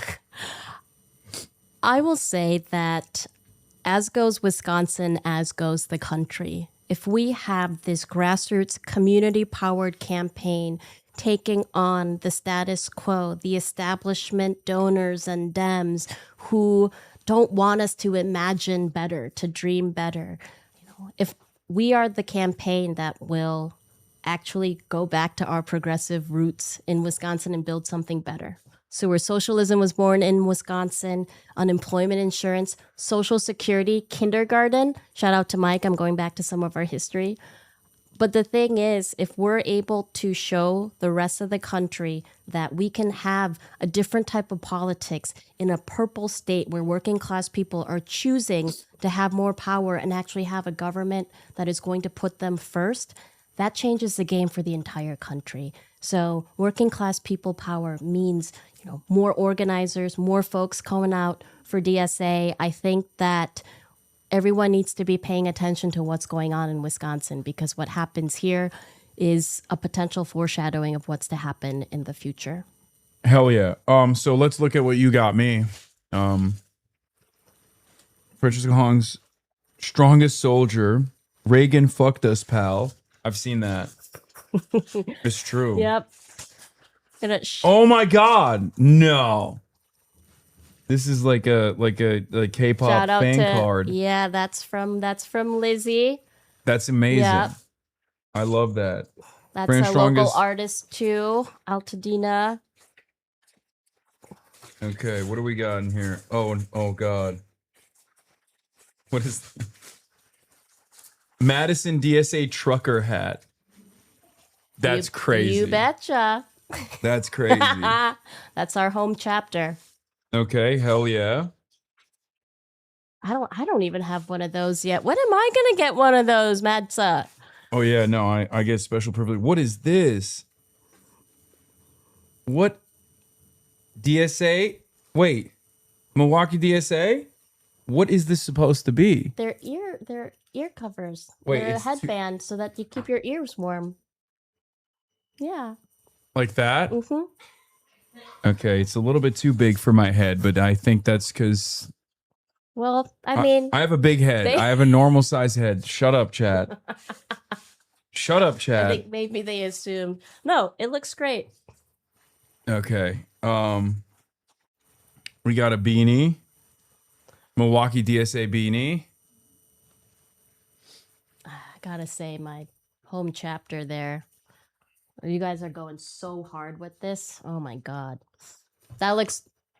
See, I'm a beanie person, so I have to say that also looks in great. LA, there's not a lot of opportunities to wear beanies, but What are you talking about? Folks are out in like a fucking parka. It's 70 degrees out. yeah, we do. We're gonna see people, and it's. Don't you think there are folks who wear beanies inside?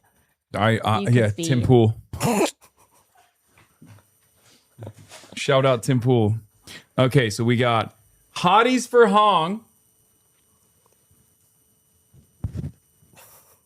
with the sleeves pre-cut. That's crazy. That's crazy. I know there's some Shout out Hasanabi heads that are Renee gonna and really Lizzie. appreciate that. Yep. They're gonna appreciate that. You know, I gotta rock that. And then Reagan fucked up. Wait, this is also sleeveless. What is going on? Okay, people on your team are like, it's enough I with the have suits. the best team. And they were like, know. enough with the fucking suits. Enough with the suits. Bring It's time the, to free the muscle tees. yeah. It's time for slutty Free summer. Okay. This was This is amazing. so Thank you so great. much. Thanks so much for having us. In person by August 11th, by mail postmark by July 22nd, online July 22nd. Again, it's open. It's an open primary, so you don't have to have like party affiliation to be able to vote. And that actually also potentially creates new threats, in my opinion, as well, a little bit. If there is, I think Democrats are going to try to pull all the stops here. I am a little bit worried about like establishment Democrats just like trying to pull all stops, because the more this momentum builds, the more they're like, we have to make sure that there's a corporate do nothing Democrat, and we have to out organize them, and we have to outfund. We can't out fundraise them usually because outside money is super easy to come by for people like that. You're never going to get that, obviously, which is why these sorts of fundraisers are also important. Which is why I was urging you guys to donate, but. They got the money, but we got the people, and I'm very excited to see where this goes, and I can help out in any way. Hopefully, maybe I'll come to Wisconsin. We would love to have you in Yeah. Wisconsin. I'll be able to show you some really good cheese. That isn't I on love a Kai cheese. Beach gym. I'm a cheesehead. We have the best cheese in the world. Also, yeah, you guys have a communist sports team. Oh, our beloved Packers. When Yeah. people ask me about socialism, I say the 3 Ps: Packers, public schools, and potholes. We can make a connection to how all of that works together. I feel very, very confident about everything here, straight up. We still haven't hit 50K. That's crazy. We have $49,837 raised. We can't hit 50K. Embarrassing, chat. Open up your wallets right now, one last time. Let's get it. Let's get it over the finish line. Let's get it over the 50,000 line. So But, what's it going to take for you to come out to Wisconsin? well, 50,000. If we fundraise 50,000, I'll come out to Wisconsin. I know. We'll talk about it. I said it already. I think to your team before, but like if there's any like events or any rally or anything like that, we can set something up, and I can certainly pull up. maybe alongside some other candidates that have already endorsed you, we'll set something up together. That would be great. Hey, folks, remember that we will out-organize them. I need you to stand next to each other. Year. What is happening? I need you. My editor says I need you to stand next to each other to see the height difference, and I'll drop another $25. All right, let's do it. Do you want to do it? Yes, as long as we're hiding this thing. Okay. Uh-oh. All right. Here we go.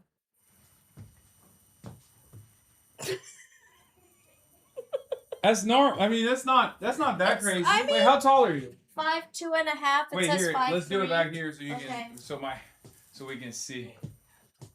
That's not that crazy. It's pretty. It's pretty normal. Think, yeah. There it is. All right. We did it. Well, thank you. Thank you so much. Thanks so much for having me. This was great. great. This Thanks, was wonderful. Okay. I am going to walk you out, take a photo, and then you guys can get back to the Supreme Court and the devastation that is being offered to the United States of America potentially. Hold on, let me change that. The law that allows the counting of some mail-in ballots days after Election Day. So it's certainly a blow to President Trump and his efforts, Paula, to reduce mail-in voting ahead of the midterm elections. That's exactly right. And Pamela, I really do think this is one of the biggest cases of the term. And it's notable that it came out against the Trump administration because they've been arguing that if the law says that the election has to be held the Tuesday after the first Monday in November, ballots cannot be counted if they come in after that. And this was sort of a test case. If they were able to succeed here and limit those ballots from being counted, it was expected that they could potentially go on to challenge other forms of voting, not exactly on Election Day, in-person voting, those kinds of things. So it's notable here that they lost, and the state of Mississippi, which does allow the counting of mail-in ballots if they arrive after Election Day, as long as they are postmarked by Election Day, that state won, because this is something that is also done in roughly a dozen other states. So this is a really significant case because we were watching this closely to see if the Trump administration prevailed in this case, where else could they try to go to limit those voting opportunities? So this is a significant loss for the Trump Justice Department. There was also something else that happened at the High Court this morning. The Supreme Court declining to hear President Trump's appeal in the E. Jean Carroll sexual abuse case. So what does this mean for the president? Well, this means that the one of two E. Jean Carroll cases is over, right? There were two verdicts people will remember for defamation, and one of the cases involved alleged sexual assault.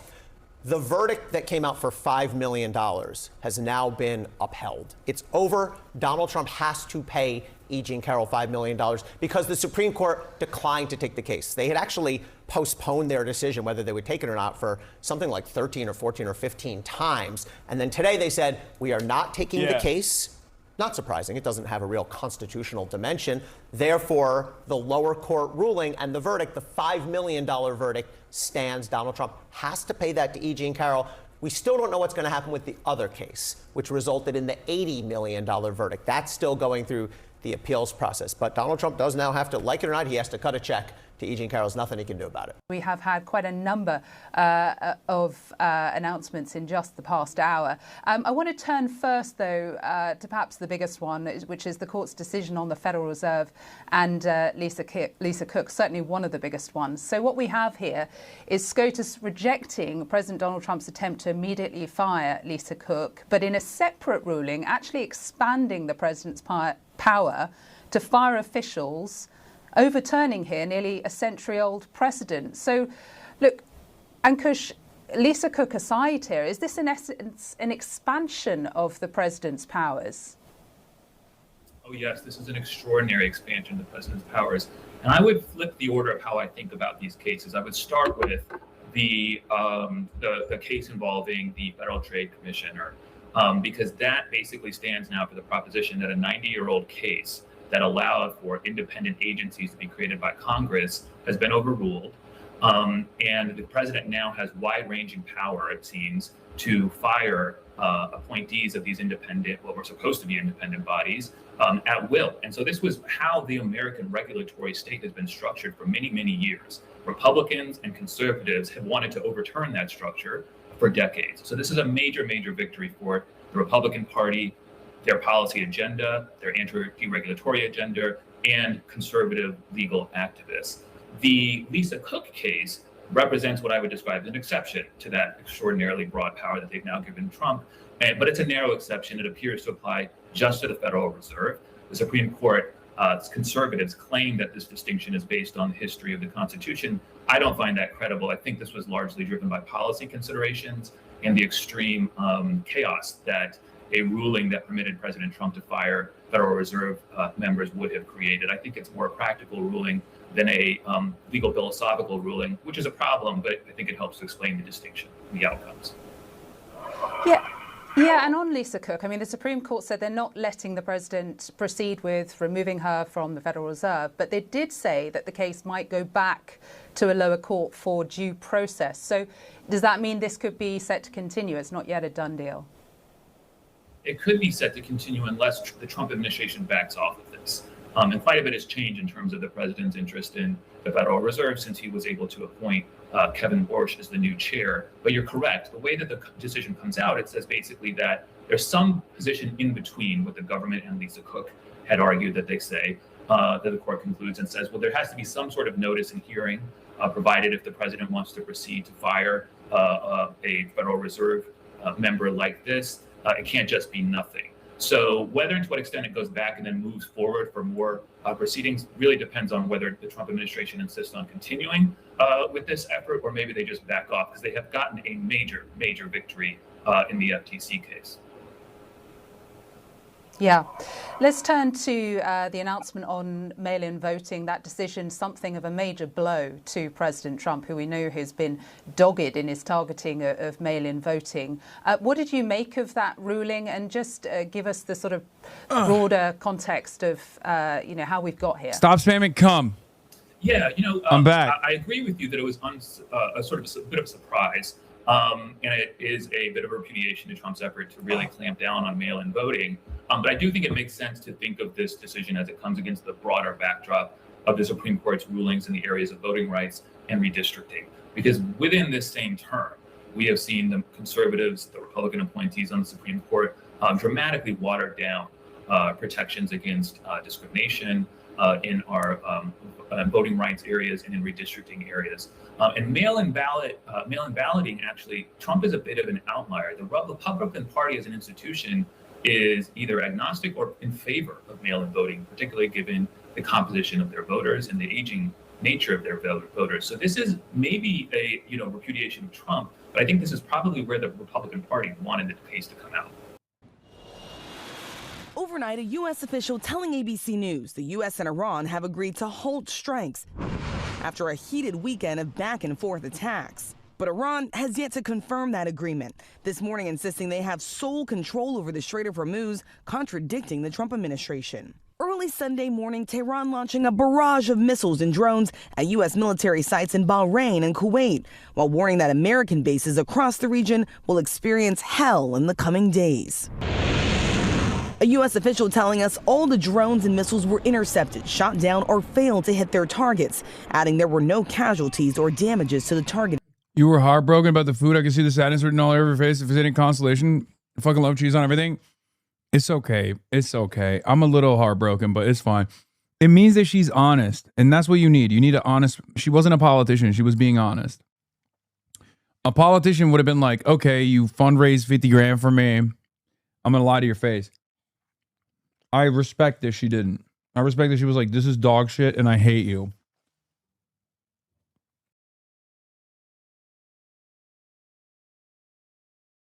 Also, how can I be sad? I'm eating my favorite food, like literally. I don't even care that she didn't like it. More for me. You guys don't understand how good this tastes.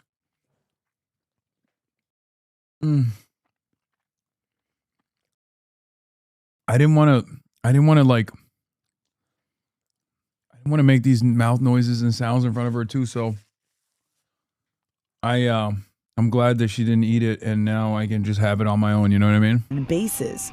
The attack comes after the U.S. struck multiple targets inside Iran in response to an Iranian attack on an oil tanker in the Strait of Hormuz. It marks the second Iranian attack on commercial ships in just the past few days. On Friday, the U.S. struck Iranian drone and missile storage facilities after Tehran targeted another ship in the strait with a drone. This morning, Iranian state media is reporting about $6 billion in frozen assets held in Qatar will be released back to Iran. No word from Qatar on that. Meanwhile, President Trump spent the weekend posting on social media about visiting sites that he plans to renovate here in Washington, D.C., announcing that the Trump administration will now renovate a golf course here in D.C., adding to a growing list of reconstruction projects, Robin. A growing list indeed. All right. Thanks to you, Rachel. Bro, this dude keeps lighting. It's so funny. He keeps lighting the world on fire and then fucking off back to DC and being like, I'm just going to fix a golf course.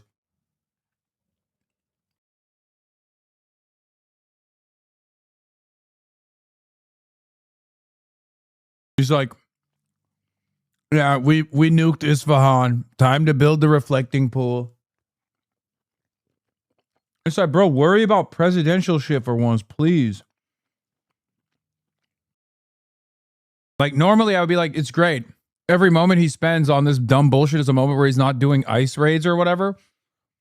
But honestly, in this circumstance, I'm like, no, please, like, get this fucking ceasefire deal across, you idiot. The fuck is wrong with you?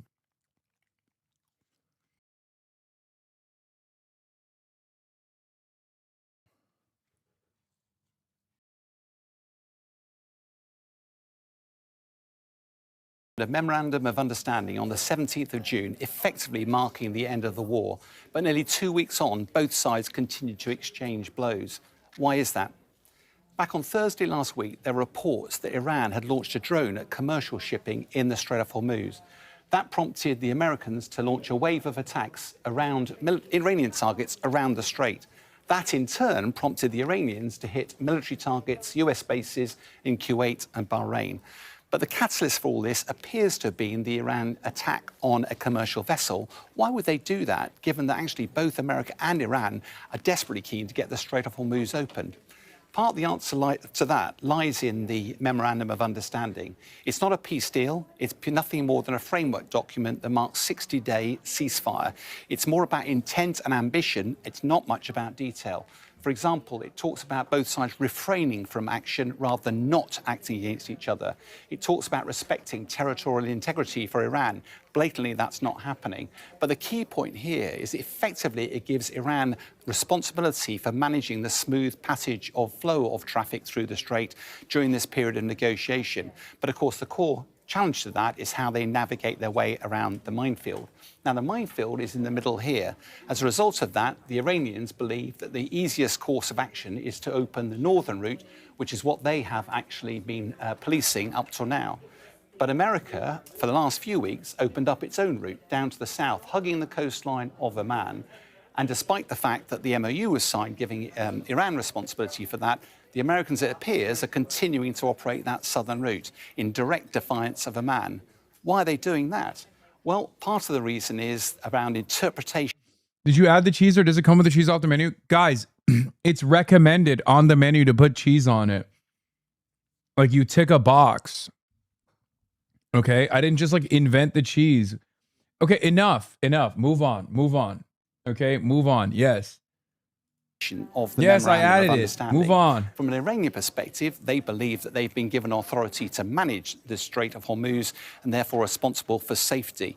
They've actually formed the Gulf Strait Authority with a view of managing coordination, but also looking at what maritime services might be required by ships that are using the strait.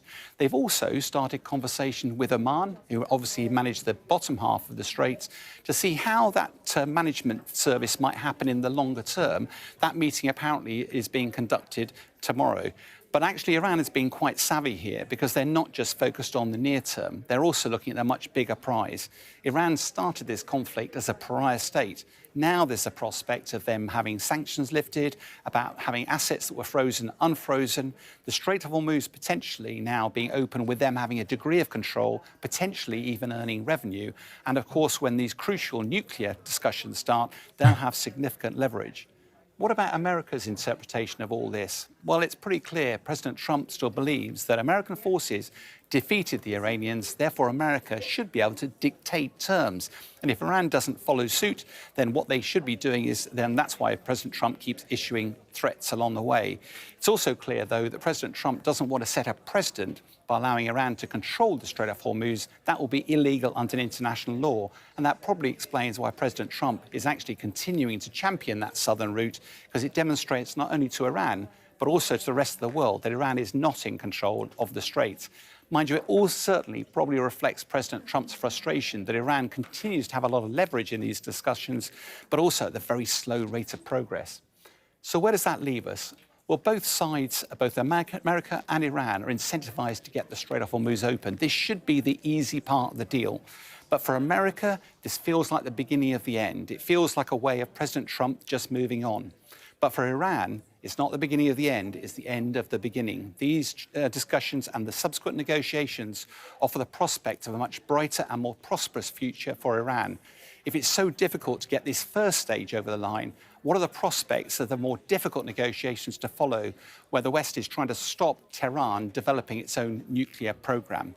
Let's face it, that was a core justification for President Trump for the war. That's what I'm going to call it, the whole thing, because it's watching momentum catch fire right now.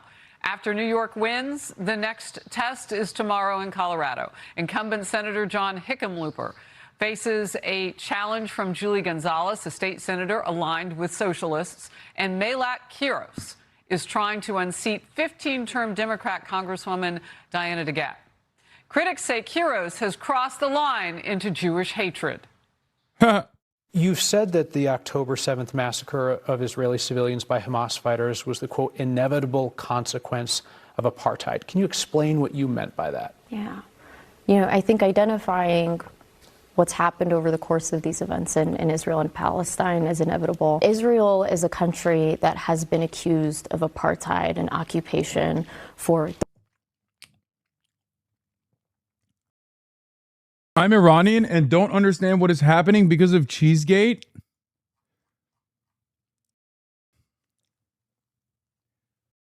Bro, your country is getting fucking peppered with American strikes and you're over here talking about Cheesegate.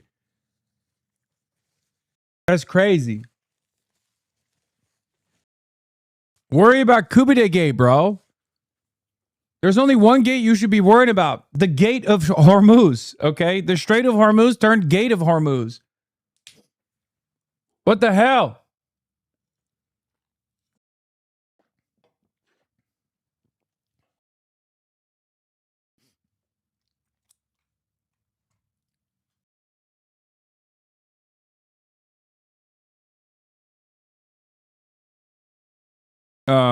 Hong is right about the cheese stuff. All the things I'm reading seem to point out that cheese being added in Korean dishes is a newer phenomenon that started around the late 90s, early 2000s, only really picked up steam in the 2010s.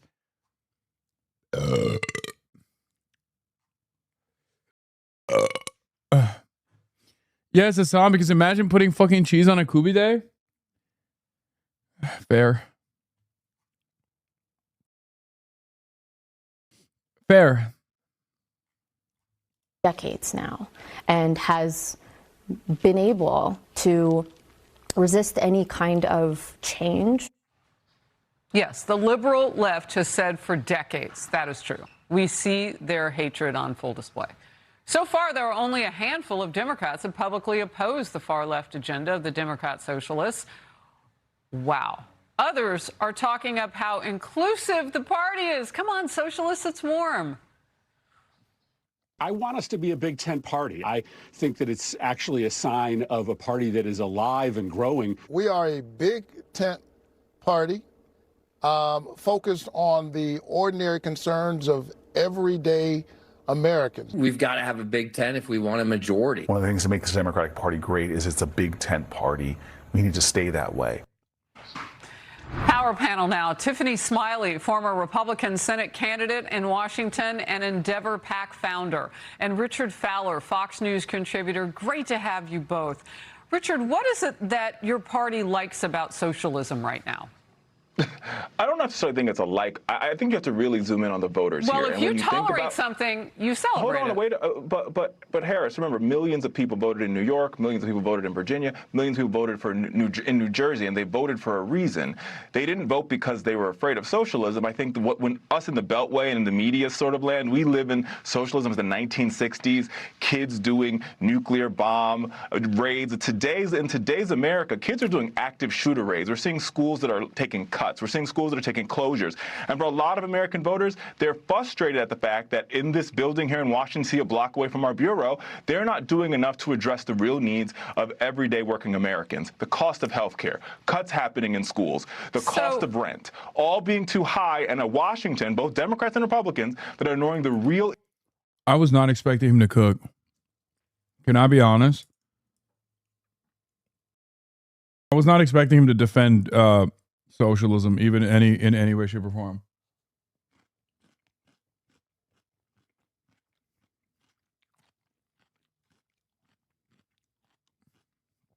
A pleasant surprise. Because usually Fox News will only have Democrats on who are Pinos. Okay? Progressive in name only, or Dinos. Really? Democrats in name only. Like half the time, the Democrats they have on are like, I've worked on Ronald Reagan's campaign, and I think the Democratic Party is not my Democratic Party any longer. And it's like, well, you worked for Ronald Reagan, so yeah.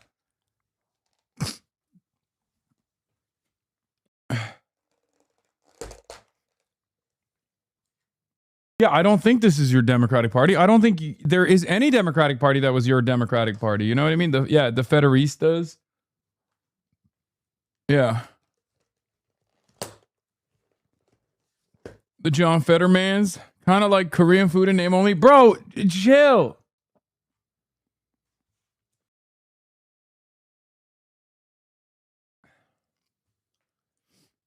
Yo, can we chill? Can we chill? Let me take a moment to celebrate that we fundraised $54,560 for Francesca Hong, who deserves it, who is incredible. What a stud. What a stud. What a time to be doing this. In all my years of doing this kind of commentary, I never thought that we would get to a point where like every candidate that I've interviewed is fucking amazing. Like one better than the next, where I'm just like, damn, who do I give all my support to? You know, it's been crazy. It's been a wild journey. I mean, I've interacted with campaigns in the past. I've talked about this before. I with John Ossoff and Raphael Warnock in that special election right after the election. It's actually incredible. I've never had so many. I've never had so many campaigns that I'm just like genuinely excited about.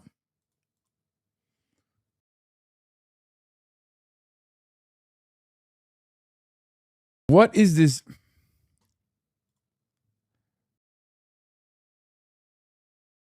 Hasan Piker just raised $54,000 for Francesca Hong, the DSA candidate for Wisconsin governor. The Wisconsin Democratic primary is August 11th.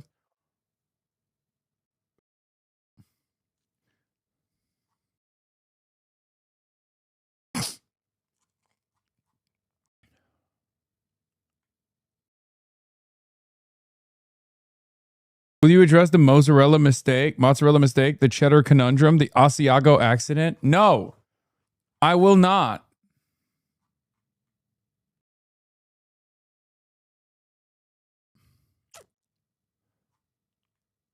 I will not, because it wasn't a mistake. I will stand by it.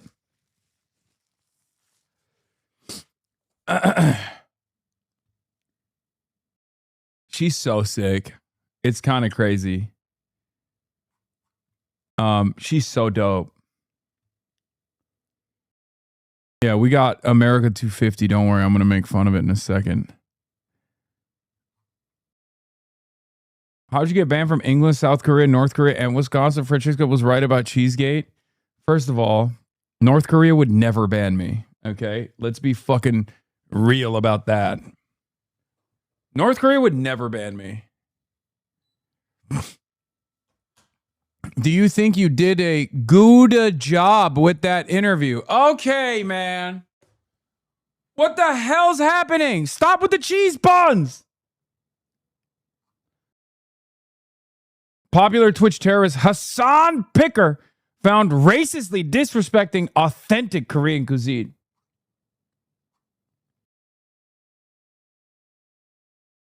Mai Wong really wants to come on the stream.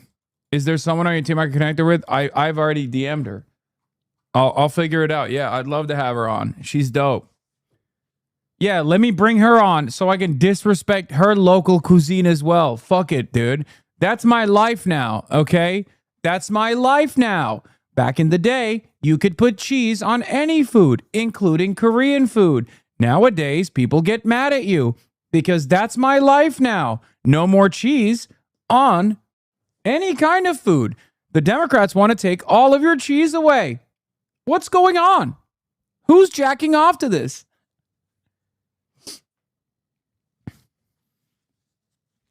Yeah. For the longest time, you could put cheese on Korean food. Not anymore. They've made it illegal now. That's the rule. That's the new rules. That's what they're doing.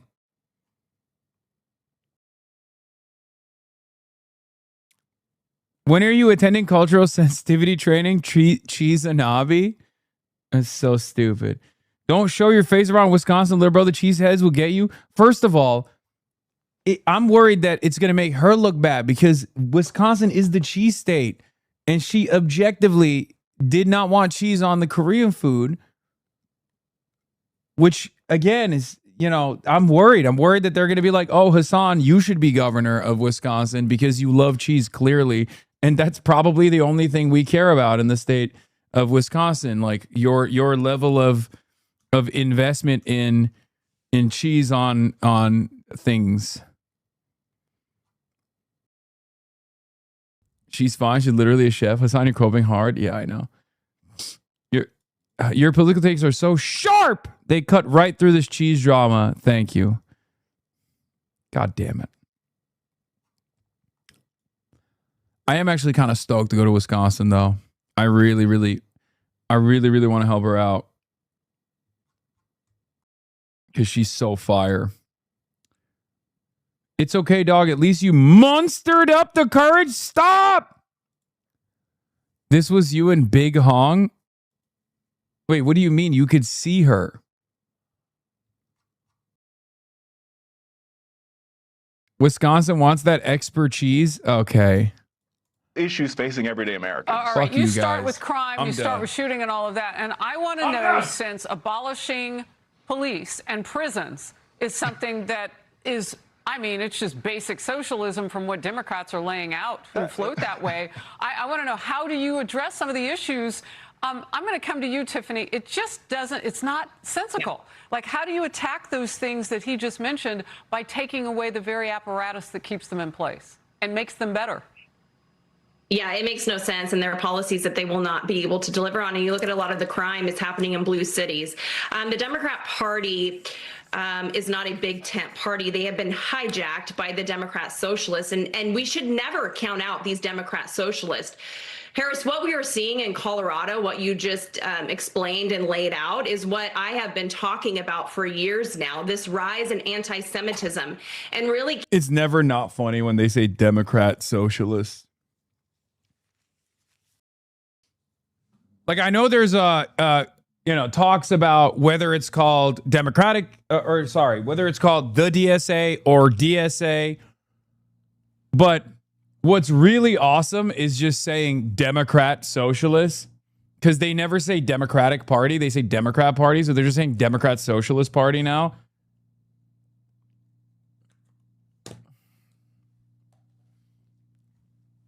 I love it.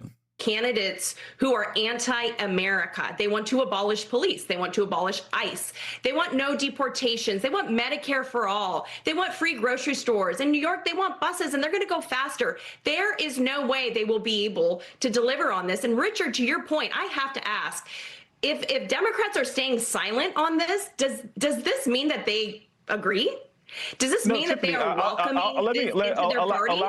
Allow me to answer that by taking contention with the point that you made at the top. You said that there's all this crime happening in blue cities. That's apropos to the facts. Well, there's crime happening all over the country because people migrate. Things happen all over. But what I'm whether it's saying in is you need Chicago, police, whether Baltimore, it's in Washington, Arkansas or you're California. actually seeing You need a record low in immigration crime customs. back to 1968. The murder rate in Baltimore.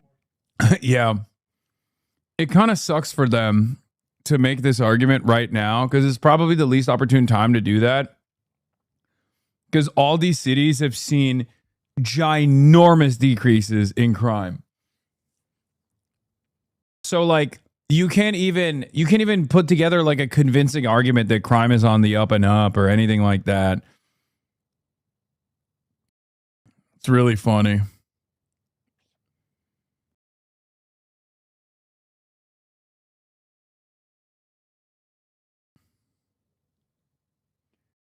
Lower now than it was in 1968. Same for Chicago, same for New York, same for Washington, D.C. Blue cities where you see blue communities, black and brown people coming together and solving the crime in their cities. If that's what Tiffany's scared of, I don't understand why. Socialist policies I don't understand that are why. causing the rise in crime Murders in are these down. cities. Crime is down. Not going to work. Crime is down, though. So when you go to Chicago and you see the number of young people in particular who were shot in these crimes, dozens of them in a weekend, over and over and over. I'm not saying it. Speaking of anti-Semitism, let's go Abdul. News: Jewish Voice for Peace backs Democrat Abdul El-Sayed in Michigan's U.S. Senate race. Hell yeah.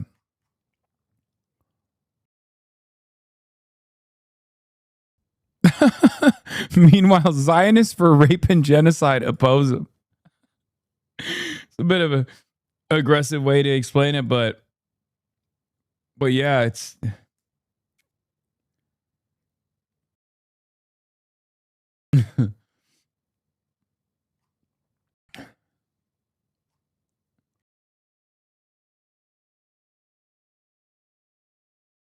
he's actually rage baiting Fox. Only because it's a blue city. I let you talk. I'm not saying it's only because it's a blue city.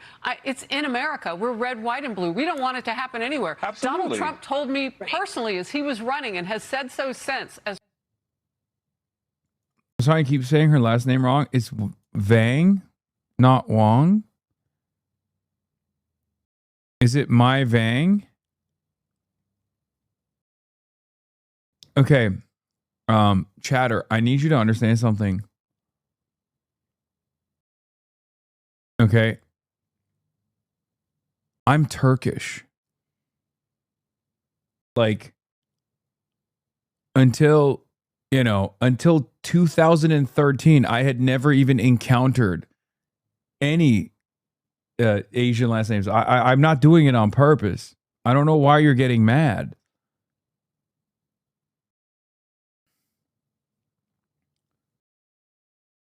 I'm not doing it on purpose. Vang, is that how you say it? Is it actually Vang? May Vang? Or is it my Vang?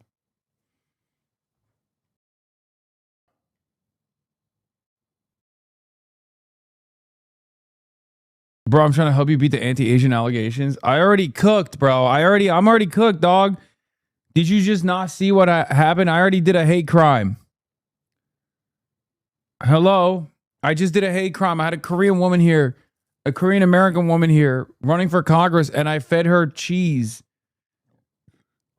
I fed her the cheesy gordita crunch of Korean food.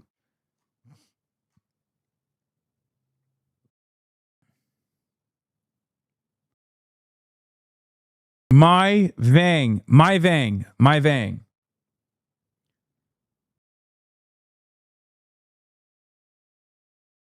My only critique of you is that you should have backed all the Metro DSA candidates, especially in Maryland, that had their primaries last week. Several lost last week. I'm calling it the Hasanabi crab conundrum.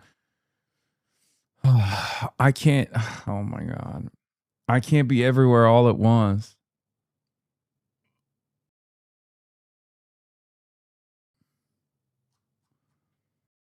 My Vang. President of the United States for a second time Crime is something that he's focused on in keeping Americans safe. Harris, he'll go to New York. He'll go wherever he wants to go to help, and wherever people will have that help. I can't agree with you more, so and we should be willing to commend because it's happening, Brandon but Chicago Scott is and a Brandon prime Johnson example and Zoran of Mamdani for decreasing crime because their policies are working. Seattle. Okay. Look at Seattle. Wow. And you live in Washington, so you know. Richard. The crime is down in all those cities. Tiffany, go ahead. Precipitously down. Yeah. I think there's a bigger issue at play. So these candidates who are taking over the party, they want to abolish police. They want to abolish ICE. They also, some of them have even said that murderers shouldn't even have to go to prison. No deportations. Doesn't matter if you're illegal. Doesn't matter if you're a murderer. No deportations. They're playing on the emotions. And they're trying to talk about policies that they will never be able to deliver on, or if they do get a foothold, it will destroy our cities from the inside out. We know that socialism does not work. And it's gonna destroy our cities from the inside out. For example, free healthcare, free college education. Obviously, first step is free healthcare. Second step, destroy the city. That's how it works. First step is moratorium on AI data centers. No more $2 billion tax breaks in the state of Wisconsin for fucking new data centers. Nobody wants it. Second step, nuke the city. Madison is gone. We nuked it. Milwaukee also nuked. You thought you were safe, Milwaukee. Green Bay, gone. That's how it works. This is the three-step socialism program, okay? Free healthcare, no tax breaks, and AI data center moratorium. Nuke Madison. That's just how it goes, famously.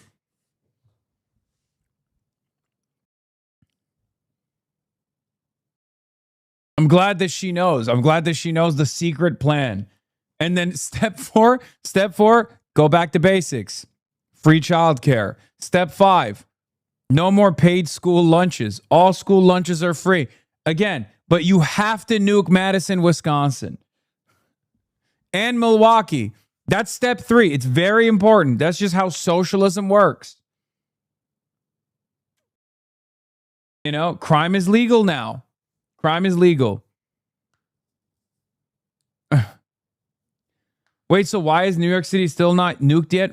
Yeah, Zoran fucked it up. He fucked it up. That's one of my big criticisms of Zoran. He didn't nuke New York City. That was step 3. He skipped it, went to step 4, and then did step 5.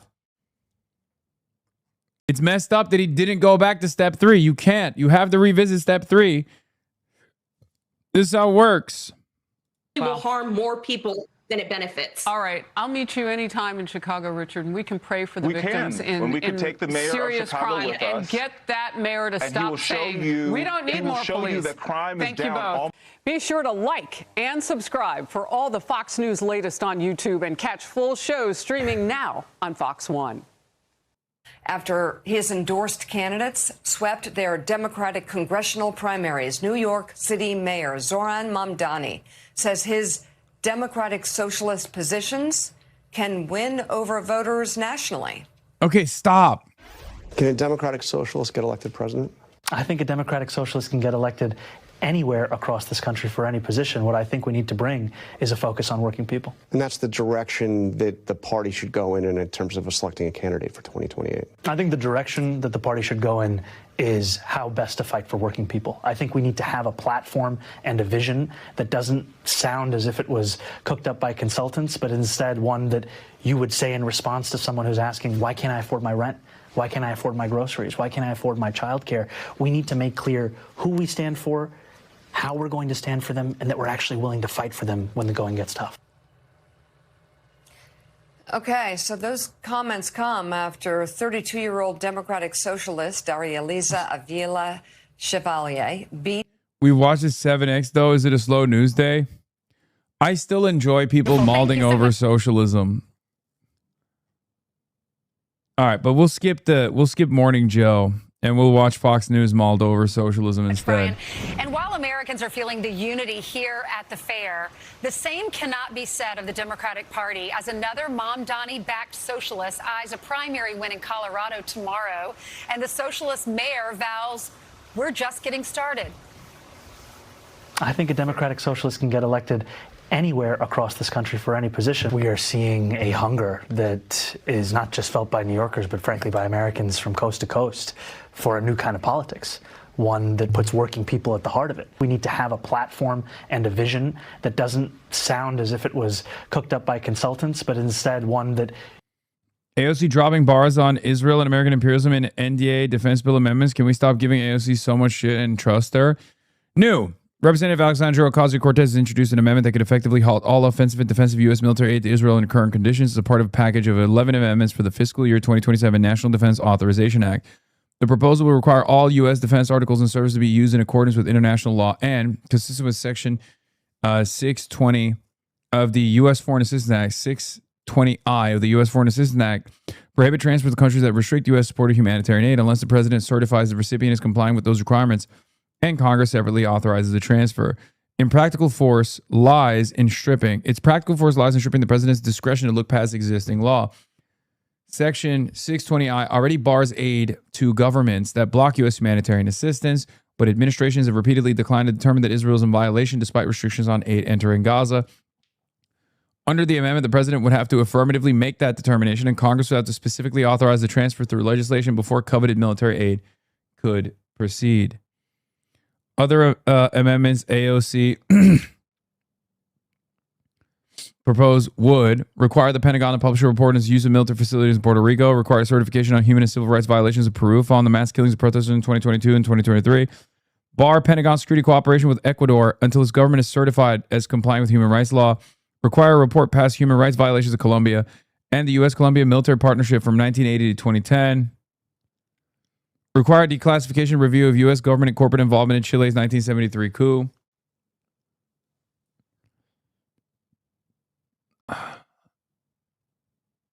Require Pentagon framework to support Puerto Rico's response to infrastructure failures. Require Pentagon framework to support Bangladesh's response to extreme weather. Require an unclassified report on the U.S.-Brazil military partnership from 1964 to 1985. She also co-sponsored amendments to require a report on renewed military exercise and cleanup efforts in Puerto Rico, prohibit Pentagon funds from being used to enforce U.S. sanctions on Cuba. That's crazy. That last one is beast mode.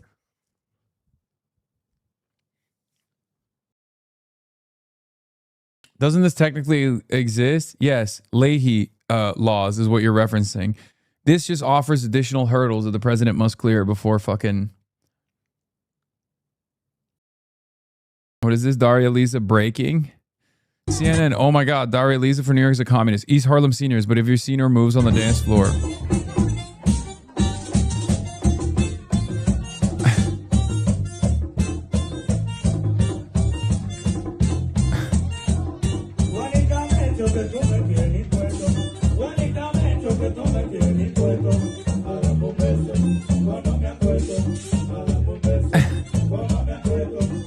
You could never move like that? True.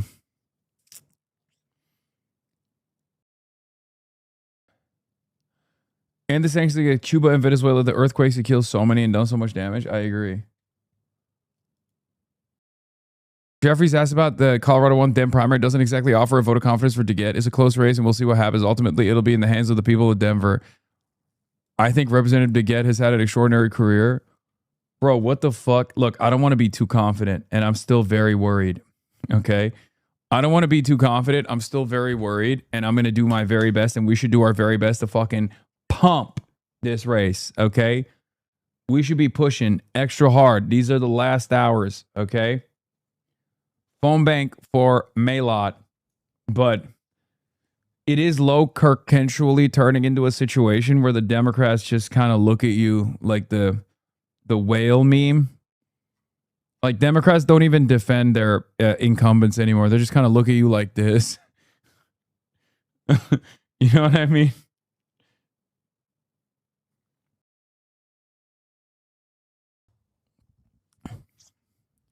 Keep phone banking. They're putting a lot.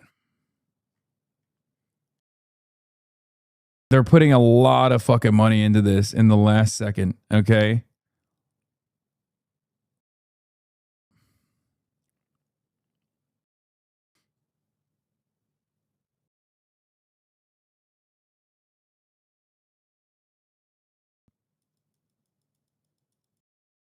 You're a real piece of work for putting cheese on a Korean dish, man. As an Asian man who's lactose intolerant, you've made an enemy of me for life. Fuck you.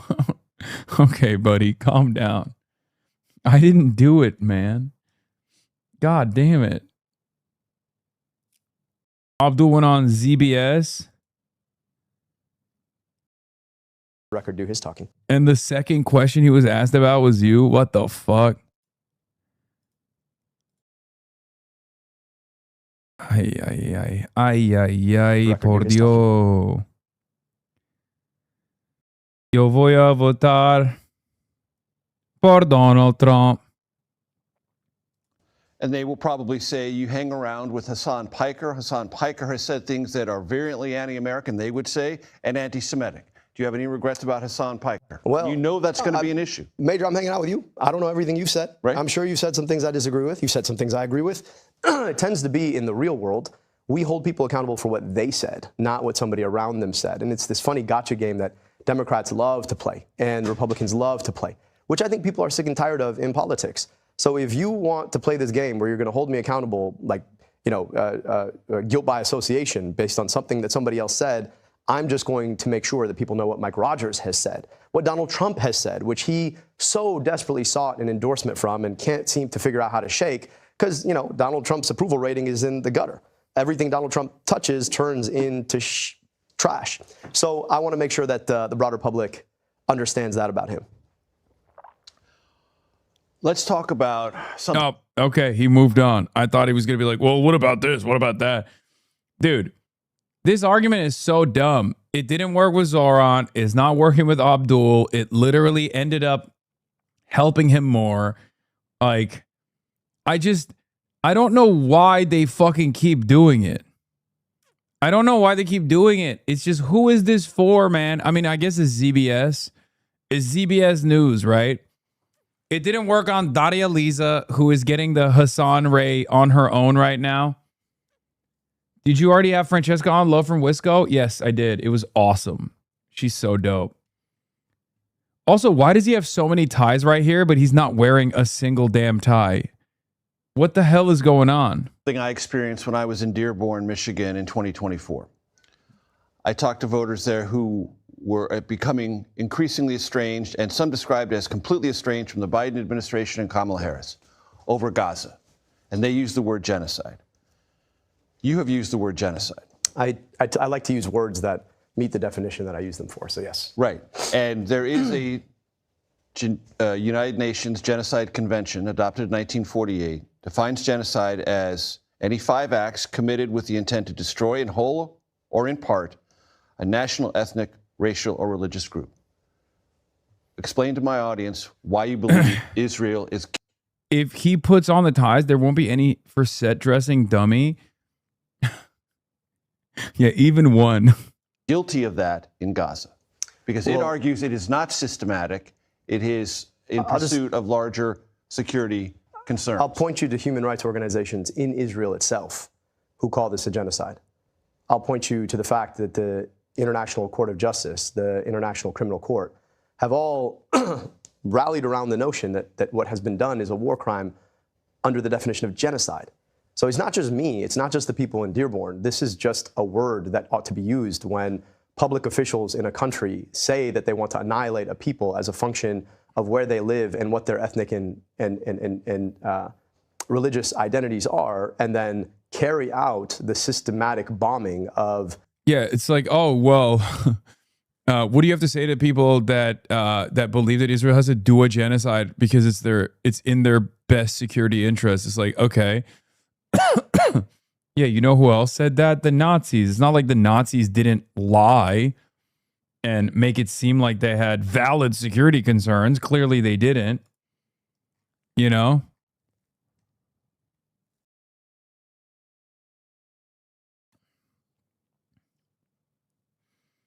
Yeah, Colorado primaries tomorrow. Phone bank for Maylot and Julie today.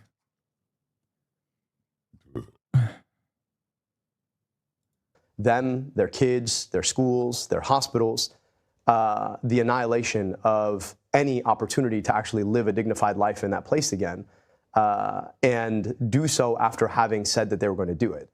I don't know what else to call that except for a genocide. Like when you target the Palestinian people as a function of their being Palestinian and then try to move them into neighboring countries because they speak the same language, you commit war crime after war crime targeting their infrastructure, their schools, their... Yeah, there's never been a genocide that has taken place throughout history where the country that was conducting the genocide was like, yeah, we're doing it because we're evil. Like, that's not how it goes. Like, the Nazis weren't going around being like, oh yeah, we actually know these are good guys and we're the bad guys and we like doing bad things. Like, no, they were selling it to their fucking fan base. They were selling it to their voters. They were creating a sufficient response or a sufficient reasoning for why they must do the things that they were doing. And they did it by lying. You know? As a matter of fact, the only country that I can point to that literally just doesn't even do us the dignity of lying to us is kind of Israel. Like, Israel is unique in that they openly do. Israel's unique in the fact that they openly do kind of wear the evil moniker.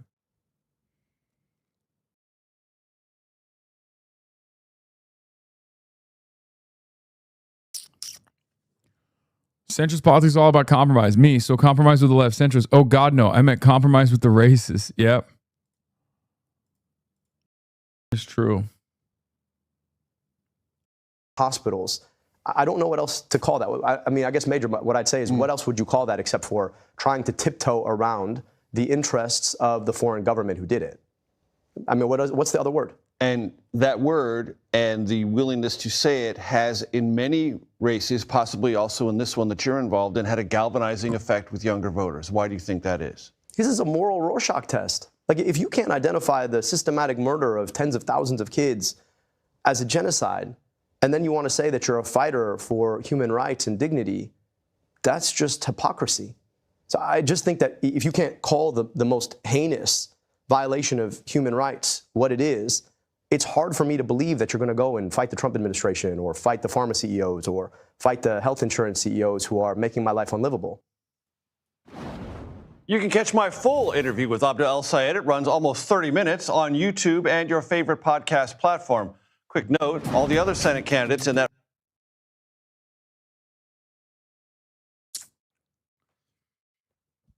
We got so many studs, dude. It's crazy.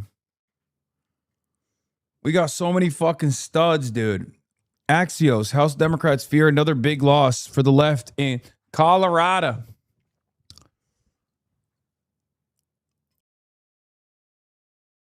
I think it's quite likely Diana DeGette will lose at one House Democrat.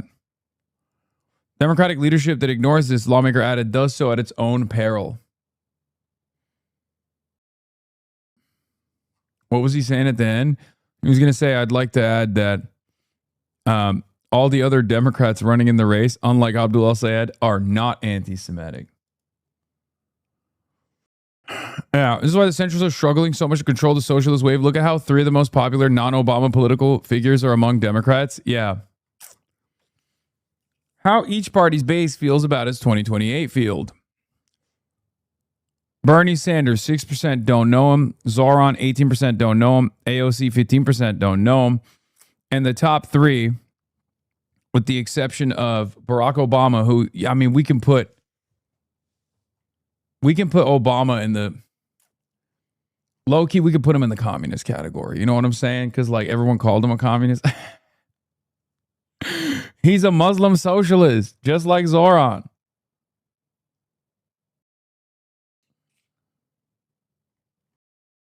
Also, there's a reason why Obama is not seen as a moderate, and neither is Kamala. Okay?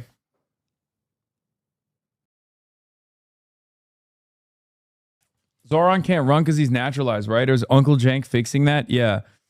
Uncle Jank has secret legal precedent that he hasn't deployed yet.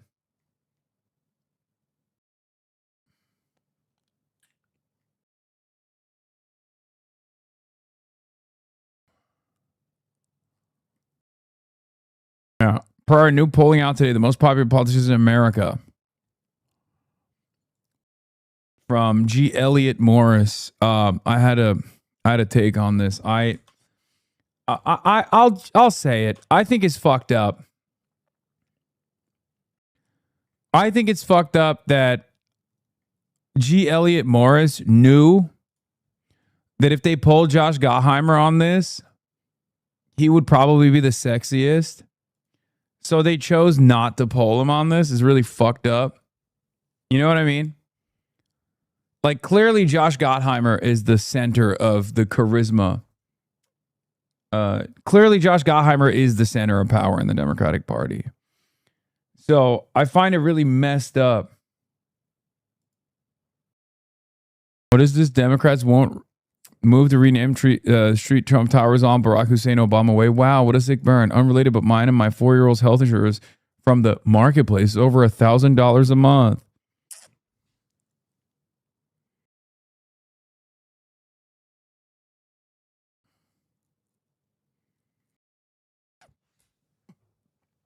This tweet is not an endorsement of right-wing fascists, but rather a critique of centrist liberals who grovel to them. Have a great day.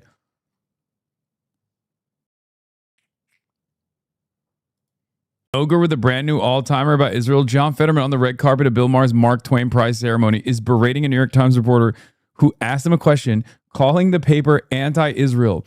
From what I could tell, the question was not about Israel.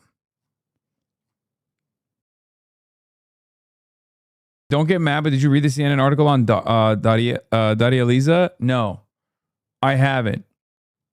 I will say, however, I haven't seen me going back to October 1991 to get Miranair plane tickets to New York City.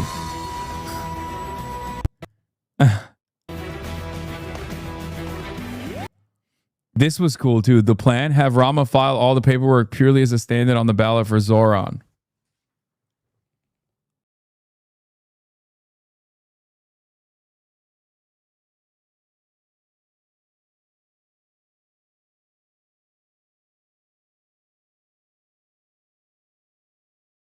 Oh my God, what the fuck?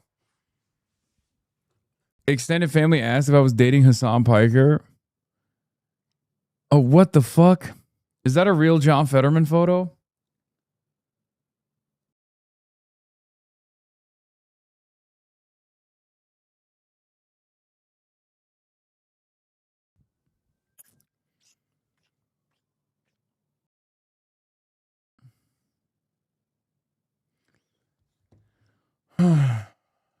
Thanks for the nightmare. Yeah, the real nightmare is that John Fetterman still is a sitting senator for the Democratic Party. New DSA ad just dropped.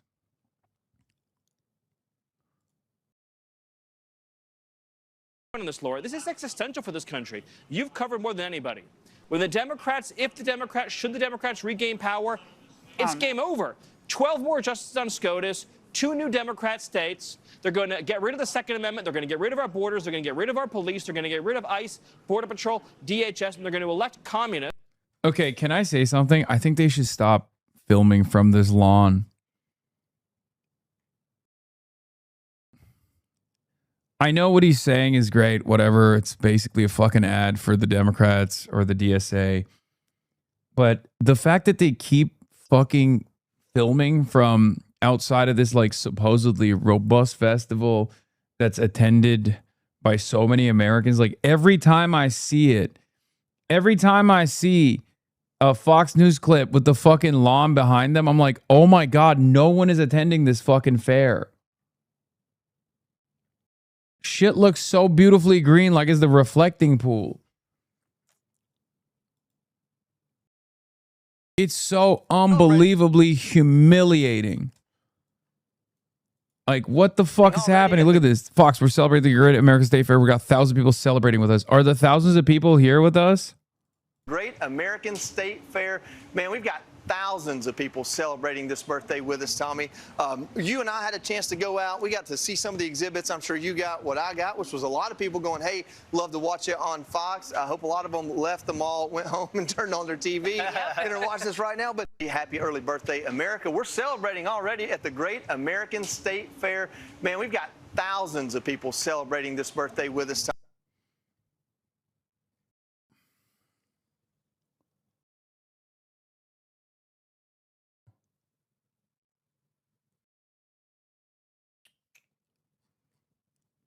Yeah. So many people are here, dude. It's crazy. Are the thousands of people in the room with us right now? What?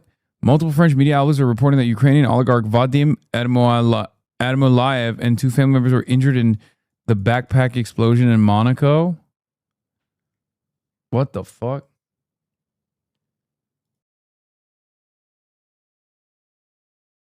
The Mahdi is too humble to say he is the Mahdi. Even more reason to know he is.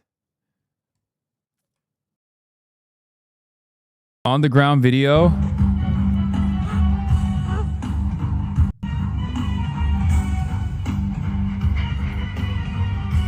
Oh my God, there's like 8 people there. What the fuck?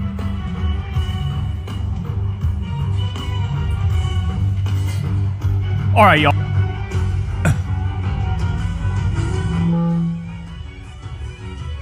That looks like a Southern county fair. Fuck no, I've been to county fairs. Them bitches are packed normally. Are you kidding me? Are you fucking kidding me? I've been to a New Jersey state fair. I've been to a state fair in Oklahoma. Dog, them shits are packed to the gills. Are you kidding me? Funnel cakes galore. Where are the hogs? Okay. Where are the fucking hogs? And by that, I don't mean like these hogs. I mean like literally like the actual, pigs, not human hogs. It don't matter how fucking rural an area is. You do a county fair, state fair in a rural ass neighborhood, that shit is gonna be fucking packed, brother. There's nothing else going on, especially. This is the saddest damn thing I've ever laid my damn eyes on. Yes, ladies and gentlemen, we are Cirque Mechanics. We're all the way from Las Vegas, really excited to be here with the National Endowment for the Arts on the mall for the 250th. We're going to start it off with Ozzy and the drum.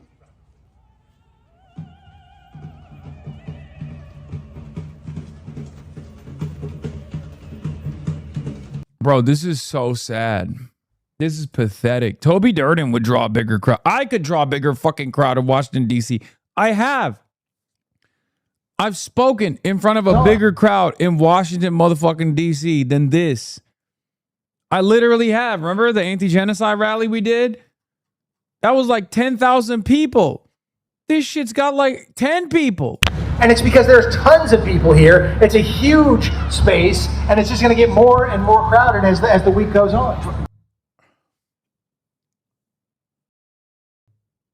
Have they decided that if they just keep saying, there's like mad people here, like, people will act as though there are? Like, what's the deal? This is so funny. Computer enhanced. Oh my God. Look at the reflection of the guys. There's literally 1, 2, 3, 4, 5, 6, 7 people there, bro. 7 people. And most of them are probably journalists. Not only do we have a lot of people here, we have people that you want to have here, like Stacey Garrity. That woman's going to be next governor of Pennsylvania. There we go. Yep, look at her, that beautiful red hair. And it's because there's tons of people here. It's a huge space, and it's just going to get more and more crowded as the week goes on. Not only do we have a lot of people here, we have people that you want to have here, like Stacey Garrity. That woman's going to be next governor of Pennsylvania. There we go. Yeah, tons of people, bro. So, yeah, there's a reason why it sucks dick, by the way. It's not supposed to be like this. So the 250th celebration is supposed to be this like big deal, right? It's supposed to be this big ass deal, right? Except no one is attending. These photos are brilliant, by the way. Shouts out to TMZ for this shit. But here's what happened. Okay. So they were supposed to have they were supposed to do this with like the Smithsonian, I think. Here's Sam on Twitter says, it should probably be a bigger story that there was a normal bipartisan America 250 organization, but then Trump decided to launch his own competing right-wing grift version and ruined everything. Right? So the official planning for the celebrations began in 2016 with the congressional nonpartisan United States semi-quincentennial commission, America 250. In 2025, federal resources were diverted to the President Donald Trump-aligned White House task force on celebrating America's 250th birthday, Freedom 250, to promote and plan new events.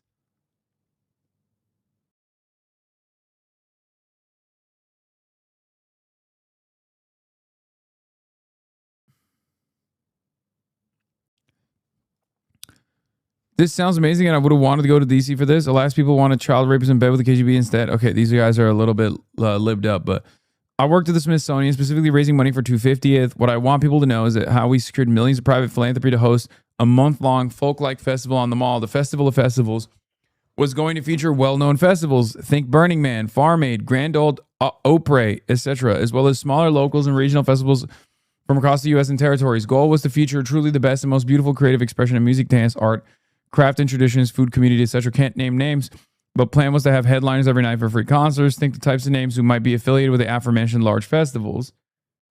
Opry? I don't fucking know what that is, man. What do you want? What is that? I don't know what that is. Opry? Stop bullying me, man. Fuck. I don't know what some English words are. I've never seen that before. Fuck's wrong with you? Cut it out. Stop bullying me. The money went elsewhere, but our nation was robbed of what could have been a once-in-a-generation cultural moment. Stars were willing to perform because it was under the banner of the Smithsonian. It all had to be scrapped because the administration would not release permits to host on the Mall. Yeah, because they got their own thing. Libtard, shut the fuck up. And now look at their own thing. It's so much cooler.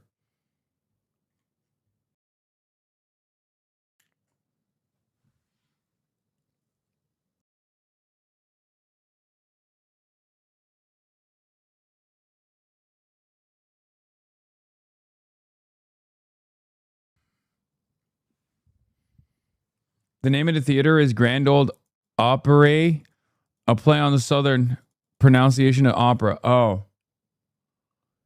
You're getting cooked in the subreddit? What the fuck is this? Same image?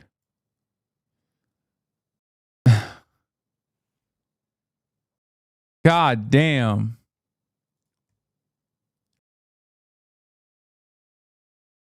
This is why the Ottoman Empire fell. God, the look of disappointment in her eyes, dude. Look at this.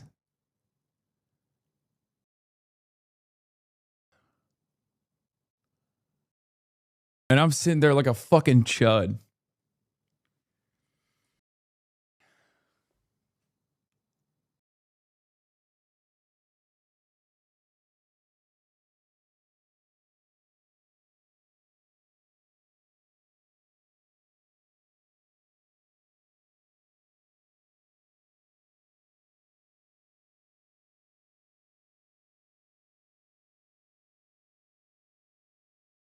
Unc, you look good in this pic. Okay, bro.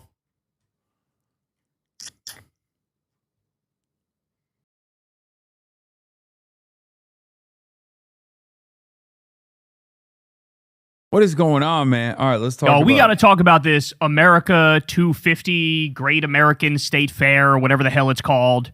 Oh my word, is this thing an absolute disaster? It is a catastrophe. Okay, every video I see on this thing is sadder than the last one. I mean, to sum it up, nobody showed up to this shit. Like, nobody. I mean, I'm talking like, there's like 7 grandmas and one dude in one of those like scooters that you ride around on, right? It is the cheapest gathering I've ever seen in my life. There's one sad Ferris wheel. There's a bunch of booths set up that look like they're built with fucking cardboard. There's the worst entertainment you've ever heard in your entire life.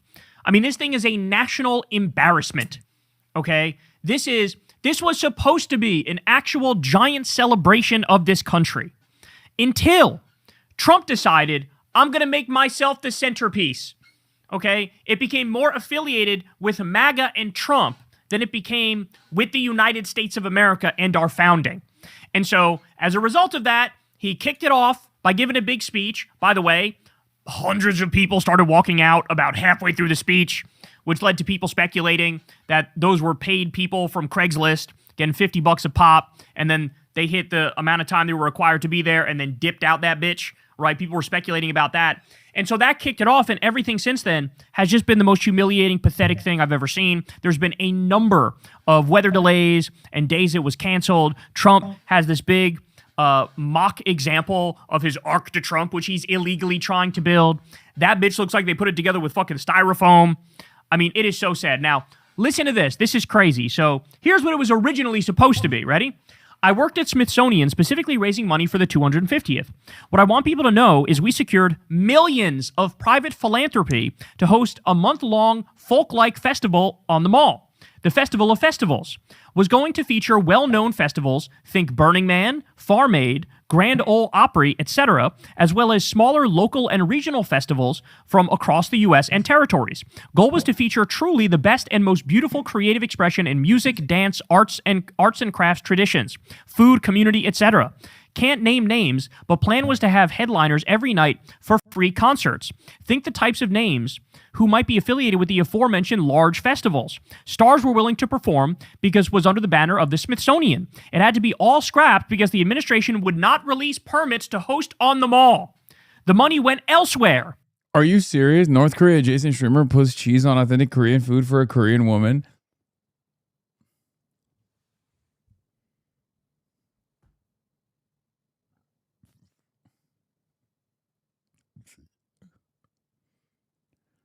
Y'all, you gotta stop. You gotta stop freaking me out, man. But our nation was robbed of what would have been a once-in-a-generation cultural movement. And that's the other thing, right? So they made it all about Trump. And what happened with all the money, right? What happened with all the money? Well, it's exactly like the fucking reflecting pool, which he hired some mobster asshole to fix and failed miserably, and the paint's chipping off, and the water's all green with algae. It's the same with another fountain he had that he paid like 10 times the amount he was supposed to pay in another no-bid contract. They're skimming the top off all this shit. Where's the money going? Directly into the fucking Trump family's pockets. That's where it's going. Everybody knows that. Everybody should know that at this late date. So this is what it was supposed to be. And then it became directly affiliated with Trump, and the thing is now hot garbaggio. This is Trump's Great American State Fair. Look at this. That's the saddest thing I've ever seen in my life. That is It's so... Okay, can I say something? This is what these guys are supposed to be good at. Like, this is like if you try to do a UFC event and you fucked it up on the front lawn, right? Because, like, hogs... This is what hogs are best at. Throwing together fucking fairs. How did you fuck the fair up? This is your culture. It's like if you came to me and you asked me, like, I don't know, whatever gay little book I like to read, and I didn't have it. Like, you asked me my favorite anime and I just gave you nothing. If you were to ask me, like, what's my favorite type of non-binary barista? Serving coffee. Kopi Luwak. This is our wheelhouse. We're libtarded. This is what we do best. Okay? If a libtarded president was doing non-binary barista show and they fucked it up and all the baristas were binary and straight, we'd be freaking out. We'd be like, what do you mean? You didn't have any queer English majors to make coffee? How is that possible? You're a libtarded administration.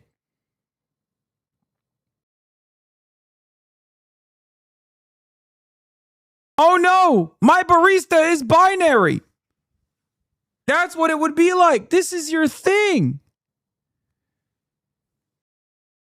Your thing is fucking throwing together funnel cakes at the fest, the hog fest.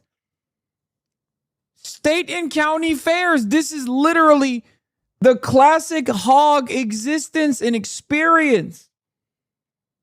How'd they fuck this up? The saddest fucking thing I've ever seen in my life. They look like they put this together on 3 hours notice. They called some cheap-ass company, put it together on 3 hours notice. Look how empty this shit is. Okay? Look at this. Oh, there's also something crazy. Like, I think it was fake, right? I'm a barista and I'm definitely binary. Yeah, I wouldn't get coffee from you to save my life. Okay, you at least better be gay. You know what I'm saying? You better have at least experimented with your sexuality. I'm not touching that shit. So few people there. More. So few people there. Incredibly, incredibly weak attendance. Look at this one. This one's going in the history books, y'all. This one's going in the history books. Here are the people who are attending this. They're in their fucking motorized scooter, and they have roughly 14 minutes left to live. Yeah, they did Wile E. Coyote style painting on the arch, right? Like they made it look 3D, but it's not. It's just like copy pasted, right? The walls have fake moldings on them. That's what's going on, okay? How about this one? The Great American State Fair. This video has been going viral. Look at this.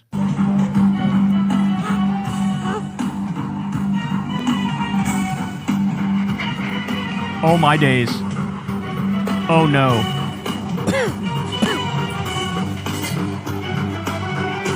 Germany's out. Hey, we're sending Freddie's ass home, baby. Hey, Freddie. Hey, Freddie. Mr. Oh my God, I love Terre Haute. Indiana is my favorite place in America. Yeah, bye-bye, Freddie. Bye-bye. Pack it up, Freddie. Pack up your fucking bags, Freddie. Go home.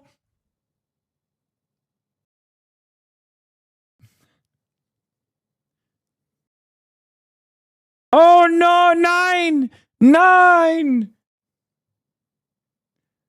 Oh, ich liebe Springfield, Ohio. How nice is it out here, yeah? Get the fuck out of here with that CIA agent propaganda, dude. Hey, yo, chill out, Olam.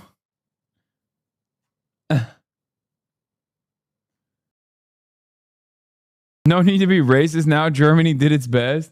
I'm just such a bitter man. You can't imagine the racism that German Twitter will get because of that. Listen. I'm just bitter because I feel like that was a op. And the New York Times also literally did. The New York Times also did a whole report on it this morning where they're like, oh, Europeans came to America and they love it. Okay? They're like, Europeans came to America, they love America. Like, America has a lot of lovable qualities. Okay? It really does. I love this country. That's why I live here. Okay? But I'm sorry, that Freddie guy is 100%, he's paid, right? That's paid marketing. That shit was suspicious as fuck from the jump.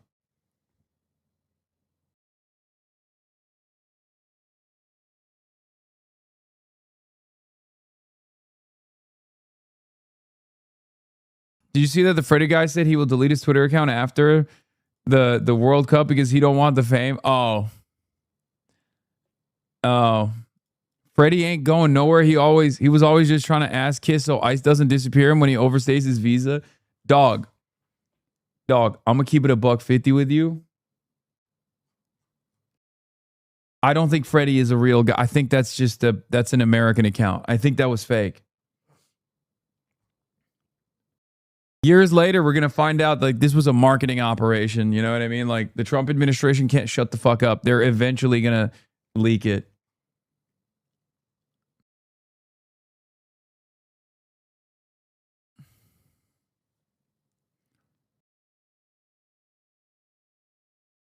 That's what I think.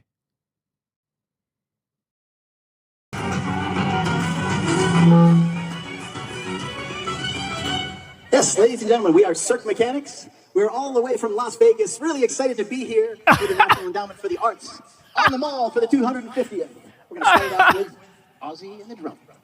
Oh, my days. Oh, no. Oh, that's so horrible. All right, Peter Ducey claims people are still coming out, acting like, you know, hey, this is a great turnout here. Meanwhile, in the background, you see how nobody's fucking there. You ever in your wildest... No, this is the best. McMansion Occupied Nation. I finally made it to the Great American State Fair. The columns on this fake building are something to behold. Look at this. They know it looks like shit because they made an effort to hide it sometimes. Oh, by the way, does that look like three-dimensional to you? Because it's not. Look.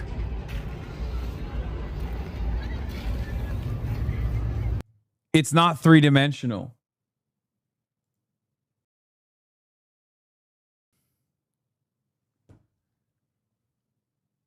Dude, how fucking awesome is that? It's so dog shit. It's so fucking dog shit, dude. I'm sorry.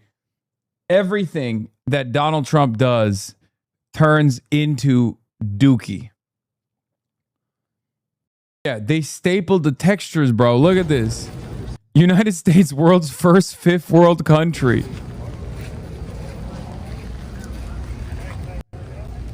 Yeah, these buildings at the Great American State Fair are just covered in printed sheets that are literally stapled on. Staples. I don't want to touch it because you know how they feel about touching things around here.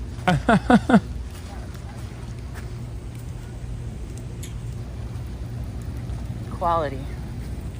Quality craftsmanship. America. American workers. This adds good context, I think. People are talking about the fact that we were robbed. The Great American State Fair at the last minute replaced a festival that had been planned for almost a decade.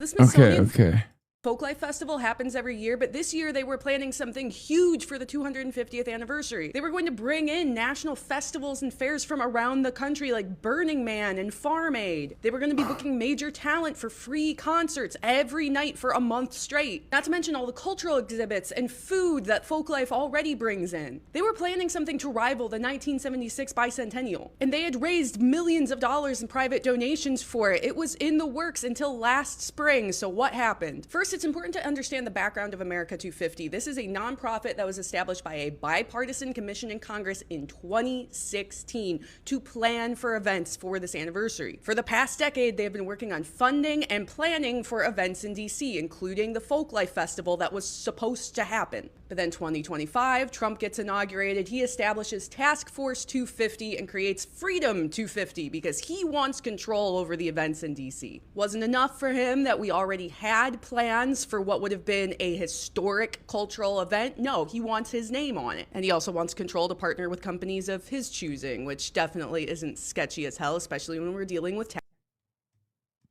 Can I have some cheese with that? Yeah, I just don't know Magda's ass. He has to be bitter. It's fine. I Magda-san, not even close. I mean...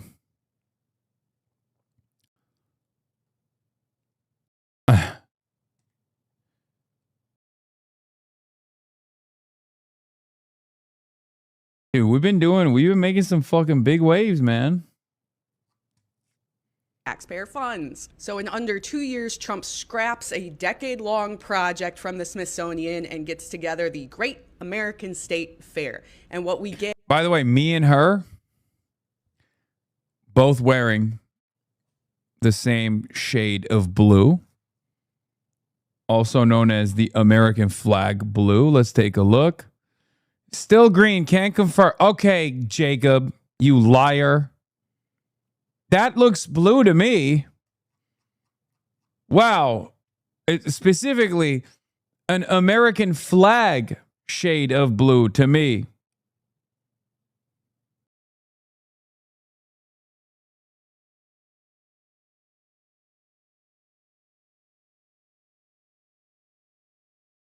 Yeah, there's a fence around it now. It's really funny.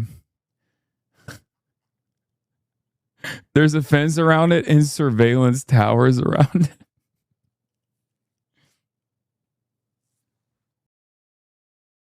You need to schedule Mog Mike. Both of you share top spenders. So by the time you do your interview, 5,000 people already drop moolah in the morning. Yeah, but he undercut me because he goes live before me. What do you mean? And there ain't nothing I can do about that. He just goes live before me. Jacob is awesome. He's from LA originally. Bro, I know. I know him personally, remember?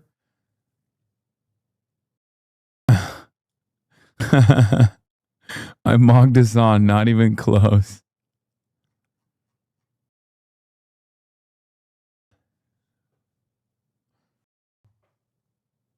They're doing donos per capita to say you got Mog still, bro. Fight back.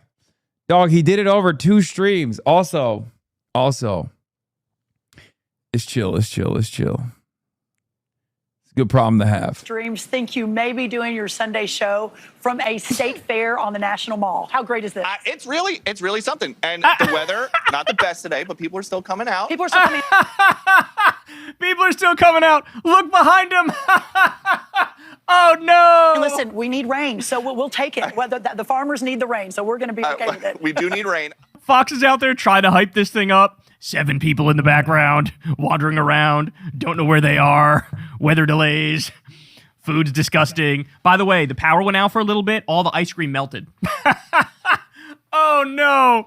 All right, how about this one? In the Daily Mail. MAGA fan accused of masturbating at Donald Trump's Great American State Fair in No, come on. That's too, that's like, dude.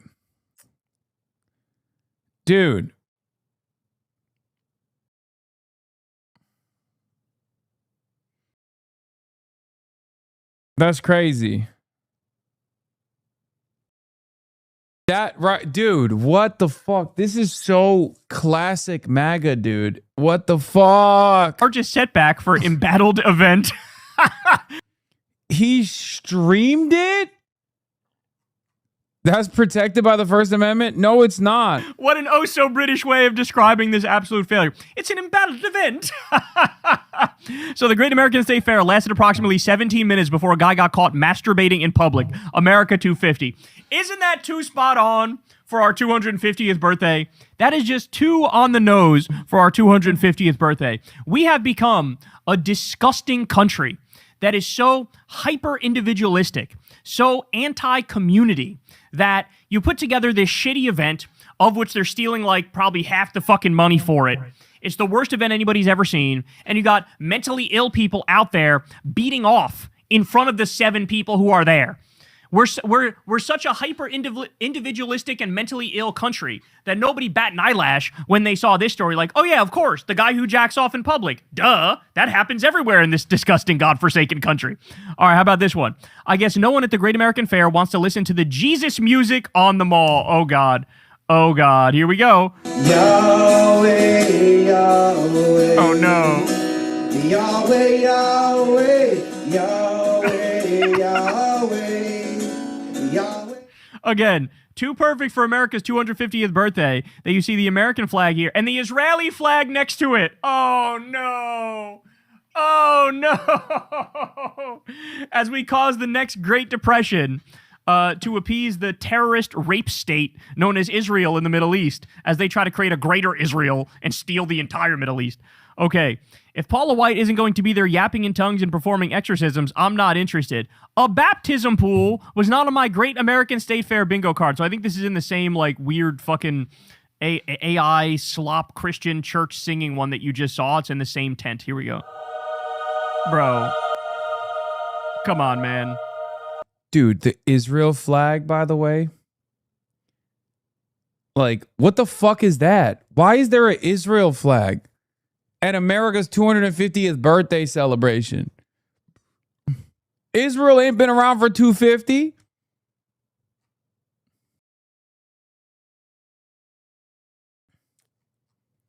That shit's so weird, man. I can't be the only one who finds this weird, right? Because, like, how do more Americans not look at that and go, that's strange? Why the fuck's there to... Why the fuck is there an Israeli flag at this like tent church?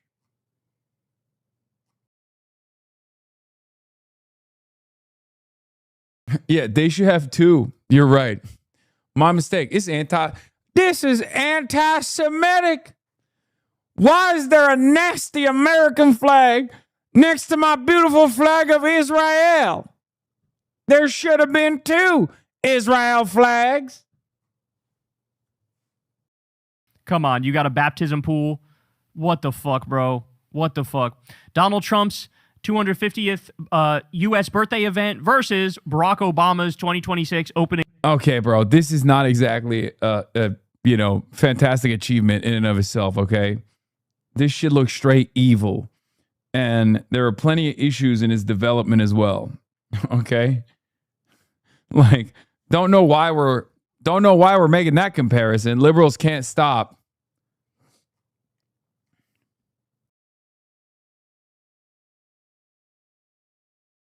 Yeah, the Obamalisk of his library. What's the difference? What's the difference? You guys tell me. Okay, there were more people watching Iran play soccer in the United States last night than at the America 250 Fest. So here's people watching Iran play soccer.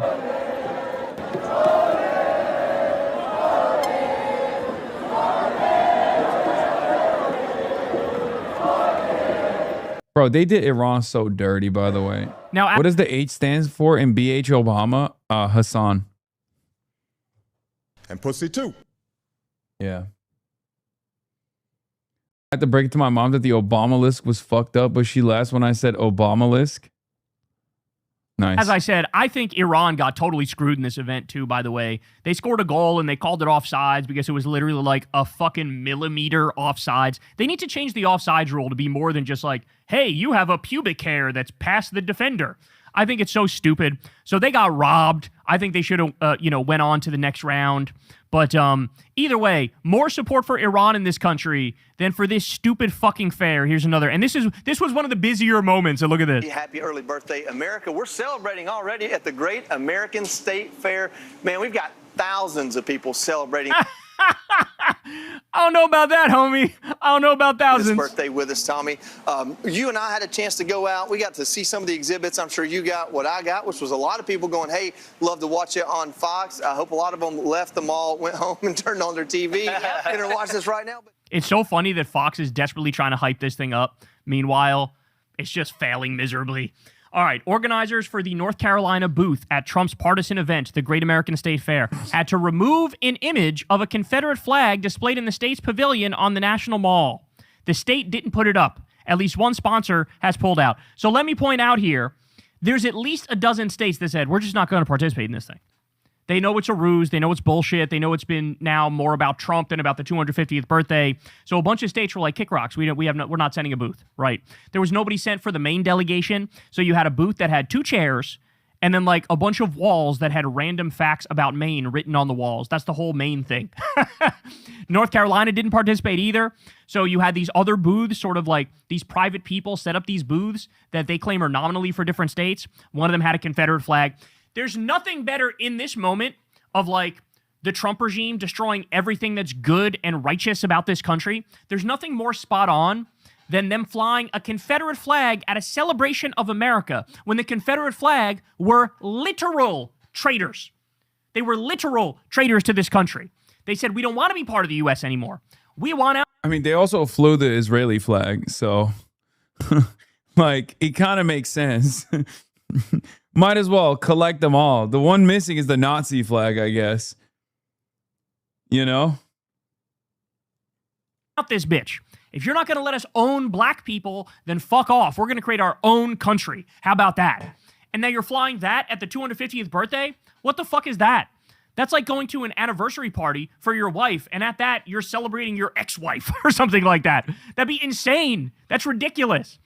But these people, they've gotten away with far too much. I'm sorry, the South, the conservatives, the Republicans, MAGA, they've gotten away with far too fucking much in this country, okay? They've destroyed everything good about this country, which is probably why nobody's showing up to this thing, right? Is that everybody knows now it's the Trump event. It's got nothing to do with America's birthday, and so everybody's disgusted by it. Why should we celebrate a country that's carpet bombing little girls in Iran right now? Genuinely, answer that question. Why should we celebrate that country? Why should we celebrate a country where Trump just passed a bill that's going to shut 742 hospitals? Why should we do that? Why should we celebrate when 18 million people were kicked off their Medicaid? What's there to celebrate? What's there to celebrate when Trump just made it so that we don't need to have clean water or clean air anymore and they could pollute the shit out of it? What is there to celebrate when Trump just greenlit using more glyphosate in our food supply, which is going to give more of us cancer and we're going to die young? What the fuck is there to celebrate? There's nothing to fucking celebrate. They are looting this country. They are protecting Epstein pedophiles. They're protecting a literal billionaire elite cabal of pedophiles. What am I supposed to celebrate? How am I supposed to celebrate ICE rounding up innocent people and destroying their lives and sending them to concentration camps? What's there to fucking celebrate? There's nothing to fucking celebrate. Okay? We didn't make it 250 years. This is a fucking funeral for this country. We didn't make it. This is like the end of this country. And nobody knows it. And nobody fucking knows it. And so, this thing is just getting sadder and sadder by the day. It's getting worse and worse. It just goes to show you everything Trump touches turns to shit. This is the Timu presidency. This is like the budget presidency. He takes all the money for himself, puts up cheap-ass, tacky-ass, gaudy-ass, Great Gatsby-ass gold fixtures all over the place, right? And meanwhile, the plebs get the crumbs. And so you get these cardboard fucking box booths with some fucking melted ice cream and some hibachi with chicken that'll make you sick. You have to listen to weird Christian Zionist singing. You have to watch a guy jack off in public for the 250th birthday. I mean, it is the saddest fucking thing I've ever seen in my life. But it's all too spot on. Just like with his fucking, remember the military parade? I was genuinely worried that thing was going to be a fascist show of strength and power. Instead, you had them creaky-ass tanks rolling down the street. Yeah, that shit was so ass. You had the drones. I forgot about this, but the drones, you literally had soldiers carrying the drones and holding it above their heads like this. They weren't even flying the drones. They were just carrying the drones like this. There were 7 people in the audience. It was a disaster. And this is everything Trump touches. Somebody said the other day, why is it everybody around Trump ends up getting like cancer and getting sick? It's because the man gives off a genuinely demonic energy. He is so narcissistic and so selfish and, so dark that he gives off this disgusting demonic energy. Everything he touches turns to shit. Everybody around him gets sick.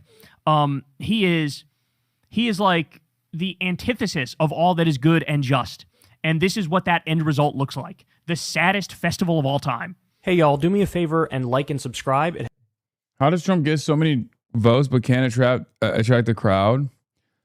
I think Donald Trump is nowhere near as popular as he once used to be. And we haven't fully tested this theory out yet because the midterms haven't really happened. But I think it's going to shock the world. I mean, the polls show it. The polls show it, obviously.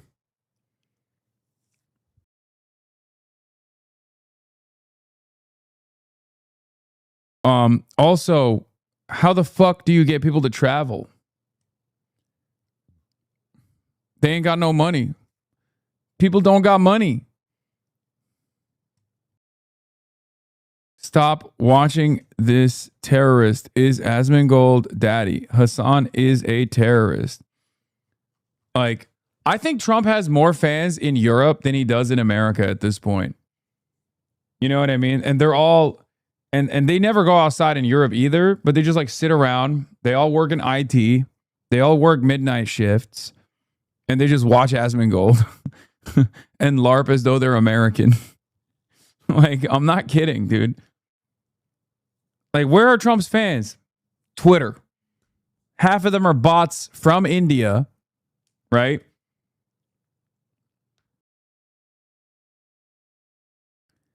Like, it is rare. It is rare to fucking encounter someone who's like proud to be a Trump supporter at this point.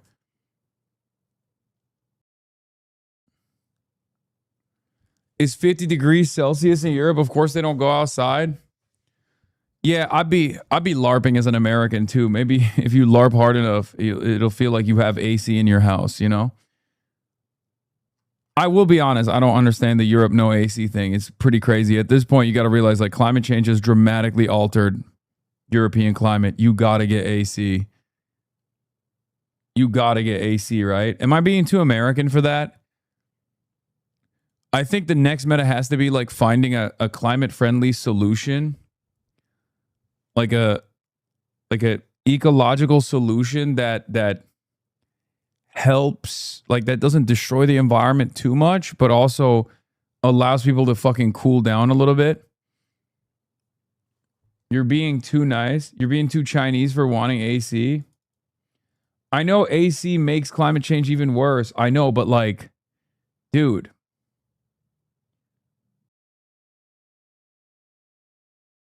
Dude. It's fucking crazy. Dog, there's like thousands of people dying of heat stroke. What are you talking about?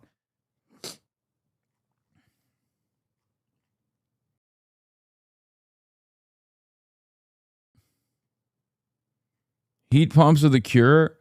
Man, I don't know. I genuinely don't know. I don't know what like people are doing in the EU.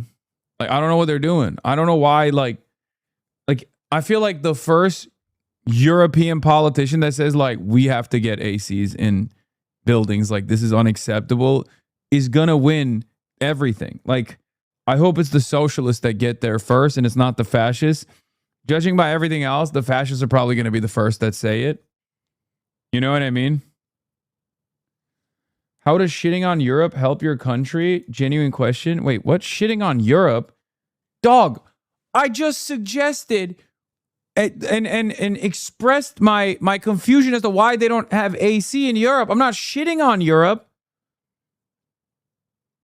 You're literally spewing far-right messaging.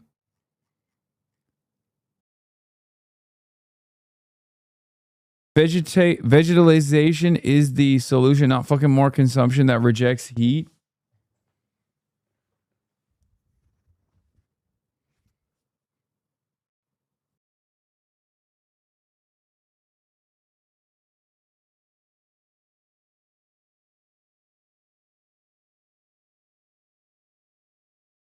You're stepping into the most heated debate topic of June. Hoscore's been warring over this for a literal month.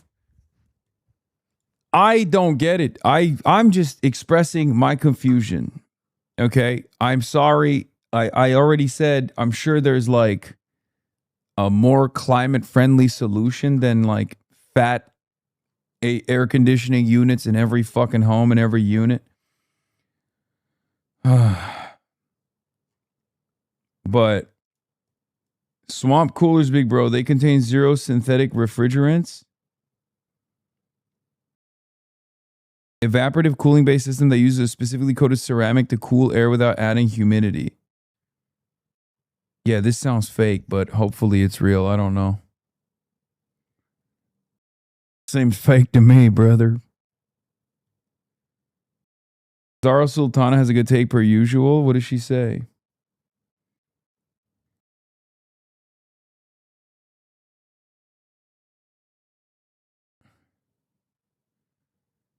First landmark speech.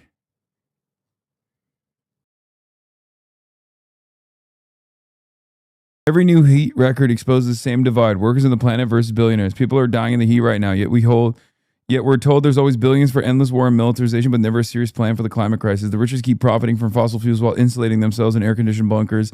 Everyone else is left to work through dangerous temperatures, live in overheated homes, and rely on public services push to the breaking point. Yeah, that's the other thing. Like, when I go to Europe, I don't have a problem with the AC because I'm staying in a fucking nice hotel. And let me tell you, those motherfuckers, they got ACs in them. Okay? Them bitches got AC all day. So, like, yeah, let me tell you, let me put you on some game, European Hasanabi heads. Rich people in Europe do not have these problems. Okay? So you might be cucking yourselves a little bit. You know what I mean? Give the proletariat air conditioning.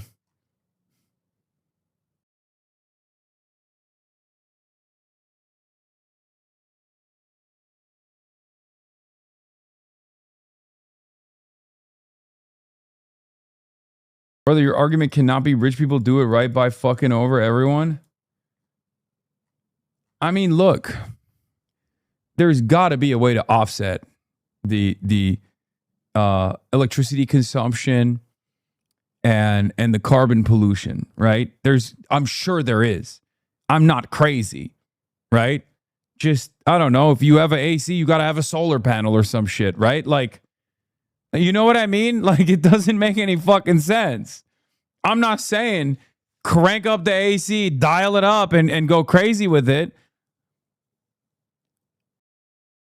I'm not smart enough to come up with a solution, but I'm certain that there has to be a way to reroute the additional electricity usage that will come from the air-conditioned units to go to like renewable energies or something.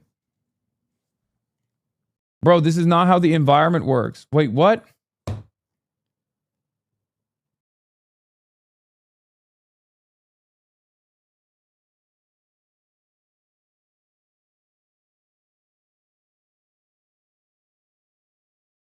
You're so American right now, not gonna lie. Yeah.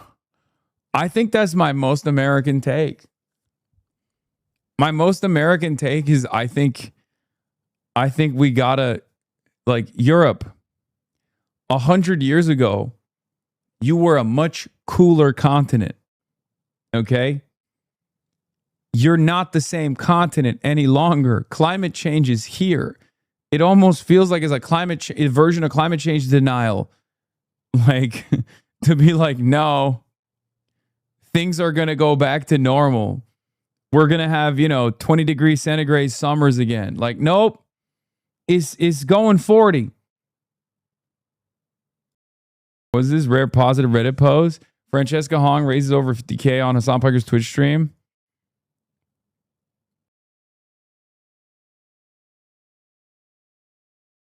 Not me foaming at the mouth, that cheese bowl. Good interview, good answers.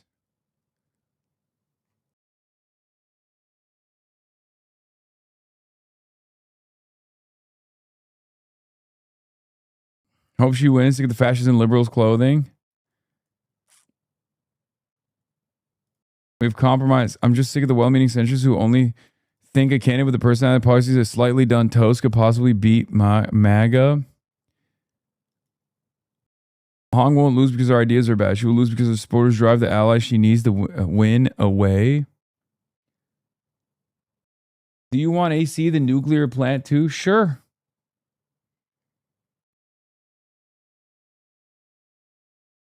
European houses have shit insulation. AC is useless without a complete infrastructure revamp.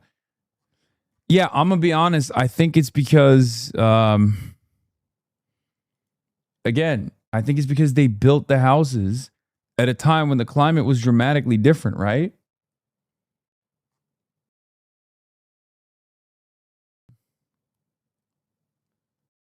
It's definitely the AC. Don't worry about the endless wars, private jets, private yachts, gas cars, industrial farming. Yeah, that's what I mean. I feel like, you know what it feels like to me? Europeans are going to get mad for me saying this. It seems like the AC thing is almost like a cultural thing as well for a lot of Europeans, because they're like, oh, we don't want to be like Amerifats. Which I totally understand. We're nasty. We're nasty little perverts. So you don't want to be like us. That's fine. But like, maybe we got this one right potentially. But it almost feels like it's the same meta as people being like, oh, you have to have paper straws.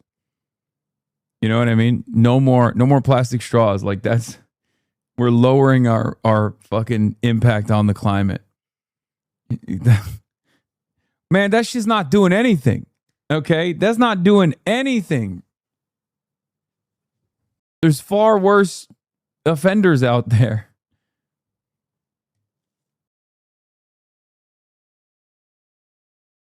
Hasan, please, this is the stupidest argument. AC contributes infinitely less to climate change than fucking heating currently does. It's just that AC is a small part of the solution, not the whole solution. Man, did I say it was the whole solution? I was just saying it's a Band-Aid. You know what I mean? That's all I'm saying. I feel like it's a Band-Aid.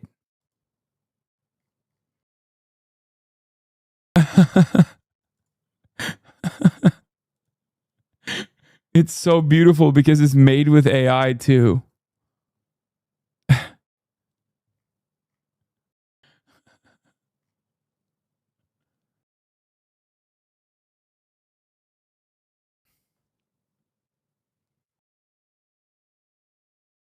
If you checked my logs, I explained ACs are rare in Europe since not so long ago. Summers weren't too bad, and this level of heat is a relatively new thing. We also don't have a lot of old historic buildings that have strict building regulations. It's also cultural, but mostly lack of adaptation in a relatively short amount of time. No, I know that.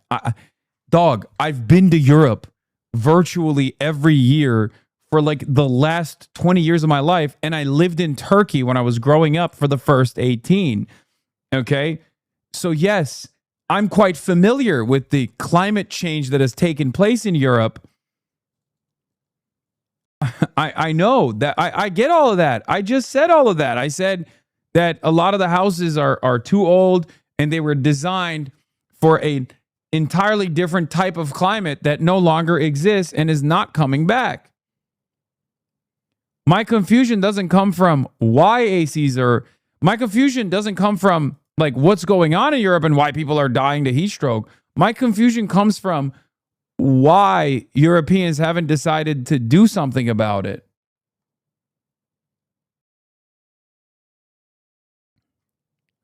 Oh, this is what it means to get frame mugged.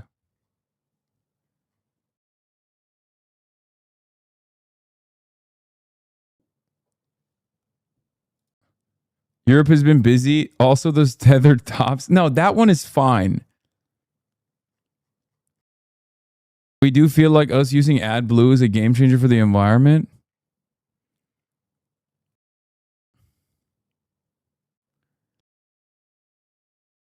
I think the tethered tops are fine. I think that Americans are stupid. I'll say that. The tethered tops on the plastic bottles that don't come off are fine. Plus, they can if you just really pull on it. That's number one. Number two, Americans are too dumb to understand that that's actually a good thing. Okay, I don't have a problem with the tethered tops. That is literally Amerifat nonsense. Okay, I think the tethered tops are fine. Americans, for some weird reason, have like tremendous beef with it. But the AC thing I can't comprehend. I just cannot. Did you see EU getting AC mogged?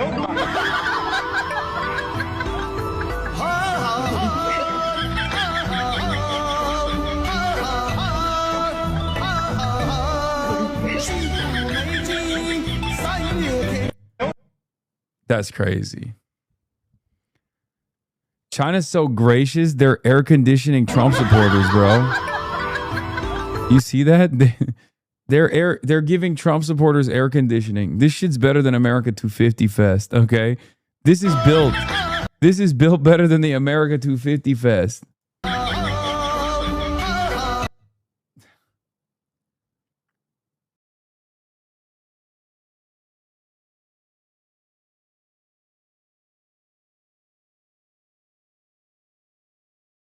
EIA says AC is 19% of home electricity use, 14% of commercial electricity use in the US. That's pretty huge, to be honest. Probably more than data centers overall. Man, stop caping for the data centers. Data centers are for nothing good. AC is life-saving. As we have seen, the difference between a country that has it versus a country that doesn't, where there's like thousands of people dying of fucking heat stroke. Yeah, mini splits are God's gift to mankind. I got one in here. Oh, it's so fucking delicious. I oppose both. Yes, Fango. I know you're a fucking freak ass bitch. You're freaky unk.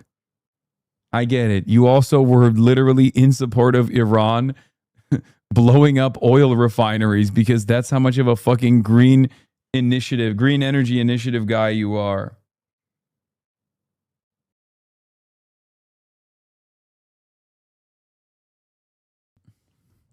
Are you streaming the Larkin rally? Yeah, at 5:25, I'm going to join the Oliver Larkin rally. I'm going to interview Oliver. Cat's going to bring me on stream, introduce the interview, and hand the show off to me. You know?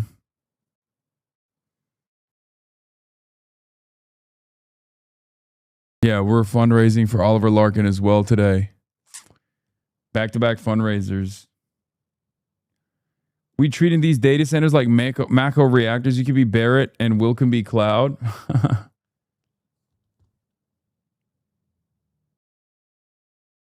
Why are you all of a sudden an HVAC tech?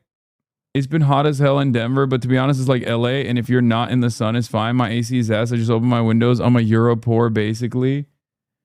Our favorite Turk at the state fair. Oh, I saw that already. Dr. Oz being like, there's thousands of people here. And then the crowd pans. And the camera pans to the crowd. There's like 8 people watching. Hey, Hasan, how do I fight the urge to kill myself every day? Let me know when you can. Easy answer. You're gonna fucking let Israel outlive you. You're gonna kill yourself before you see the end of the Israeli apartheid? Really? What are you, fucking nuts? What are you, fucking insane? Good point. Yeah, it's not just a good point. It's the best point. What do I always say? If you can't find hope, let spite be your motivator. Okay? You got to live out of spite. SSRIs probably help too. Also, food. Like, I mean, I don't know. I feel like I've talked about this already. I don't think I have chronic depression or have ever experienced it because I love food too much. And I'm like, if I kill myself, there's like so many food opportunities that I'm missing out on. You know what I mean? Like, I eat lead one time. I can't eat donuts ever again. You know what I mean? That's fucked up. That's fucked up.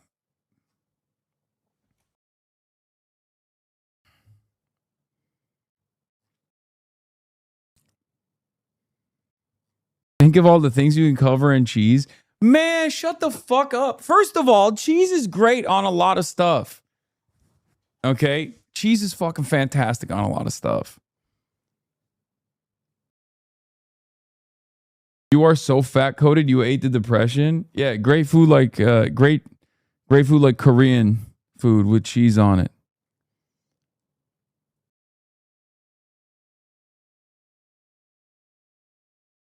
Le Pen is already pushing for a national AC initiative. Be ready for a right-wing France. No AC because climate is the new carbon footprint bullshit. Trying to make climate impact an individual issue while oil corps alone still do more damage to the environment in 5 minutes than this person does in their whole lifetime, AC included. BDBD saw you watching the Long March reenactment. Hasan came to record Mike's red-themed event. Made those white Chinese people drool with envy. Whether it's for internet fame, entertainment, or pilgrimage, Wire Wizard must visit this place on his next trip to China, put on this outfit, and smoke a Wire Wizard. What the fuck is Wire Wizard? Lemon Bro, come play already. Tons of treasures here. By the way, the guy next to Mike looks a bit like Charlie Kirk. Is Hasan coming to Chongqing again? It would be easier to find him if he's in the main city districts. Hasan, when are you coming back? Wondering what Hasan would look like wearing a worker peasant Red Army uniform, but the Red Army back then definitely couldn't have had such a burly figure. Leader was skinny as rail.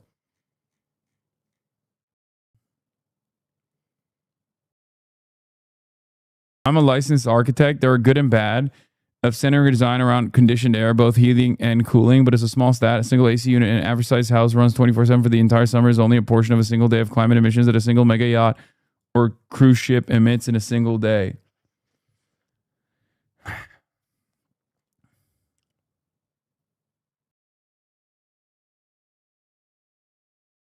The answer is to implement subsidizing retrofitting for geothermal heat pumps. They are far more efficient for cooling in the summer and heating in the winter than HVAC is, but the oil and gas lobby killed their implementation decades ago.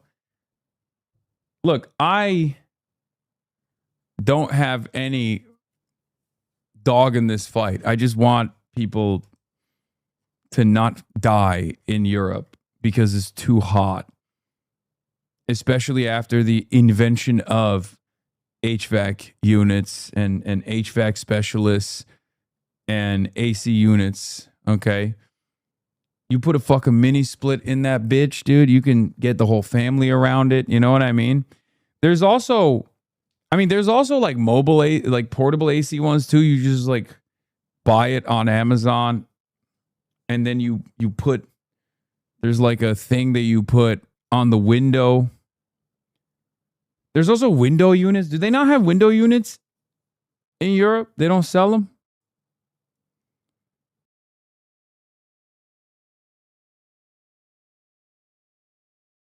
My room measured 31 degrees in that heat wave recently. I got a portable AC unit now in the UK. It's glorious. 17 degrees. Perfection.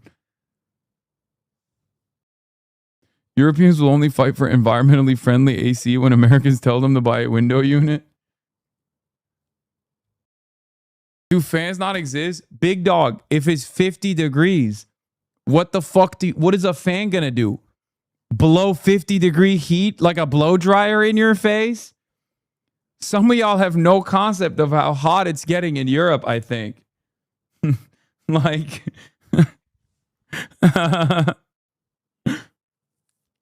Yeah, let me blow some hot air in my face. That's really going to solve this problem.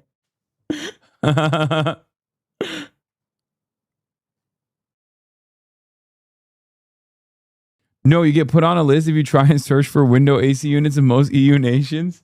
The European Union, Interpol comes to your house, knocks on your door, and they're like, you know, it's searching for an AC unit is also a prescribed terror organization.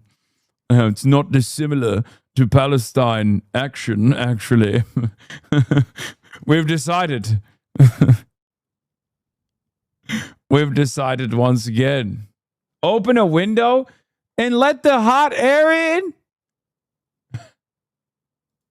It's ironic because it's getting Middle East hot, but they cry about the immigrants who definitely know their ways around the AC. I will only accept arguments against AC in Europe from Asman chatters because then I will know they're actual Euroids.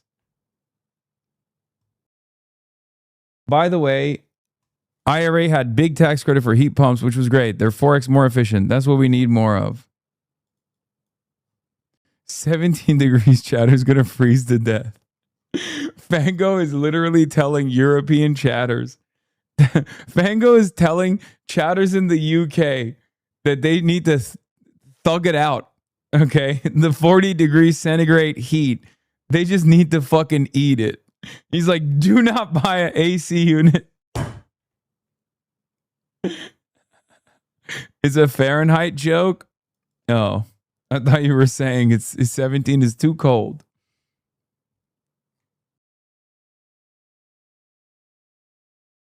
Those IRA guys seem rough, but I'm glad they're carbon forward. Yeah. See, I was already a fan, given what they were trying to do to Margaret Thatcher. But when I found out that they're also investing in heat pumps, I really started appreciating the IRA.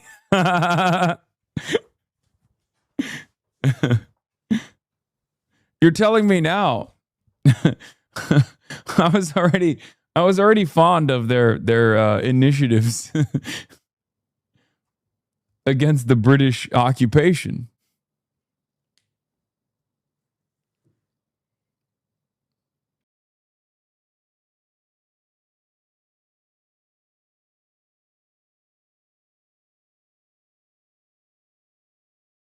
Yeah, it turns out when the IRA was blowing up cars, it was at the behest of urbanism.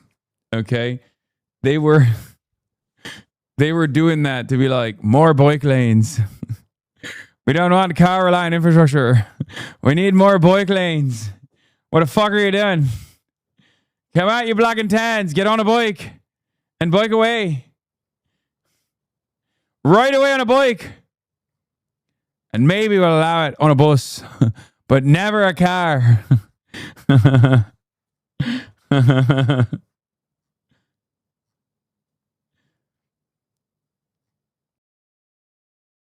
Anyway. HVAC guy here. Can I use your endorsement to sell mini splits? Sure. It's so funny because I use HVAC business owners as like a stand-in for the most hog-like petite bourgeois profession. And I got hella HVAC business owners in my chat. Or just like HVAC guys in general. I don't know if they're business owners or not. But it's really funny. I had to stop talking shit about the TSA because the entirety of the TSA is Hasanabi heads. It's not even funny. It's just like European idea of an AC. The no AC thing here was fascinating. In Berlin, they're cooling people off with police water cannons. nochmal, wo es denn runterkommt. Dabei wird eine Menge Sprühnebel entstehen. Das heißt, wer jetzt nicht nass werden möchte, dann treten Sie ruhig 20, 30 Meter zurück, weil ich jetzt nicht weiß, welche There's got to be a better way. That's crazy.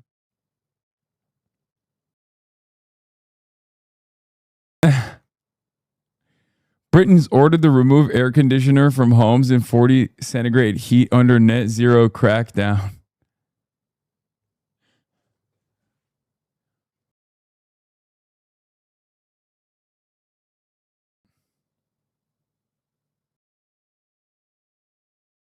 Bro, I live in England. Why is there American Monster?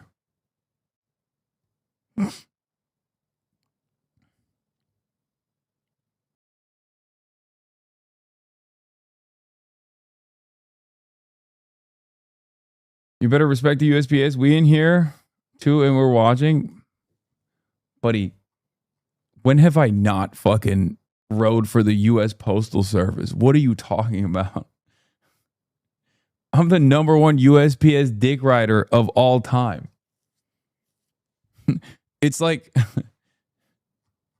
being like, wow, buddy, there's Teamsters watching. You better not disrespect the rank and file Teamsters. Like, okay, yeah, that's not happening.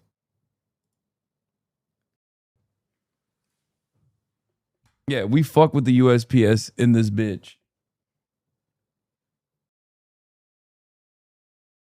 HVAC Sputnik. If anyone needs a mini split installed in Missouri, then hit me up.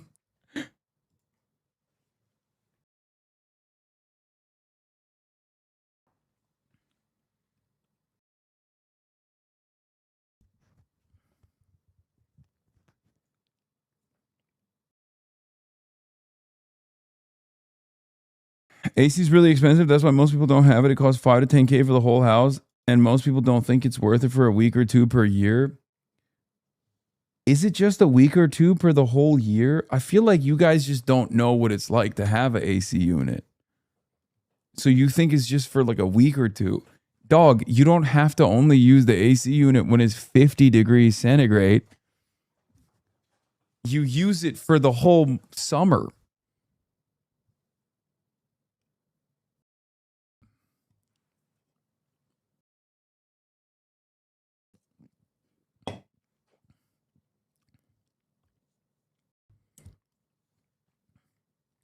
Yeah. Europeans are kind of funny though, because they're like complaining about the fucking Islamic style refugee crisis that's taking place. But it's like, big dog, you know, those are the motherfuckers that know how to withstand the heat. You know what I mean? Those are the only people. That's the real great replacement, dude. The real great replacement is when the only people who are alive at the end of a heat wave in Europe are going to be like, you know, Syrian dudes.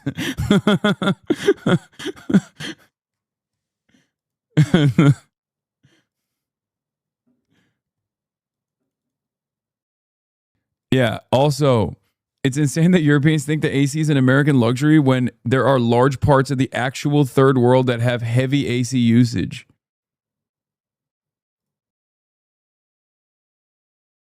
Aircon in Europe. Please indulge in your fantasies.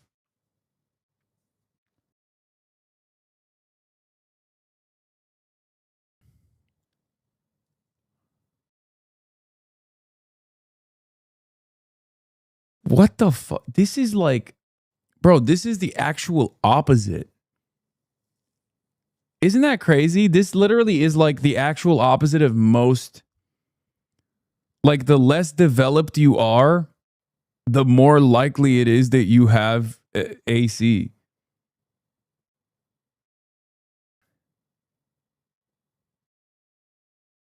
Europe has 175,000 heat deaths per year. Europe's AC phobia kills much more people than gun violence in the US. Wait, what? Heat claims more than 175,000 lives annually in Europe. Wait, what?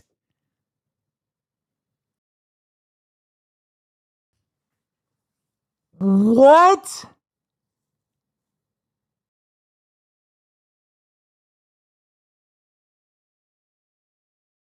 Okay, I'm done. I can't.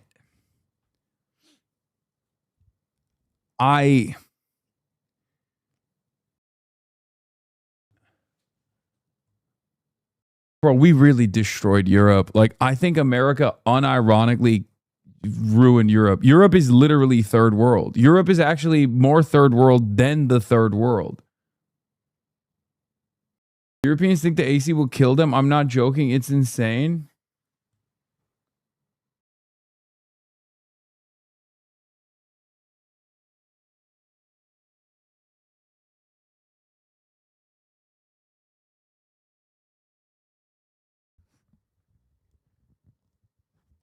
Dog, how is that possible?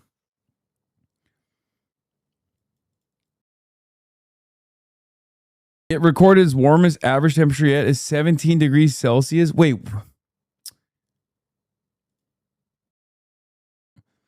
And its exhausting summer heat waves across the northern hemisphere. Dr. Kluge said that there's 3 warmest years on the record in Europe have all happened since 2010, and the 10 hottest years have all charted since 2007. Heat stress is the leading cause of climate-related death in the region.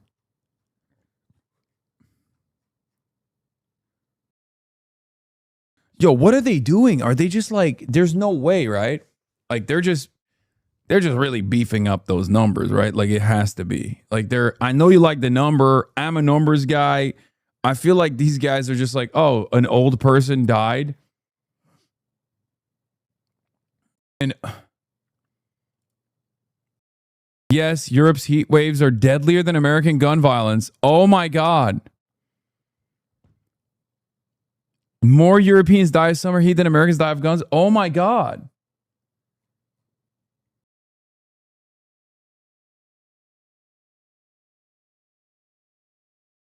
Mostly, bro, mostly old people though.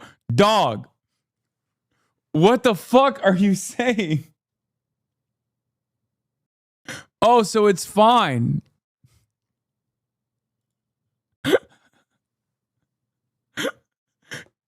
Damn, dude. I don't have that level of fucking boomer hate in my heart.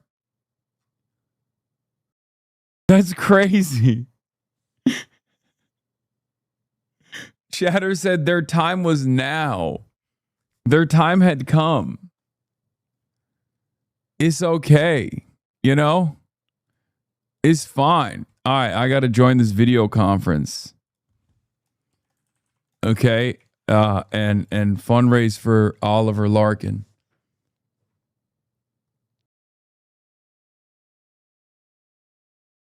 Hold on.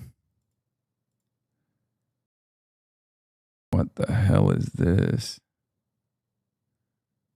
Why is it like this? Hold on.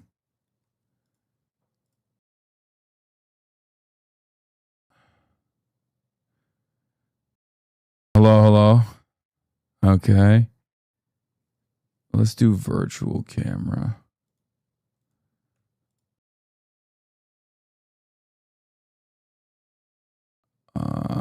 Guest cam, off center, head on. No.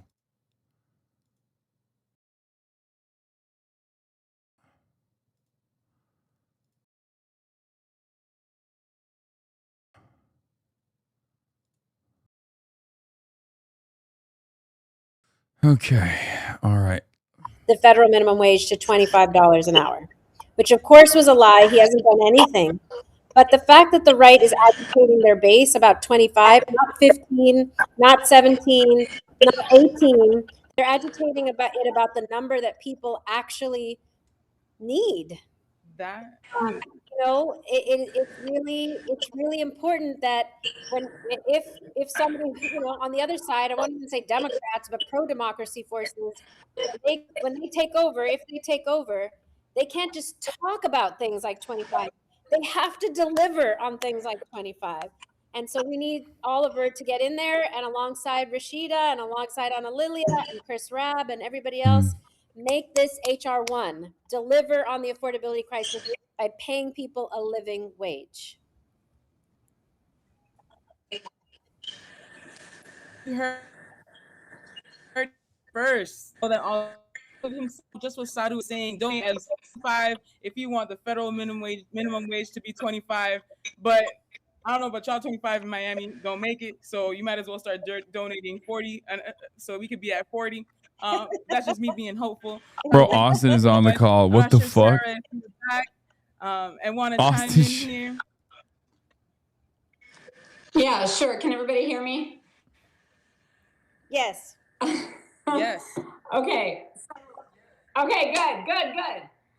So I'm super excited to be here tonight. Thank you so much. Oliver, I got to give props to you for standing up and running. And of course, you've been doing that ever since you found any bit of injustice anywhere. You have stood up and tried to make it better. And you are not only my brother in the working class, but you're my brother in CWA with News Guild. And it's pretty extraordinary that you organized your own union with the campaign workers.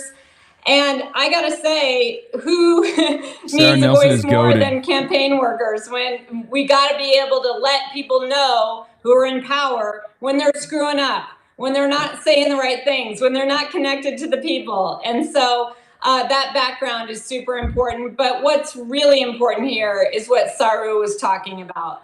This is really about billionaires trying to squeeze everything out of the working class. And if we don't start talking to the working class and start making the working class the agenda for our politics, then we are going to slide further and further into fascism. And I want to be really clear. A lot of people will say this district or this state is not winnable. Well, I say bullshit to that because there's working people there who have the same needs as someone who's sitting in a blue or purple district. And the reality is that it is taking the Democratic Socialists of America to bring this Austin's message being rude and being on the to phone. the forefront, because for too long, leaders have been looking behind them to see if people are following them and failing to look ahead and see the people are way out in front. And the people are way out in front because capitalism has been a rubber band that has been stretched too far, taking more and more from the working class every chance it gets. That is its entire purpose. And the only check on that is unions. The only check on that is the working class standing together and demanding more. And I want to be really clear. When I say unions, I mean everyone that Saru represents. I mean every single person who is a part of this labor movement, who wants a union card, who wants a better life, who wants to deliver on the promise of what this country was supposed to be. So tonight, I wear my Deb's pin to say that work matters everywhere. It matters for the incarcerated. It matters for those who are in detention. It matters for those who they are seeking to put in detention. It matters for every single person who they are trying to demoralize by making life horrible and making us believe that we can't expect I'm the texting best. Austin to tell him that that's Sarah Nelson talking, a legend in the union movement, and that she is the person who saved us from having one pilot per flight. The thing I'll just say is that we cannot be afraid of robots. The billionaires want us to be afraid of robots. They want us to be afraid of technology. That's ours. It's our time, our money, our innovation, created by the working class, driven by the working class, delivered by the working class, healed by the working class. And the working class, as Mayor Mamdani reminded us just a few weeks ago, is the only majority in this country. And if we take that in and understand the power that we have, come out for Oliver, and yes, donate to Oliver, knock for Oliver, vote for Oliver, call for Oliver, we can have one more person speaking sanity about the people who need to be represented in the halls of Congress. Proud to stand with you, Oliver. Thank you for standing up. Super excited to be sitting here with Kat and with Saru, supporting you tonight, but saying to everyone out there that this isn't a fight for Oliver. This is Oliver standing up to make sure that we can all fight for ourselves together. So we're in it with you all the way, Oliver. Keep going. Thank you.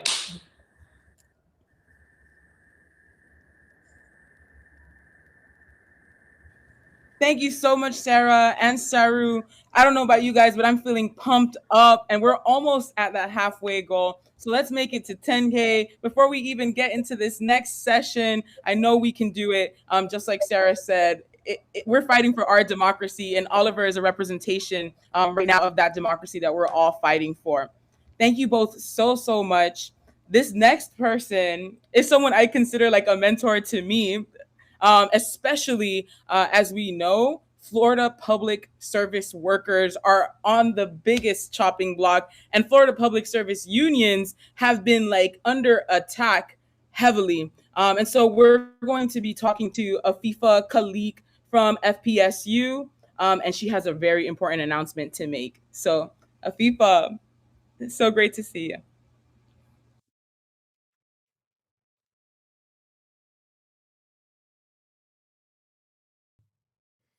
It's a bit scuffed, it seems. Oh no, my mentor's on mute. Hook these people up with better cans, bro. I can't. I don't know how to do that.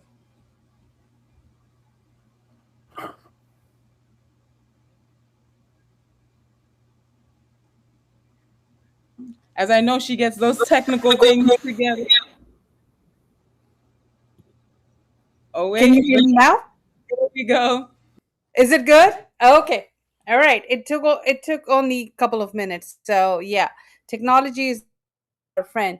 Hey, everyone. My name is Afifa Khalik. I'm proud to represent SEIU Florida Public Services Union, 20,000 public sector workers who what we say are hidden faces of public services, right? So you will know they exist when you can't flush your toilet, when the garbage is not picked up, when there's a storm and there's like, flooded streets and stuff, right? So then you will know that we exist. Or these are food service workers, these are cafeteria workers, your lunch ladies, our beloved custodians, and everyone in between that we represent.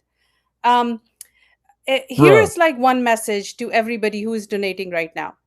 I would say that people in the South are so effed with the democracy that we have in this country right now, where everybody benefit from the struggle and resistance of the South, but nobody wants to invest in the South, right? That's where you put nation's Black and brown people to die. And it's horrible to see it's happening. And when there are messages that are thrown out there in by our national Democrats that South and especially Florida does not have any hope, right?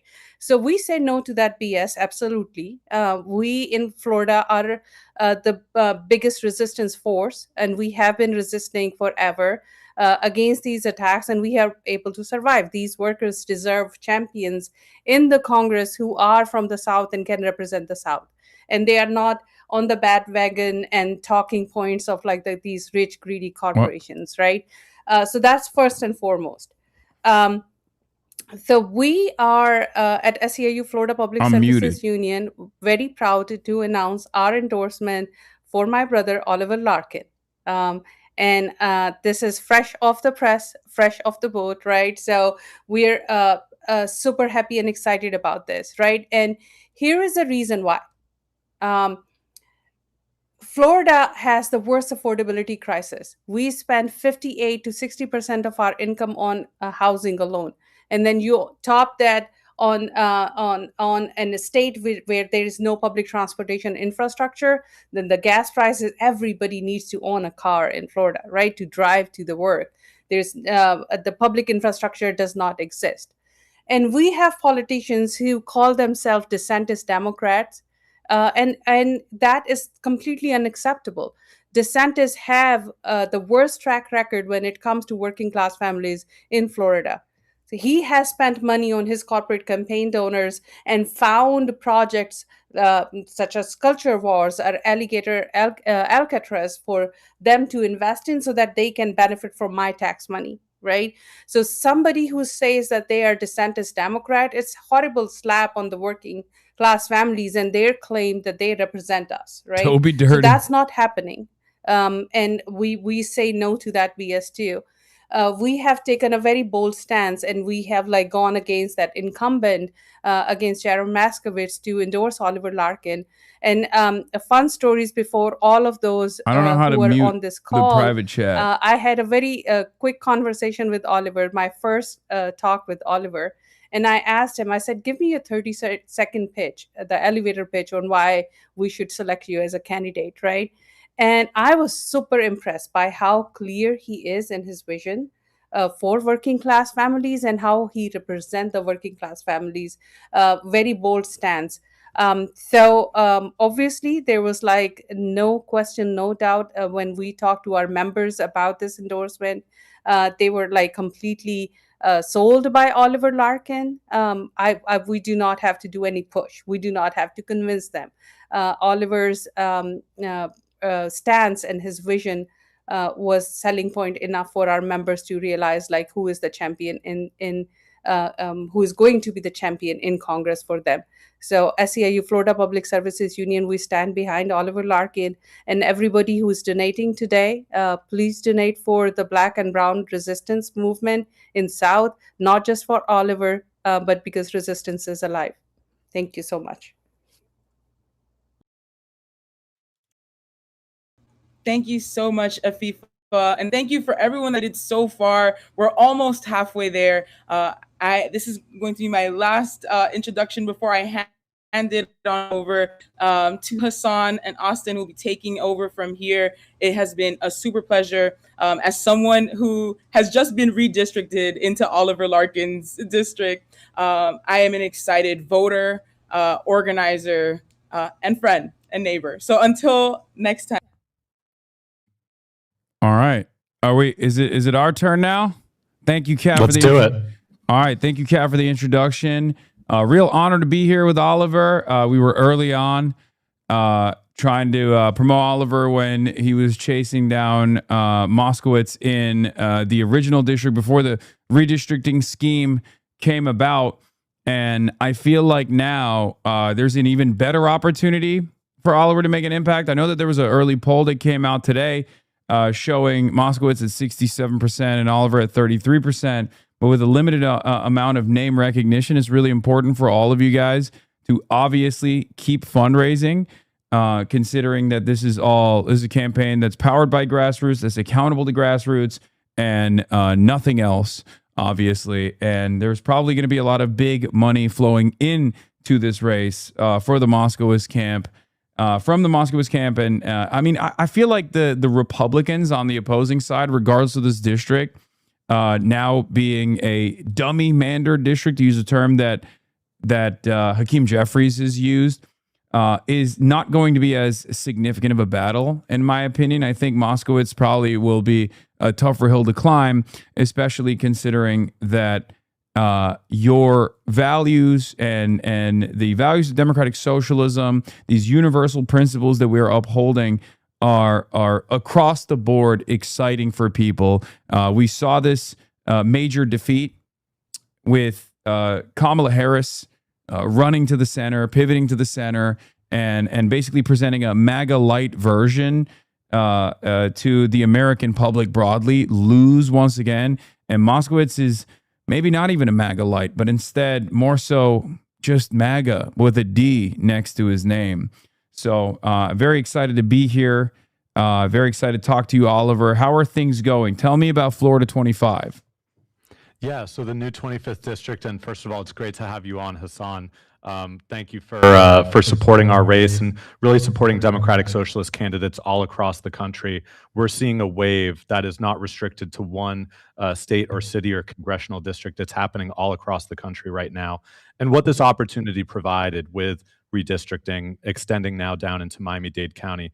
From the very start of this campaign, we've talked about this being a joint project of our DSA chapter, and now we are pulling the entire Democratic Socialist movement in South Florida together. Miami DSA, Broward DSA, Palm Beach Treasure Coast DSA. Every single one of us has skin in the game now with representing the Tri-County area. And what we're seeing across South Florida, really across the state and across the South, is a wholesale rejection of the Republican Party's attacks on the working class, the anti-union efforts that have been passed in Tallahassee, the expansion of the ICE terror regime, the detention and deportation agenda, which we are really the nexus of with the corporate headquarters of Geo Group, the private prison corporation in Boca Raton, as well as now the corporate headquarters of Palantir in the new 25th district in the city of Aventura. And as we see, not just Republican politicians, and one of my Republican opponents, Scott Singer, who ran ads in Times Square after Zoran was elected mayor of New York City. Scott Singer, the former mayor of Boca Raton, serving ads to say, hey, you're fleeing the wealth tax. Why don't you come down to Boca Raton? We're seeing this on both sides of the aisle with our opposition, Jared Moskowitz in the primary and these Republicans that really are offering no meaningful difference when it comes to standing up to ICE or opposing U.S. support for genocide and apartheid.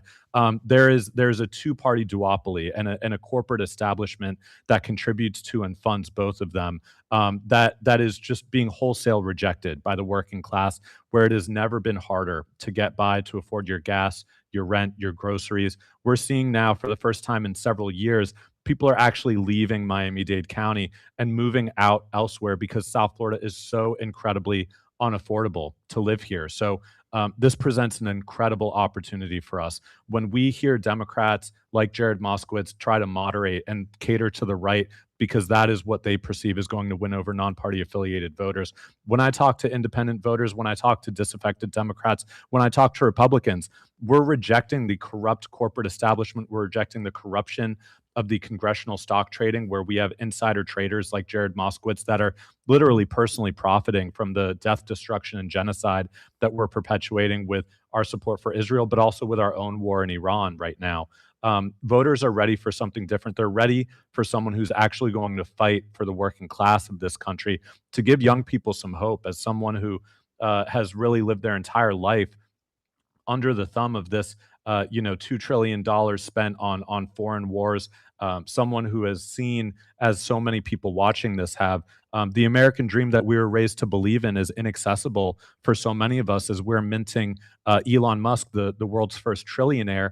And we have Jared Moskowitz, the very first Democrat in the United States Congress to join Doge. If you want to see a change here, then I'm asking every single person watching this to chip in, to contribute at the link, and help us hit this $20,000 goal. Help us go beyond that tonight, because it is going to take every single dollar of grassroots support to go up against APAC, the AI industry, the cryptocurrency, everyone that has a vested interest in keeping milquetoast corporate establishment Democrats like Jared Moskowitz in office. This is exactly who we're taking on. And don't believe for a second that it's not possible in South Florida. What we're seeing is a movement unlike anything South Florida has ever seen. And we're going to carry it through to August 18th to win this primary. And we're going to send another Democratic Socialist to join Assemblymember Claire Valdez and so many other DSA candidates in Washington, D.C.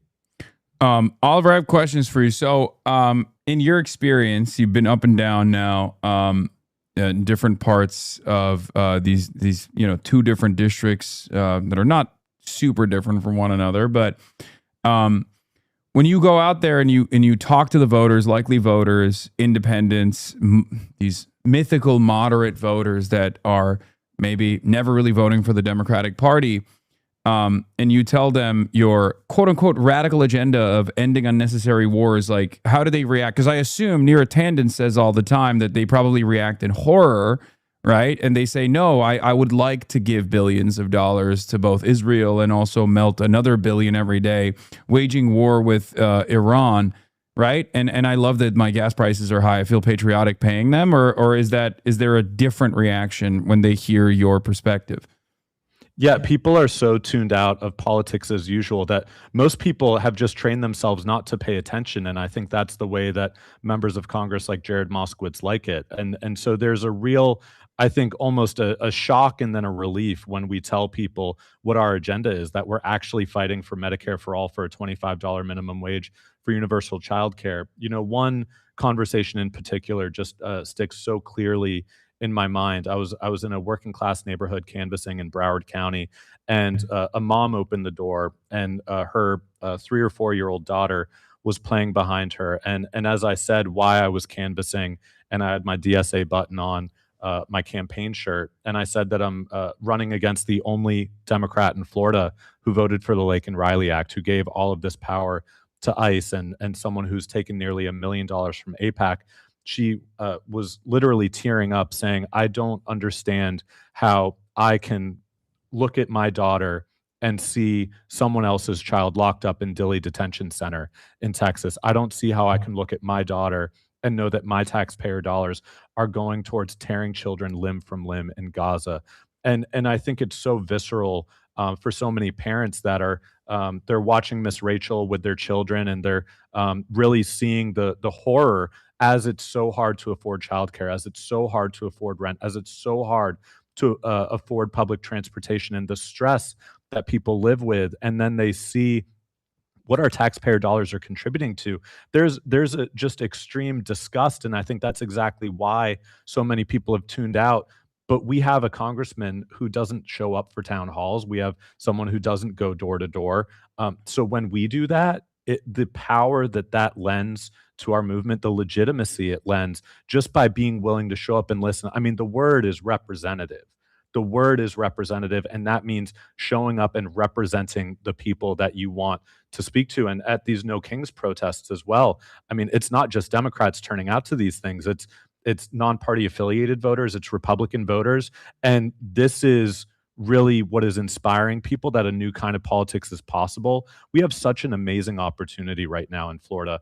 And you mentioned the two districts and some of the polling that we've done. What I also want to highlight is that when we polled this 25th district, 86% of Democratic primary voters, but also 68% of general election voters, Republicans, non-party affiliated, and Democrats, want to see the United States stop this unconditional military aid to Israel, where we are sending, and there's going to be another vote in Congress this week, billions of our taxpayer dollars towards an occupation in Lebanon, where 1 million people or more have been displaced, where we are once again overcommitting ourselves militarily in support of what is a Jim Crow regime. And I think we refer to it as apartheid because we don't want to reckon with our own history in the United States, that the racial segregation, the two-tiered system of justice is really originating from the very soul of our country, that we're still working to rectify to this day. And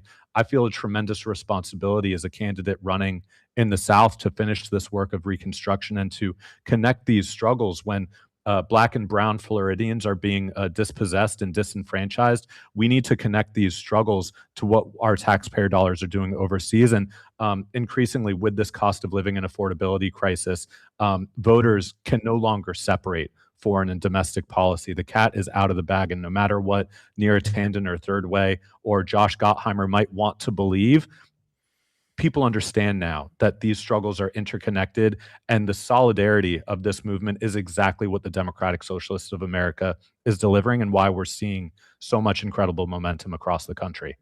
Yeah, there was a new poll that just came out that showed, with the exception of Barack Obama, the top 3 most popular politicians across the board in the United States of America were all Democratic socialists, or socialists in general. You had Bernie Sanders, Rahm Mamdani, and AOC in the top 3. And I think this is precisely what a lot of establishment Democrats are terrified of. As I've said before, they're not worried that Zoran was going to win and then fail and then be used as an example for the rest of the country. They were worried that he was going to win and succeed and govern well and have good governance be associated with democratic socialism. And then other people were going to demand similar politicians. Well, we have a similar politician here with Oliver, right? It's been wonderful seeing other candidates from New York City DSA like Claire come in and show support as well, because this movement is not about popular figures. This is a people-backed movement. This is a working class movement, And it's about uplifting. It's about centering the working class, but then it's also about delivering for the working class, something that I think the Democratic Party, unfortunately, has failed to do for far too long. We've also reached $20,000 in the fundraising goals just now while you were talking. So congratulations to everybody that donated. Thank you so much. One of the things I wanted to talk about is that you ran a poll early in the previous district that you were in. And now one of the things that you found out was that in an informed ballot, you were actually defeating Moskowitz 51-33. So how do we make sure that virtually every single person in Florida 25 gets to know your policies and gets to hear about Moskowitz's policies? How do we get you across the finish line that way, Oliver? Yeah, it's these donations, and that contributes directly towards our on-the-ground organizing. And just to set the terms of this evening for folks, tomorrow is our last end-of-quarter FEC fundraising deadline of this primary election. Our election is on August 18th. We are, believe tomorrow, 7 weeks away from our primary. So we are so incredibly close. Ballots are being mailed out in a matter of less than 2 weeks. So we need to start our advertising immediately. Like, we need to start our advertising tomorrow if we have the resources to do it. And that is what your donations are going towards. When we are spending thousands of dollars printing the campaign literature that our volunteers are walking up someone's driveway every single day to deliver, all of this work costs money. And as someone who grew up in organizing and really got my political start going door to door, these are some of the easiest conversations, I have to be honest with you, that I've ever had. I was expecting, maybe a dead heat. Maybe one door is a strong supporter. Maybe the next door is a strong supporter of the incumbent. In 15 seconds, you say, I'm running against the first Democrat in Congress to join DOJ, the only Democrat in the state of Florida to vote for the Laken-Riley Act, and someone who describes himself as a Ron DeSantis Democrat. People look at you like you're an alien from outer space and say, wait, that's a Democrat? And the support just immediately gravitates towards us. In that poll that we ran in the old district, we started out at down 45 to 11% on the positives, just on the positives. So I don't even want to center this too much, although Congressman Moskowitz's record is abhorrent for a Democrat in office. But when people hear that there is a former Bernie Sanders campaign organizer, someone who organized a union in their workplace and is fighting for Medicare for all, for $25 an hour, for universal childcare, and ending U.S. support for genocide and apartheid, that alone reaches our support way ahead of Moskowitz. We jump up 38% in the polls. We take 20% of his support. And then our support grows even more because the Democratic Socialists of America label is not hurting us. Fox News, Newsmax, the National Review, they've all been freaking out in the past week because of what Claire and so many DSA members were just able to achieve in New York City, that now they're calling me a socialist and they're saying, should Jared Moskowitz be worried? How far is this movement going to go? And it's going to go as far as you're able to contribute to fund our voter outreach, to fund our advertising. Again, it has to start now. So the same way that when I went on your stream, Hasan, back in March, and I said, change the math in this race. In one day, we were able to raise $75,000. And you know what we were able to do? We were able to hire a communications team. We were able to hire an operations team. We were able to actually mobilize this campaign. It's not going towards, some DC consultant that's going to sit on their ass and give us half-baked ideas from a think tank. It's going directly into our organizing. And frankly, nights like this wouldn't have been possible had we not been able to build the infrastructure. So the proof is in the pudding. The fact that your chat and the Hasanabi heads and everyone that's contributing right now, the fact that tonight is possible means that a victory on August 18th is also possible. So I cannot emphasize enough how important the donations are, but also the volunteering. And we have folks sharing the volunteer link in our chat. Come door to door with me, come phone bank with us and talk to these voters, because again, this is a closed primary state. Only Democrats can vote in this primary. So these are friendly conversations with friendly people that are looking for some hope and some change. And what we've seen at these No Kings protests, people are cheering for democratic socialism. When people see what Mayor Mamdani is able to accomplish in New York City, and they see Bernie Sanders and Alexandria Ocasio-Cortez traveling the country fighting for us, this is the Democratic Party that they want to see, and it's not restricted to one locale. It is in Florida. It is in Colorado with Malat Kiros. It is everywhere across the United States of America. Yeah, no, absolutely. So as far as your conversations in the district with people goes, what's the attitude overall on, endless American militarism, especially considering that there are many poorer parts of this district as well? There's an affordability crisis that you are talking about here.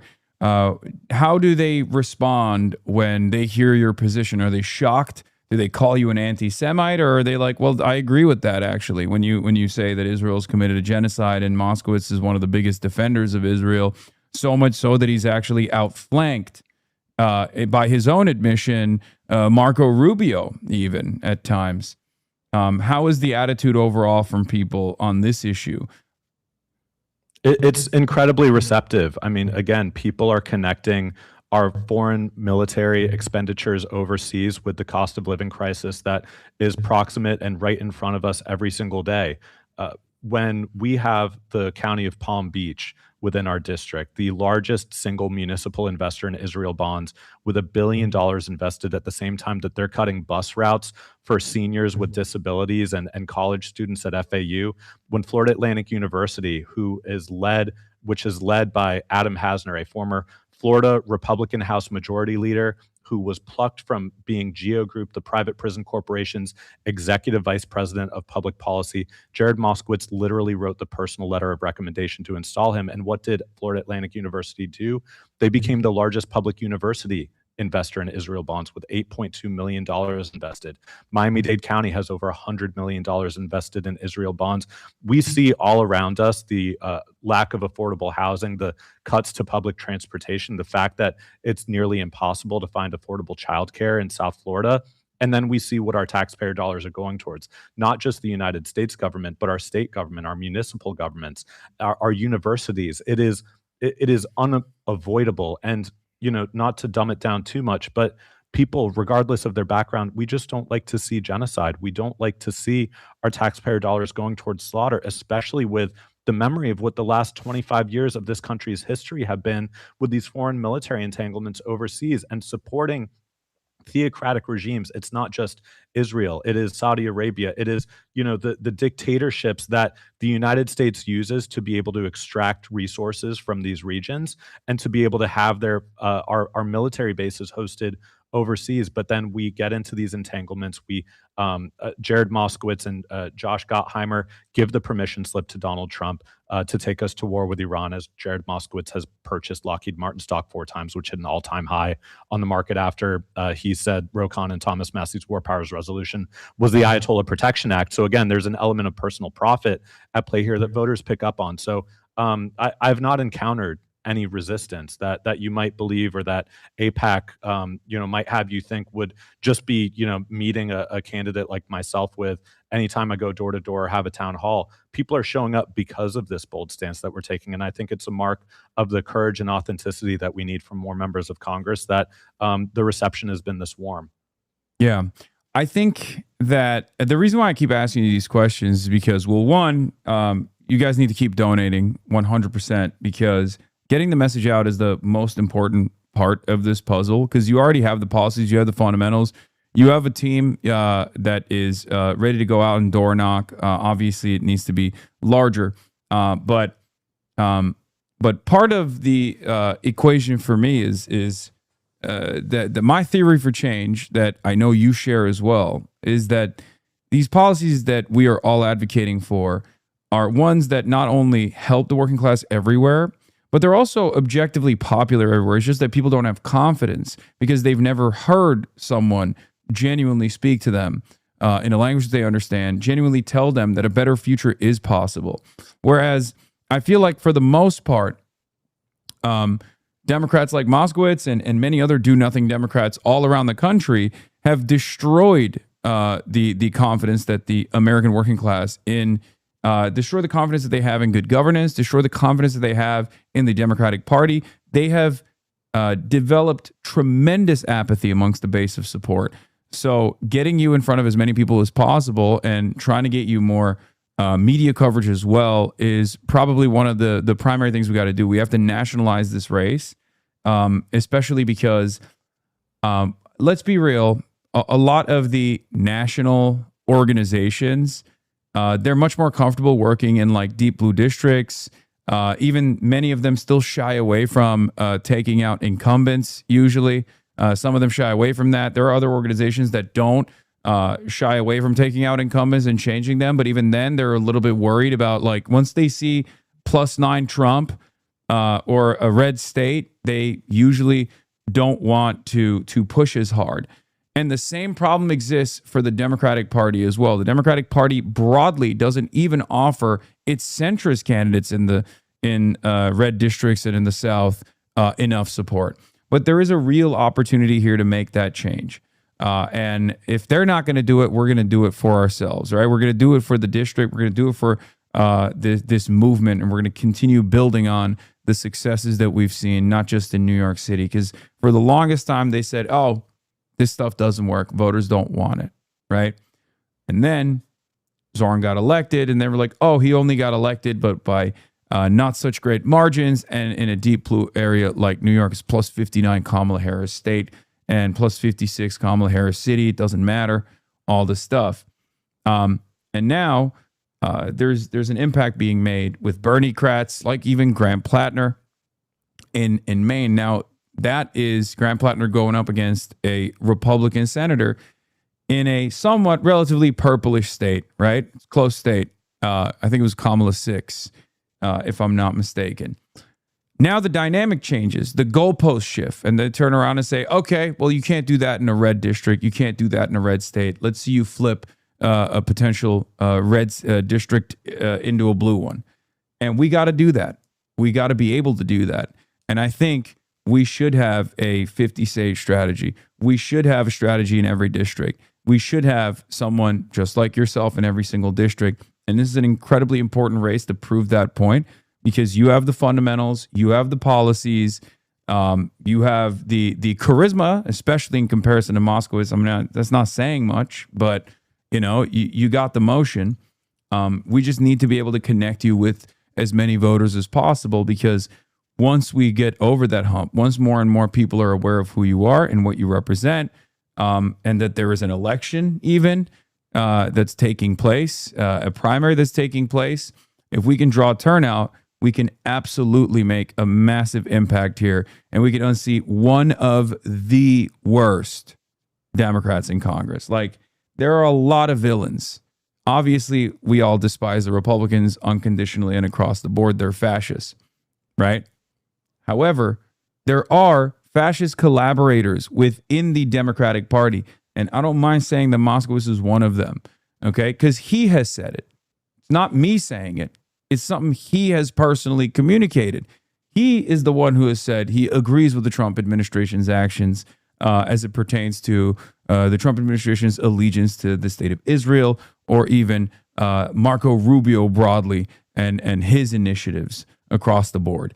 That's not a Democrat at that point. That's a Republican that is running with a D next to their name. And we can't let that happen. We can't allow that to happen. And even from the perspective of the Democratic Party advancing its agenda, you can't have a spoiler like that. That's number one. Number two, this is now a different district, right? There is a likelihood that a Republican could have some impact in this district. And I personally believe that Moskowitz is a far weaker candidate in Florida 25 than Oliver is. And the reason for why is because it's the same exact dynamic that has persisted between a light MAGA or blue MAGA Democrat versus the full thing. When people are presented with those two options, they go for the full strength. They go for MAGA. It actually lowers turnout for many likely voters that would have gone out and voted, many young voters that would have gone out and voted for something rather than simply against a Republican. And I don't want to risk that. I want Democrats at the end of the day. I want Democratic socialists at the end of the day to win these races.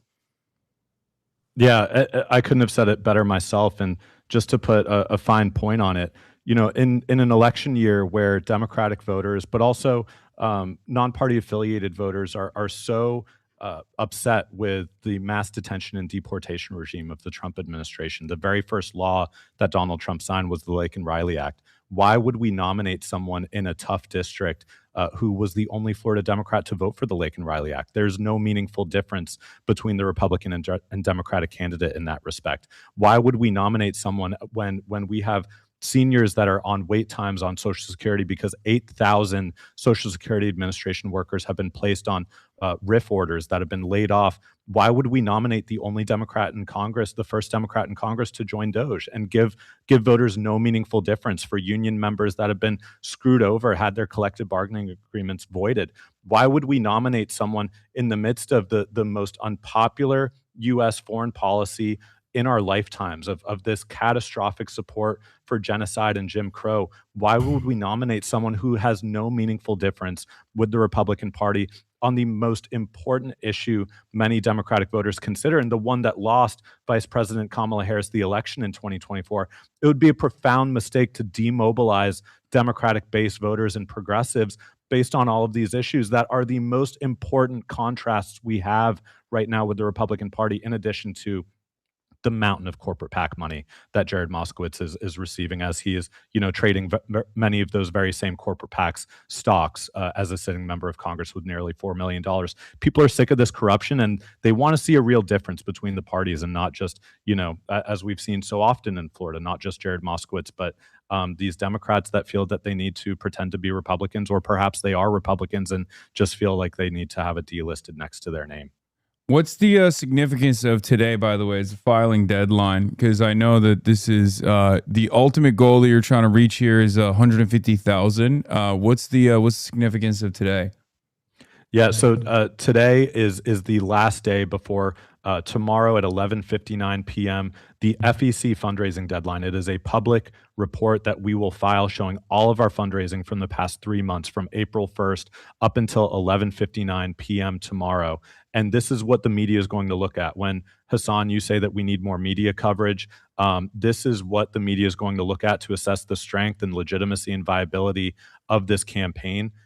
So we need to blow our goal out of the water. We raised $200,000 in our last quarter. We need to go beyond that, and we need to hit this goal in order to do so. We need to go beyond $50,000. We need to see if we can hit $100,000 tonight. So if you haven't donated yet, or you gave a little bit and you can afford to give again, please hit that donation button right now, because this is what, when Fox News is calling me a democratic socialist, when Jared Moskowitz is going on CNN, but also on local media, and they're asking him about democratic socialism, this is the marker that the media is going to look at to ask, is this movement for real? And more importantly, do we have the resources to mobilize voters to reach them?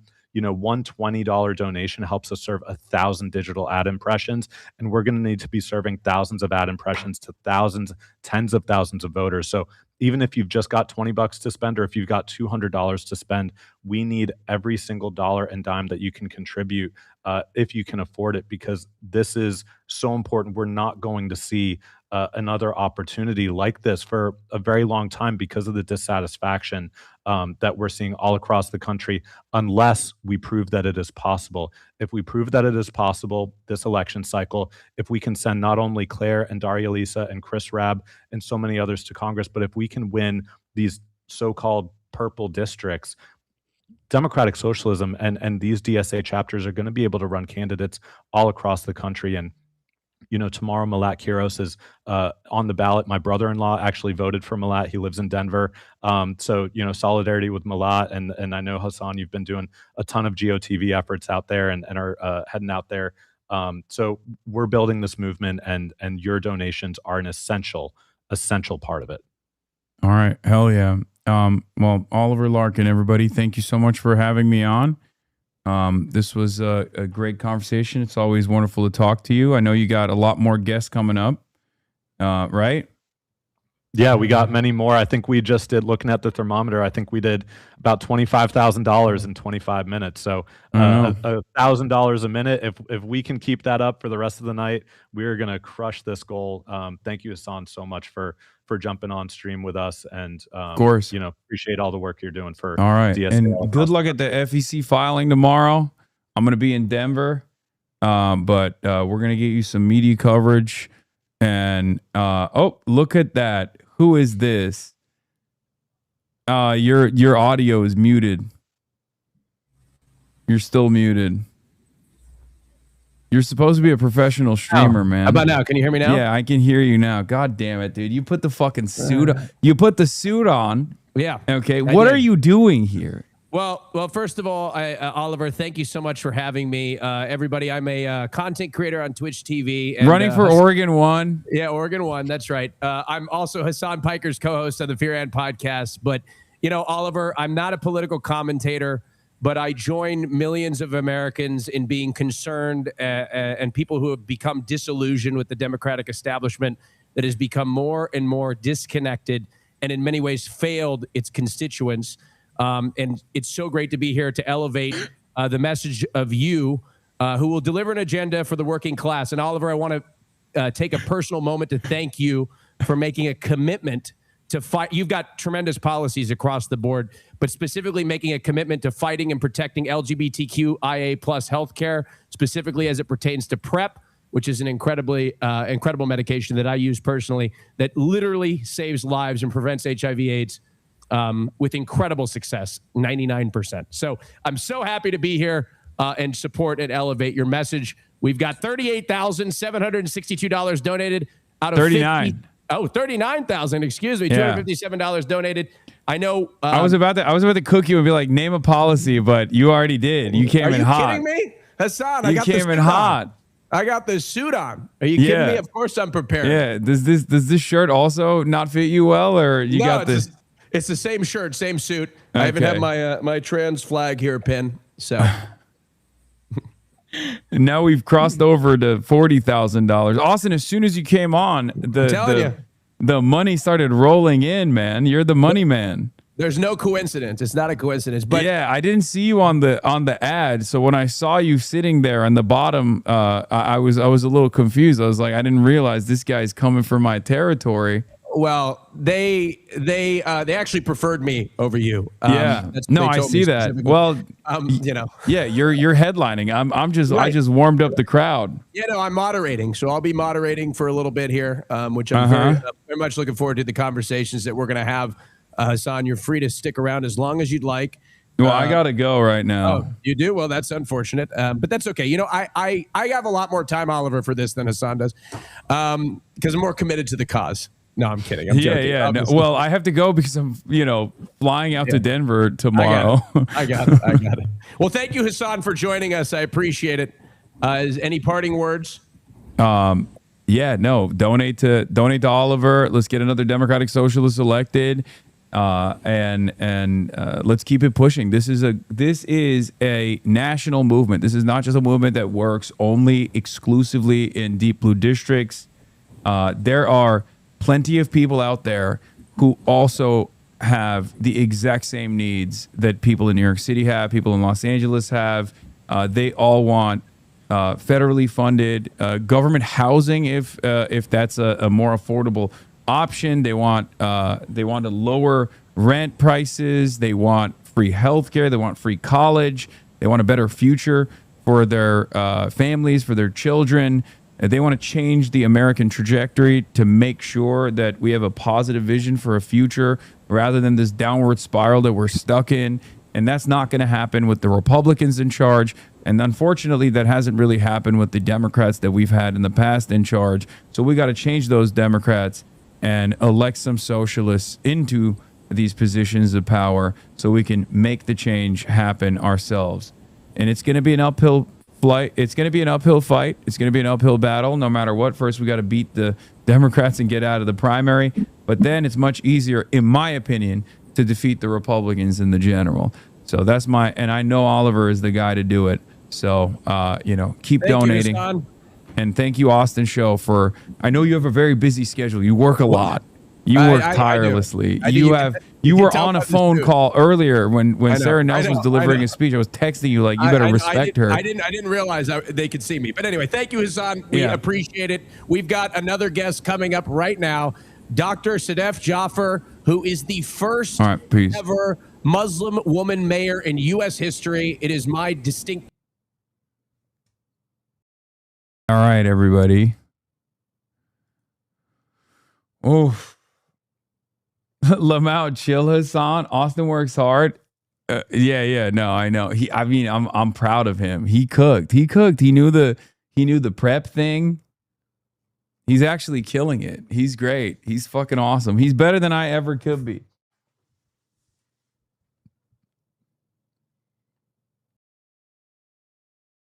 Be kinder to Austin, man, on broadcasts like that. Don't put him on blast. What do you mean?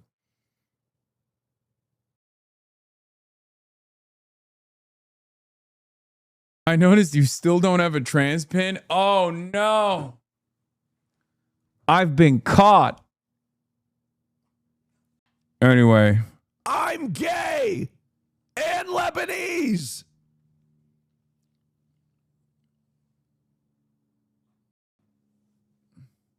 Praise in public, boo. I'm teasing him. Oh my God, Hasan L for making a joke out of it. Wait, what? Are you guys serious? Dude,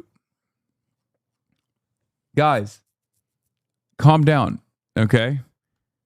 We are not only friends, but co-hosts, and also it's banter, and also that's literally the whole, that's our public facing persona. It's like two comedians going through a bit, okay?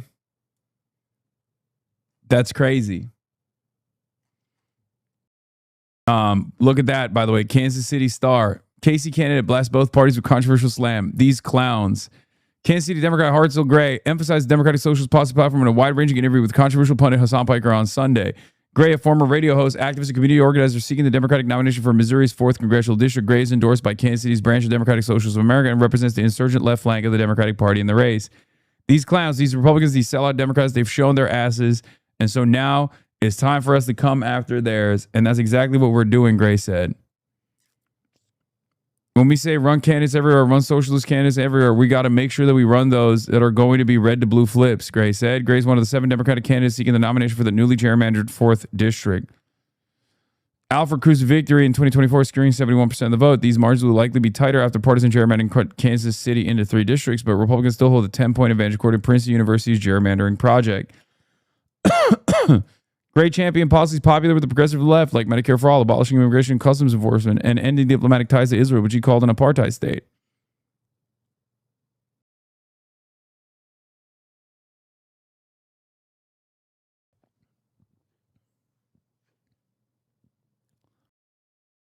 All right, anyway.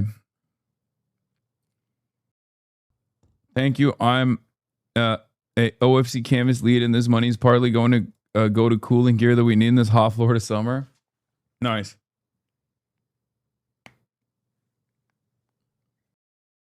Hasanabi bump ain't shit compared to the Austin show pump. He raised $15K in 5 minutes on screen. That's crazy. Anyway, the virtual rally will continue. You guys can go watch it on your own. I'm going to end it now. I'm going to end the stream right now because I will be live from Denver, Colorado tomorrow, ladies and gentlemen. Very excited for that. I'm going to do a canvas lead and do a canvas call in Denver, Colorado 1 for Maylot Kiros tomorrow alongside the GOAT, the man, the myth, the legend, Chris Rabb. He will be there as well. That man is a good luck charm. Okay. So inshallah, it will pan out for us. And yeah, I'll be there. The rapture is taking place. He'll be there. He's a lot cooler than me, obviously. I cannot believe I learned so much about European climate-related incidents right before I got on that rally. Same time as always. Yes, that's right. 11 a.m. Pacific. I think. Let me see. I think so. I think it's going to be 11 a.m. Pacific is when my start time is. And then when are you playing Balatro? Don't think I forgot. Okay, you're crazy. Yeah. 11 a.m. is when we start. And yeah. 11 a.m. Pacific. There are a lot of legends on this Oliver Larkin rally. So, you know, get in there, pump it.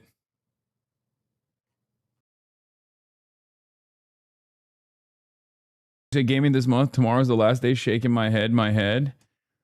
Oh, fuck. Tomorrow the last day of the month? Okay, I'll play that one game that's...